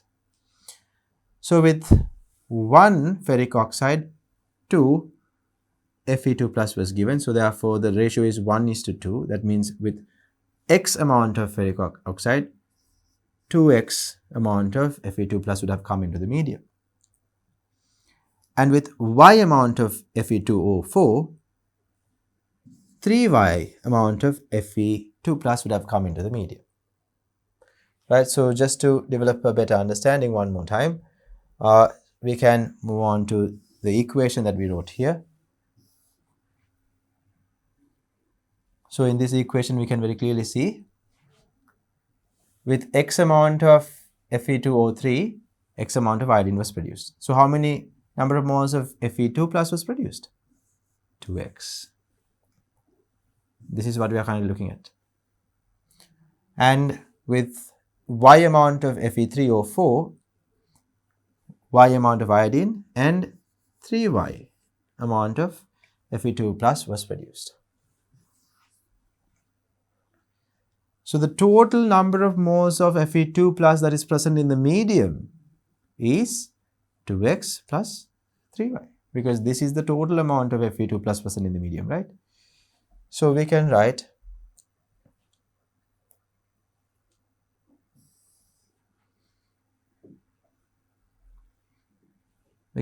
we'll use the blue color, total amount of Fe2 plus in the medium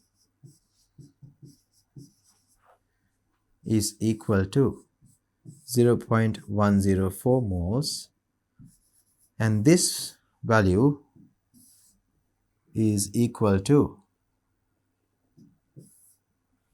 2X. 2X is the number of moles of Fe2 plus that comes into the medium through ferric oxide, and 3Y. 3Y is the number of moles of Fe2 plus that came into the medium through Fe3O4.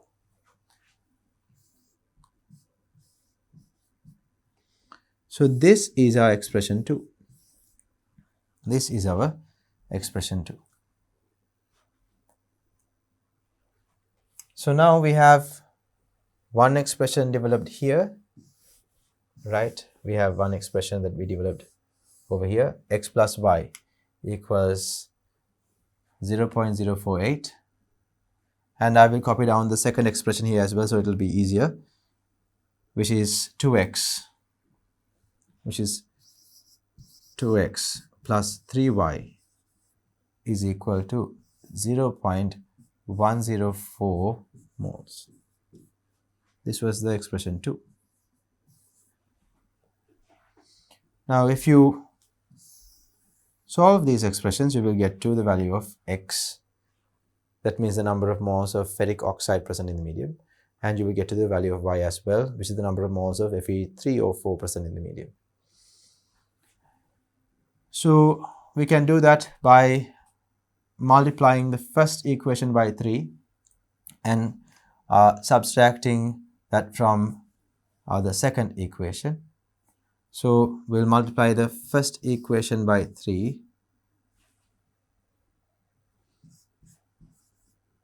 and minus the second equation. So when you multiply the first equation by 3, it will be 3x plus 3y, and this has to be multiplied by 3 as well. And then you can see here minus 2x plus 3y. So 3y and 3y will cancel off, leaving behind 3x minus 2x equals to, this has to be multiplied by 3, 0.048, so it's 4 here, 0.124 minus 0.104.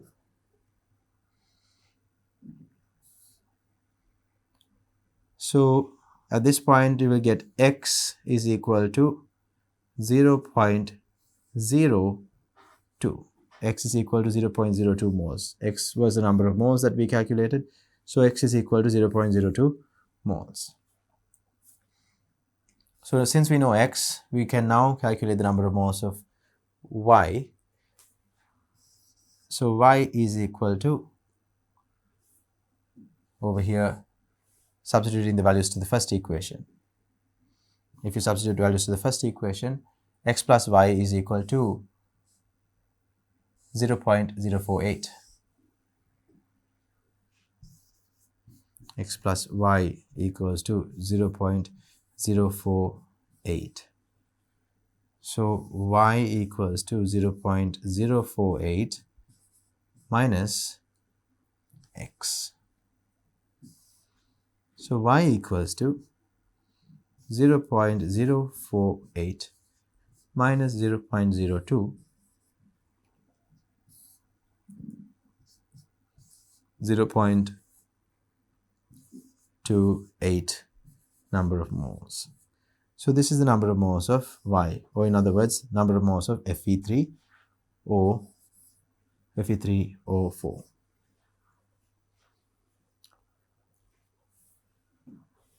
So students, this is how you would get to the answer for the number of moles of X. Now this question says, the question is about, we'll move on to the question one more time. Calculate the mass of iron, oh sorry, not this one, bear with me. Calculate the mass percentage of Fe2O3 in the O. So the mass percentage of ferric oxide in the O is what we need to calculate.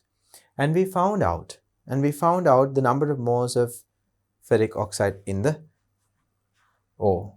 And we know we took exactly 8 grams of the O, right? So we have a couple of information here. We know now the amount of, the amount of Fe of ferric oxide in 8 grams of O. And that number of moles would be 0.02 moles.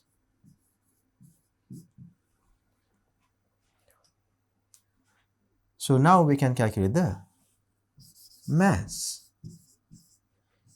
of Fe2O3 in 8 grams of O. So you know the number of moles of ferric oxide. You know the molar mass of ferric oxide. Actually, molar mass of ferric oxide we have calculated earlier. It has a molar mass of 160 grams per mole. We have ferric oxide has a molar mass of 160 grams per mole.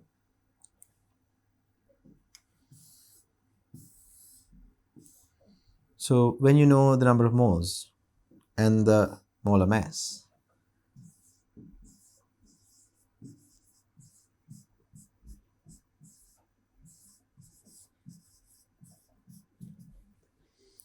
you will be able to calculate the mass of a ferric oxide present in this iron ore. So when you multiply this, it's going to be 32 3.20 grams. 3.20 grams of ferric oxide is present in the 8 grams of this ore. So then we can calculate the final answer to this question, which is the Fe2O3 percentage. That is going to be 3.20 grams divided by 8.00 grams, which is the mass of ferric oxide divided by the total mass of the iron ore that we took multiplied by 100. So the answer is 40%. So this is the percentage of Fe2O3 in the iron ore. So students, we will double check the answer after getting here, since this was a bit of a long calculation. So we initially found out the ratio between the number of moles. Here we have these two equations developed here, and after developing these equations, we were able to solve those equations, right? We discussed all of these steps, how we dissolved 8 grams of the ore in the solution and then finally got here. And afterwards, we used two equations. Now, equation number 1 was x plus y equals 0.048 into 1, which is the 0.048, which was the first expression. The second expression was 2x plus 3y equals 0.104 moles. And then we were trying to solve this equation. So solving this equation can be done in many ways. One thing we did was we multiplied the first expression by 3. So we have 3x multiplied by 3y is equal to 0.048 multiplied by 3. So 0.048 multiplied by 3 is 0.144, and we substituted those values. Students, here we have made a small error when it comes to substituting the 4 values. When you multiply 0.048 with 3, 0.048 by 3, it's going to be 24 over here, and 12 plus 2 is 144. Not 144, 0.144, but we have written here 0.124. So there is a small error that needs to be corrected. So this error propagates. It is not going to stop here. So the answer here is 0.144. And then when 0.144 is applied into this equation, when you remove 0.104, the answer is not going to be this. Answer would be 0.04. So students, if you are not careful, these type of errors can take place. So double check your answers all the time. So at that point, since we have x value becoming 0.04, the y value will also change. So the y value is not going to be this.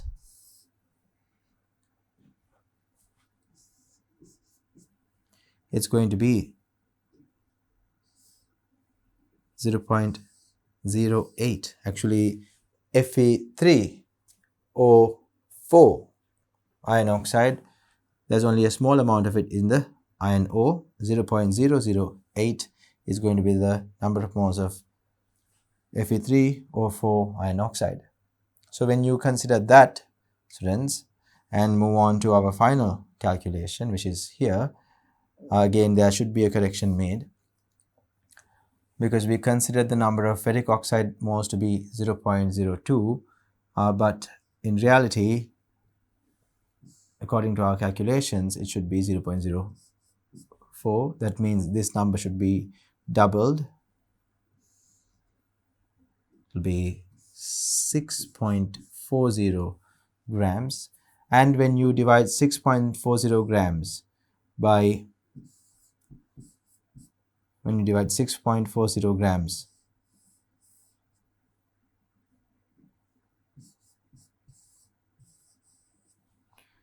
by 8.00 grams and multiplied by 100, the answer you obtain is 80%. So ferric oxide is more abundant here. The ferric oxide mass in the ore is accounting for a larger percentage of the mass of the entire ore. So we took 8 grams of this ore, and out of the 8 grams, 6.4 grams was ferric oxide. So that means, students, 80% of the ore was ferric oxide, Fe2O3. So this is how, now this was a very long calculation, and when you are carrying out long calculations like this, it is better to be sure that you have not made any errors. So you can go back and always double check whether you have made any errors. And once you find any errors, if you have made any, try your best to correct it, because in this case we have found a small error over here when we were multiplying 0.048. we have not multiplied it properly and we have substituted a wrong value here, which led to a change in the number of moles of ferric oxide present in the iron ore. So students, that brings us to an end of today's discussion. So this was a multi-step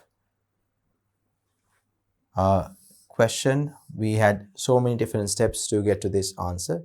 So you should be able to clearly see what kind of steps are taken place to obtain this answer. And whenever you are given with a question that has so many steps like this, you should be able to clearly observe what step is done to get to which answer, and you should be able to formulate a method to get to the final answer that they require.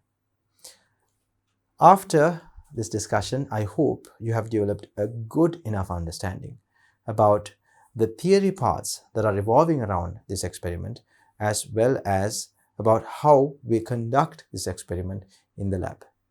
So I hope you will be able to answer questions revolving around experiment number 19 really well if you come across any in the future. So that will be all for today's experiment, students.